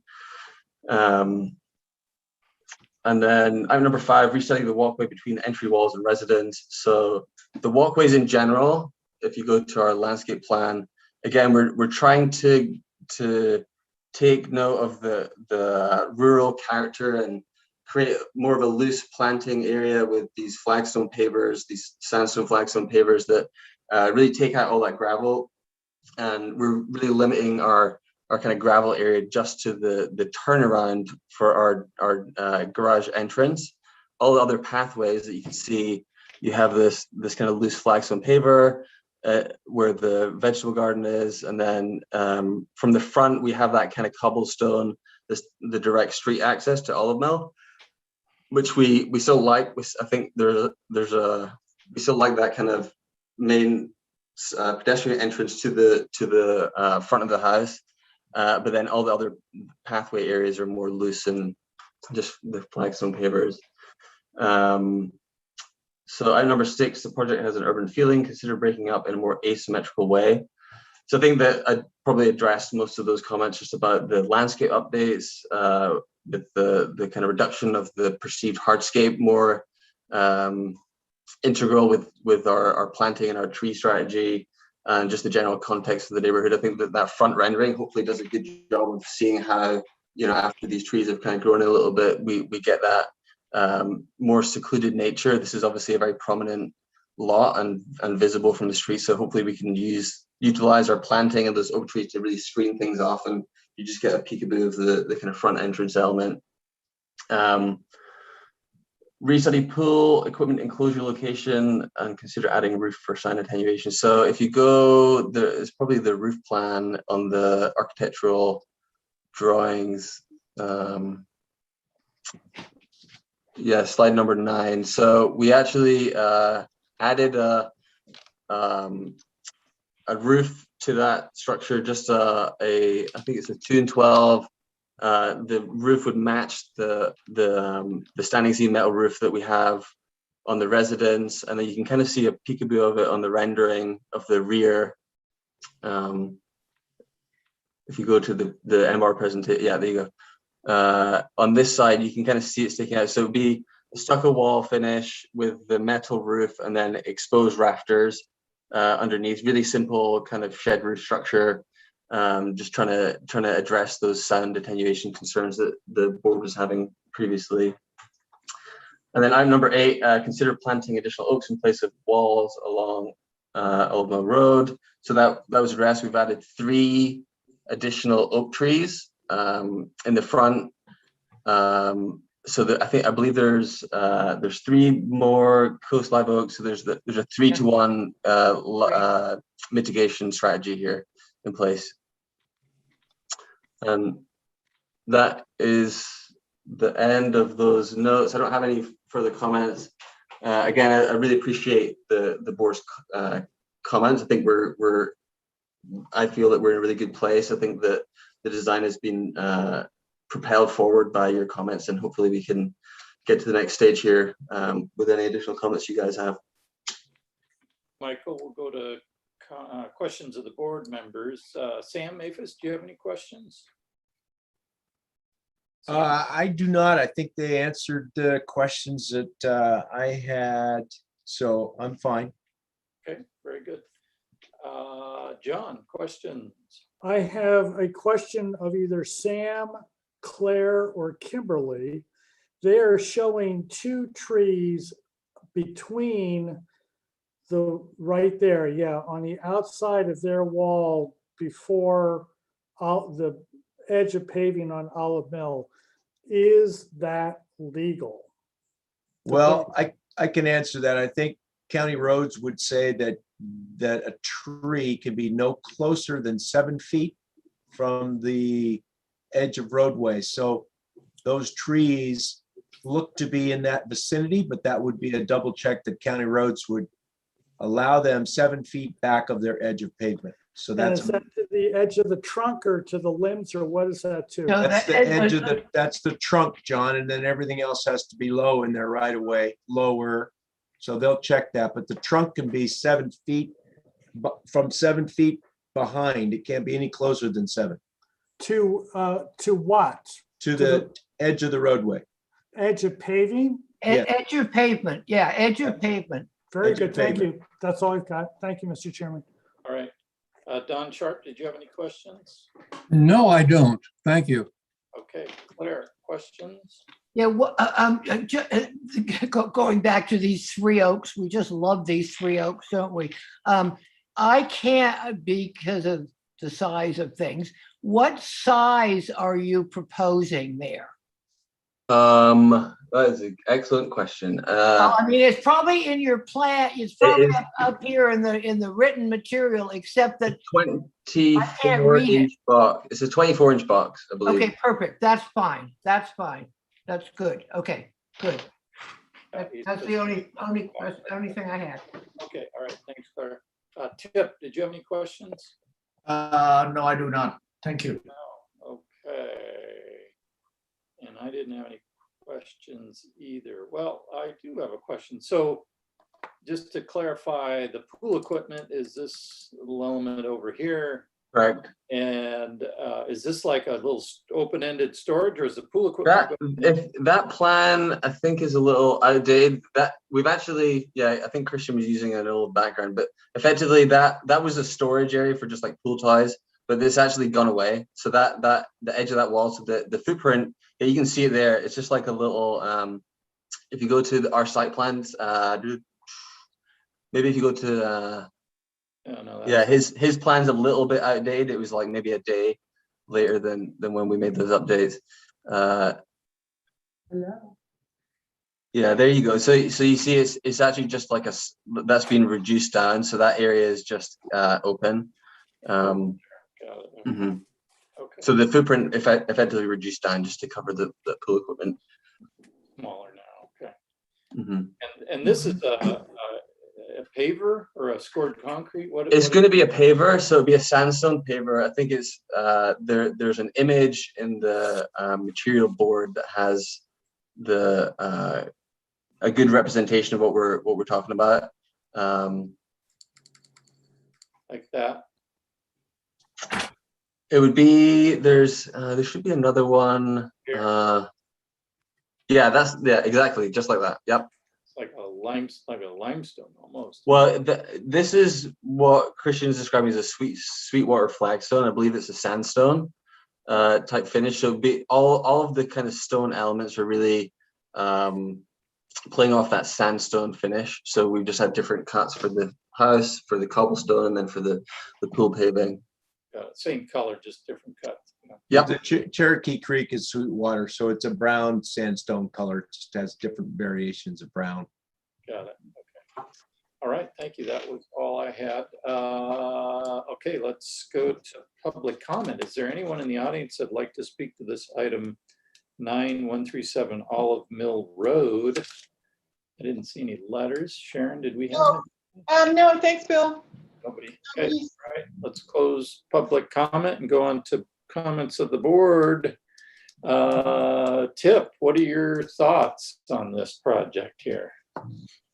Well, I believe that we have spent quite a bit of effort trying to improve this project through several meetings. Yep. And I think this is as good as it's going to get. So, and I think the landscaping plan is very helpful to help screen the house from the front. So with that in mind, I think that this project is ready for preliminary approval. Okay. Okay. Thank you, Tip. Claire, what are your comments? I have no other comments other than to make a motion for preliminary approval with final on consent. Okay. Does everyone else agree with that? Yes. Sam? I'll second that. Okay. Seconded by Don. Preliminary approval by Claire. Just as a discussion item real quick, I wanted to let everybody know as an ex parte that I did talk with Christian Hedberg.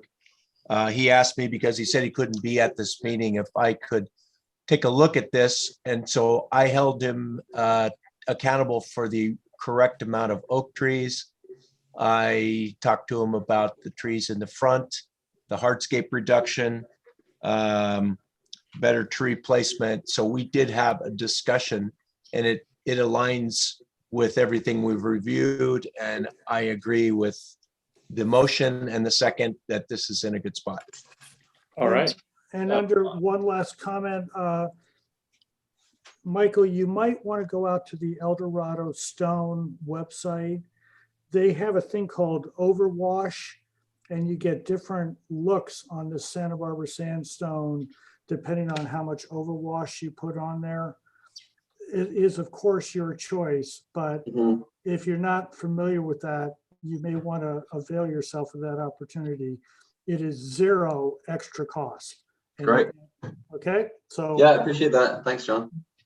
All right, great. So we're gonna vote on the motion on the floor, and seconded by Don. All those in favor? Aye. Aye. All those opposed? All right, motion carried. Thank you. So Michael, you understand that what the motion that we've done is that you're going to return for final on consent. You won't have to come back to the board. You'll just have to come in front of John and I. Sure. So is there any additional, I guess I didn't hear any additional comments that we need to address. So it would just be, I need to meet with the planner and get everything squared away, and then it goes back. You gotta make sure that all the plans are all in line and all your details are in line, all of that stuff, so that John and I can go through the plans and give you final approval. Lovely. We'll do that. We'll make it easy on you.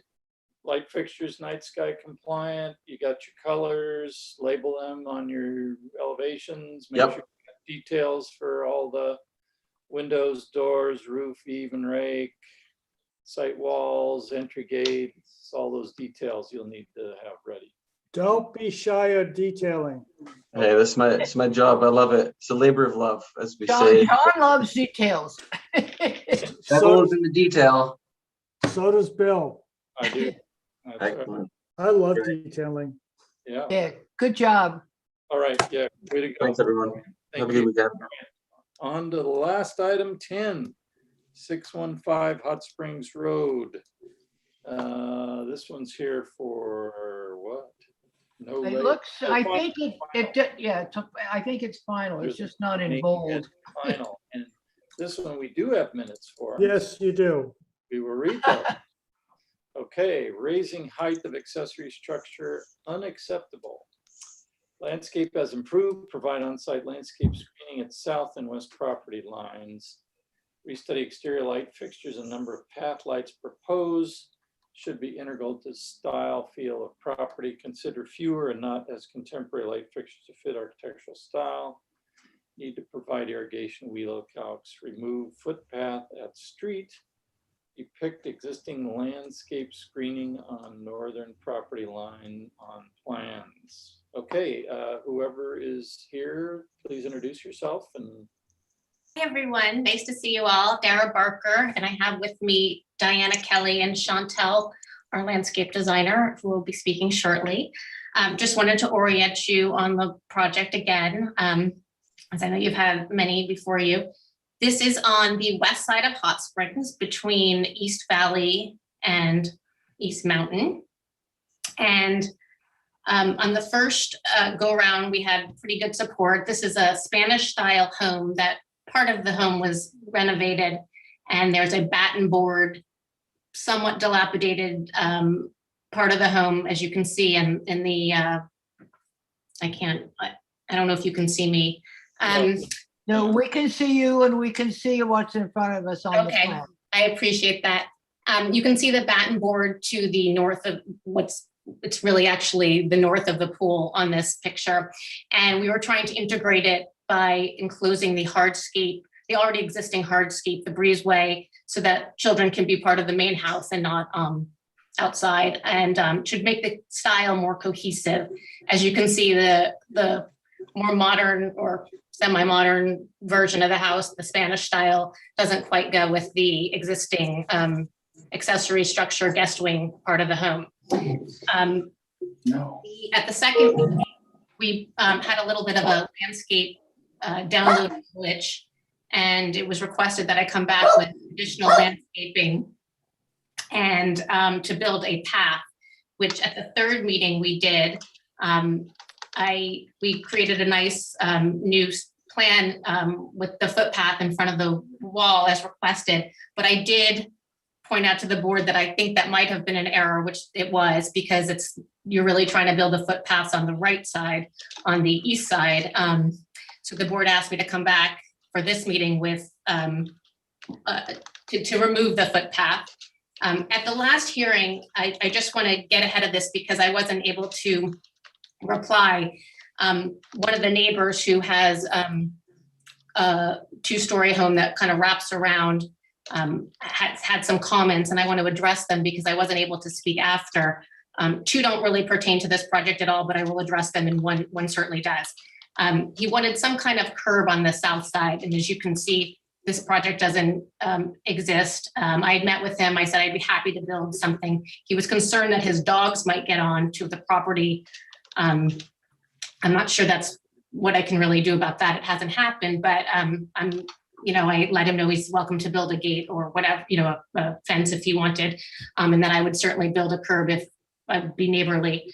The second complaint he had was that what he referred to as a spike tower, which has been there since 2006 and was actually designed by Mr. Sharp and approved by the MBAR. He didn't like that. Again, it's from 2006. It's not part of this project. It's a cabana that's open on three sides. You'll see it in the pictures. Again, it was approved by the MBAR, and I'm happy to do some screening, but that's been in existence. The third complaint, which did actually pertain to this project and was certainly, I misspoke, was about which pertained to raising the accessory structure, the roof line. And I misspoke and said it hadn't been raised, which it hadn't been in the prior 3 times. We met with you, but and Diana's going to talk about this, but one of the board members had requested that it integrate better with the garage if it was raised 12 inches. And I didn't realize it was done. I'm an interior designer. So I misspoke, and that kind of caused a little confusion that I created and take responsibility for. But it is now since reduced to the same exact height it's at. And that had been in the prior plan. So I just wanted to make sure. And then the very last thing that the board was concerned about or wanted to see for this meeting, which I'll address at the end, is they wanted better jewelry for the house and less contemporary jewelry. And again, as you know, this project sits far back from the road. I've changed the fixtures as requested, and I hope that you will like them better. And with that, I did also just want to say just in terms of the neighbor thing, because I was taken aback because I had met with the neighbor, and I'm happy to do whatever's neighborly. But I felt that because I wasn't able to reply, I called the prior owner, Dick Norland, who I believe even sat on this board. And I gathered that there was no love lost between them. And I think I may have inherited that. But in terms of this project, I'm happy to provide any screening, even though I'm not building anything new that exists in this space. So as Diana will walk you through, we're just proposing again to enclose the existing hardscape and make the style much more cohesive and consistent, and just make a better project on Hot Springs. Diana, you want to take over and walk the board through the elevations? Sure, will do. So there are many elevation sheets because it's like a 18-sided house now. Starting here on A311, the light fixtures have changed there at the front entry. If you look at elevation number 2 for the proposed new front entry, everything else stayed the same from our last meeting. So they are more in keeping with the existing style of the Steve Handelman Mission Ridge style of lighting that's there, and we're able to maintain a lot of the existing light fixtures that are there. But on the front elevation here, elevation 2, 2 new fixtures are proposed, and those are shown in detail on sheet A6.0. We have 3 types. I call them A, B, C. So there are details 15, 16, and 18 there in the left bottom corner. So existing is there, Steve Handelman's Mission Ridge, beautiful lantern fixture. And for the new ones at the front door, a more decorative style hanging on the back plate from Steve Handelman as well. All night sky compliant. And then for the new addition of the hallway addition, house and accessory structure, I found there at Steve Handelman a beautiful smaller Mission Ridge wall bracket that they have there. And 2 of those would go on that hallway addition just over the new doors facing the pool. So it keeps within the same family of oil rub bronze finish and old world looking lantern style. And so if you back up just a little bit, there's so many angles to this house, as you could tell from the key legends in each corner of each elevation to try and it's in bold where the view is happening and those numbers correspond to each elevation. And we went through all the finishes last time. Nothing has changed with colors, and finishes are matching existing from this house built in 2006. And I studied architect Steve House's drawings, and we replicated matching those details to help bring the new accessory structure, which will become part of the house now, remove the board and batten and go to exterior stucco and red tile roof. I have corrected my drawings to show that the accessory structure is exactly the same height of ridge and plate height and pitch. So it all matches.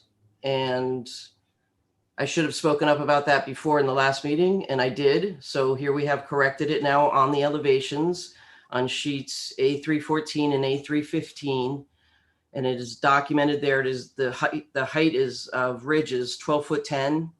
The plate height is 8 foot high. And I was trying to increase it 1 foot to make it a little more gracious inside, but that's okay. This is like a beautiful cottage feel inside. So existing to remain is just fine. There will be structural added to bolster up that clay tile, but that happens inside. So nothing changes on the massing of this building. New wood windows all around. Let's see what else. So those were the main points of the lighting. I can show you on a plan for the lighting locations. There are electrical plans in the in another file that is just the plans. This file has just elevations and details because it was over 15 megabytes. So I had to break the architecture package into 2. And then there's a landscape set that Chantal will talk about. And I just want to add, this is the reason there's so many different angles. It's sort of a hacienda style. Again, it's all not visible from the right of way, but it sort of has the current version of the way the site is, it sort of sits all around the pool, which is really nice. It's all one level. It's nowhere near the height exceptions in this area. And it sits, very far back from the road. I think it's a great project, and that's why we want the rest of the structure to look like the main house. So I've addressed the architecture, and I'd like to lead on to Chantal taking over all the landscape items and address what was in the minutes from before. So if Chantal could take over, that would be great. Hi there. Yeah, so if you guys can bring up the landscape plan, I think it's the 3rd set in the folder. I can talk to you guys about that.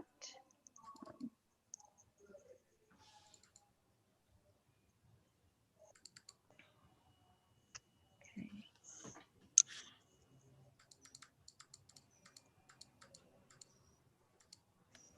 So I'll just start kind of at the front here, addressing removing that pedestrian path that Dara had mentioned that we had put in and then taken out.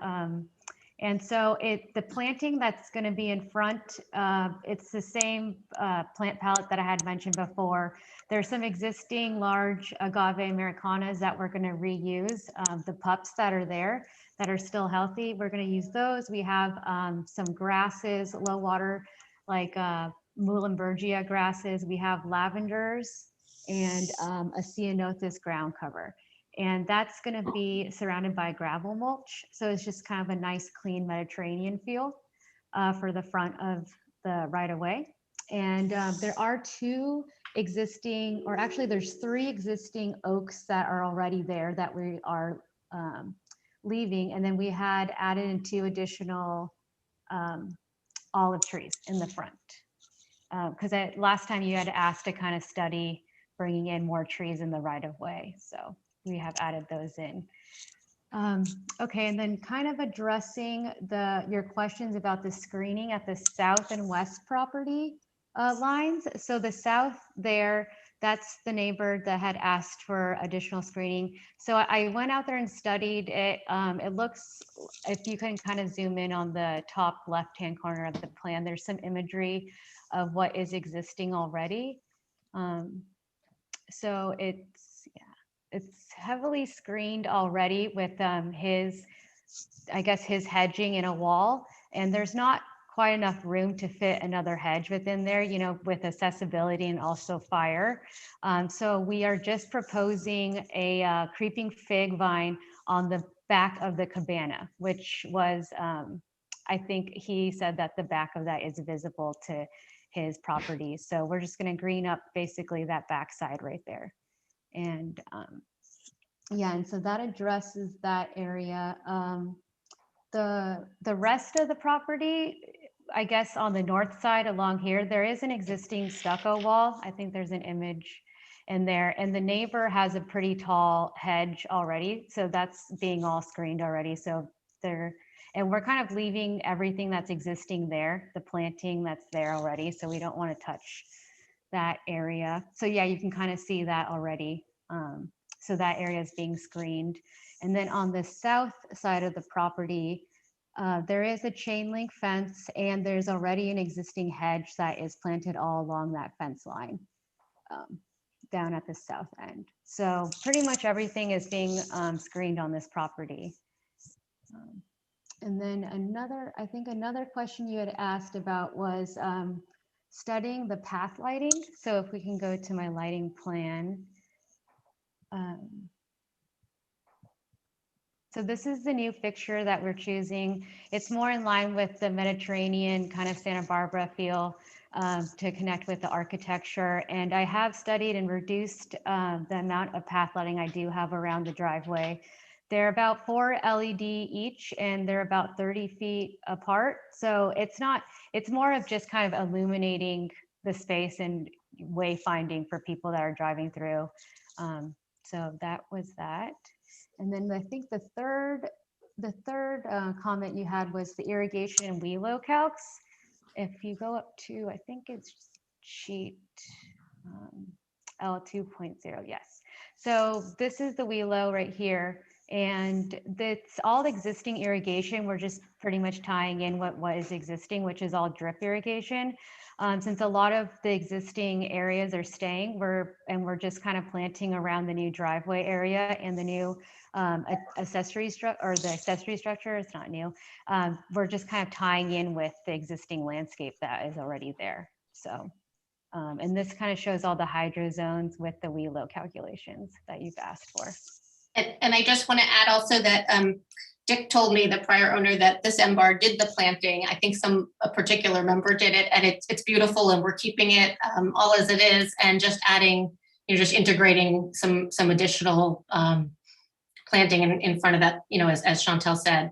So if there's any questions, we'd love to answer them, and we're hoping that we've addressed all of your concerns. Right. Thank you very much. Let's go to questions. Sam Maphis, do you have any questions? No questions. Okay. Claire, do you have any questions?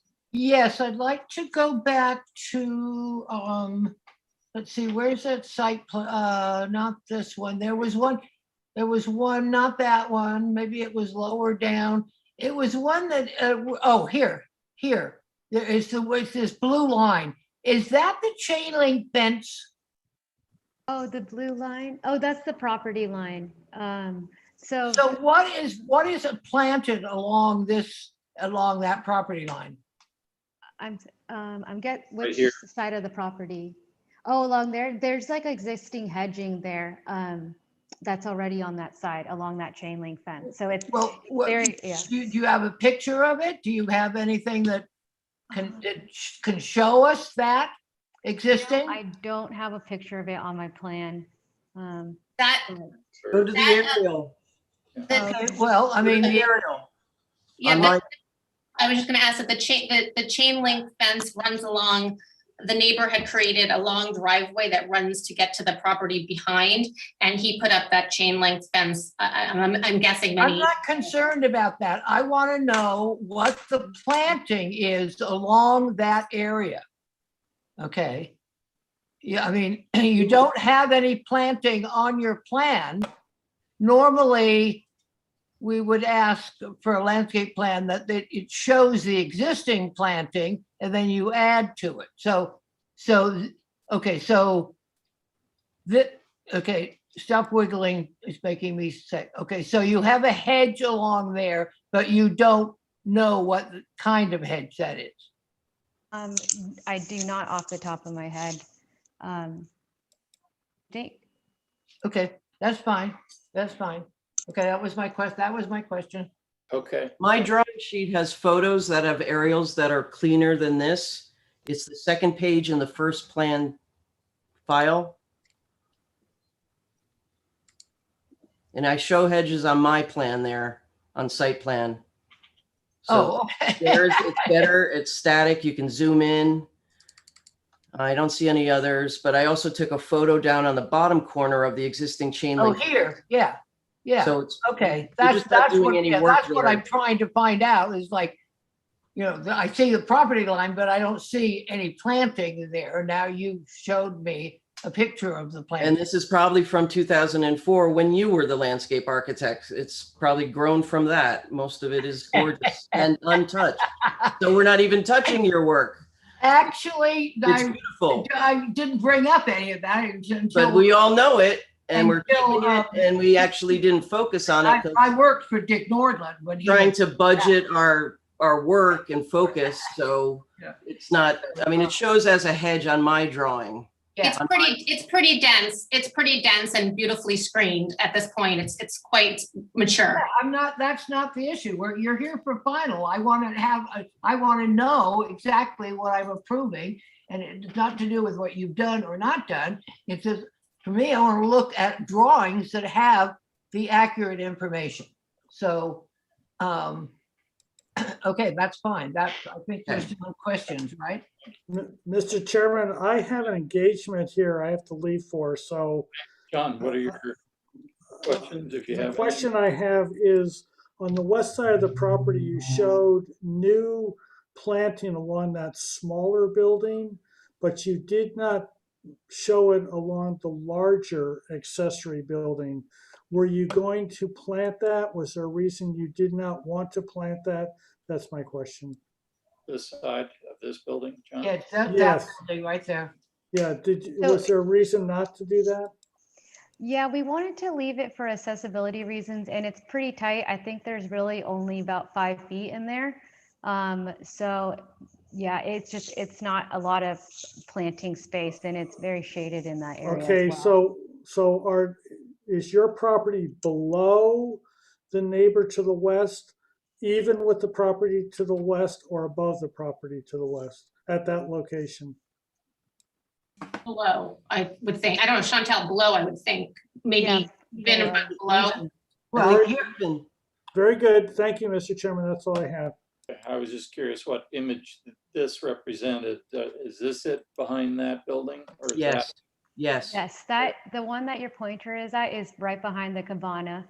And then the image right below is the accessory structure. Okay. Thank you. Okay, all right. Thank you, John. Don Sharp, did you have any questions? Don, are you there? Don, is he there? Okay, we'll go on to Tip. Any questions, Tip? No, I do not. Thank you. Questions, okay. And the only question I had was on the elevations there. Did you, where is it? get to it. If I can find it buried here. There we Other go. file there. There we go. I noticed that you said it sounded like you were changing all the windows out, right? Wood frame. Yes. Was there a reason why these didn't get cut lights in them like all the rest of the structure has? These guys here didn't get the cut lights like you show in all the other buildings. Is there a I reason? believe that's the back. Diana answered that, but I believe that's the Back that faces that wall? So you decided you didn't want to have any divided lights in them to match the rest of the house? we were trying to use what was some of what was existing, and there's no view into that. So I believe that I'll let Diana address this. Oh. I didn't show divided lights there, but if you go down one more sheet, one more. Okay, I have it there on number 24 on that back side. So I just forgot to do divided lights. That's all. All righty. But there would, and I will put divided lights on number elevation 22. Okay. Thank you good. for catching that. Yeah, that was the only question Did I had. I? Oh, here's, no, that's one. Never mind. And I'll put divided lights in. Okay. All right, that was the only questions I had. Let's open this up to public comment. Is there anyone in the audience that'd like to speak to this item 10615 Hot Springs Road? Don't see any letters. Isn't there a comment letter in there? There definitely is a letter, I think, from Bob Lamborn, I believe, because I was CC'd on it. I do not see that in my list here. Bob Lamborn's letter was in support of the project that he addressed. I don't know which item it is. Yeah, Bob, Mr. Lamborn, would you like to speak or no? Is he in support? Yes, he is. Unmute yourself, Bob. Okay. Oh, here he is. Yeah.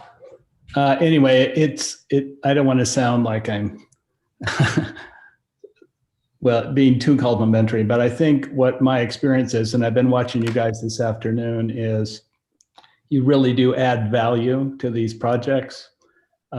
Just watching a couple of them, just speaking as a realtor, as an investor, and as a person who was trained as a banker. Houses are investments, and they also are lifestyles.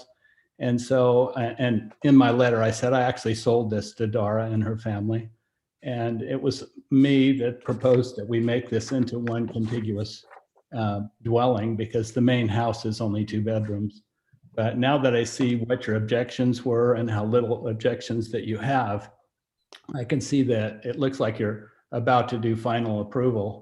And I think both sides have addressed all of the issues. So I was just adding my 2 cents. There was a letter submitted 2 days ago, and Sharon said she had forwarded on to you, but that's basically it. Because I just wanted to make sure. She's been in here like 4 or 5 times, spent, literally thousands of dollars. But I think the end result is excellent. That's my 2 cents. Great. Thank you, Bob. I appreciate it.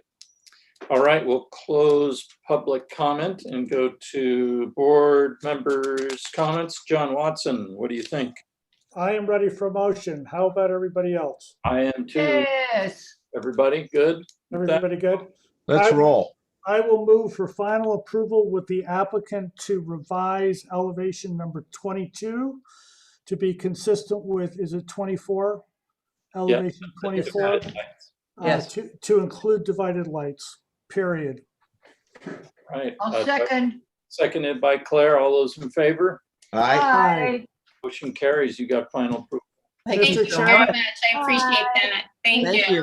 Mr. Chairman, I move for adjournment. I got to get out of here. Yes. All right. Thank you, Bill, for all your hard work and running Excellent, and doing Bill. all that meeting. Excellent. Thank you, everybody. Is there a second to my Great motion? job. Yeah. I seconded it already, John. Thanks. Favor? All those in favor? Aye. All right. Happy Opposed? 4th, everyone. Thank you. All right. Till Thank next you so much. Thank you all. Thanks, Bill. Hey, thank you, Sharon.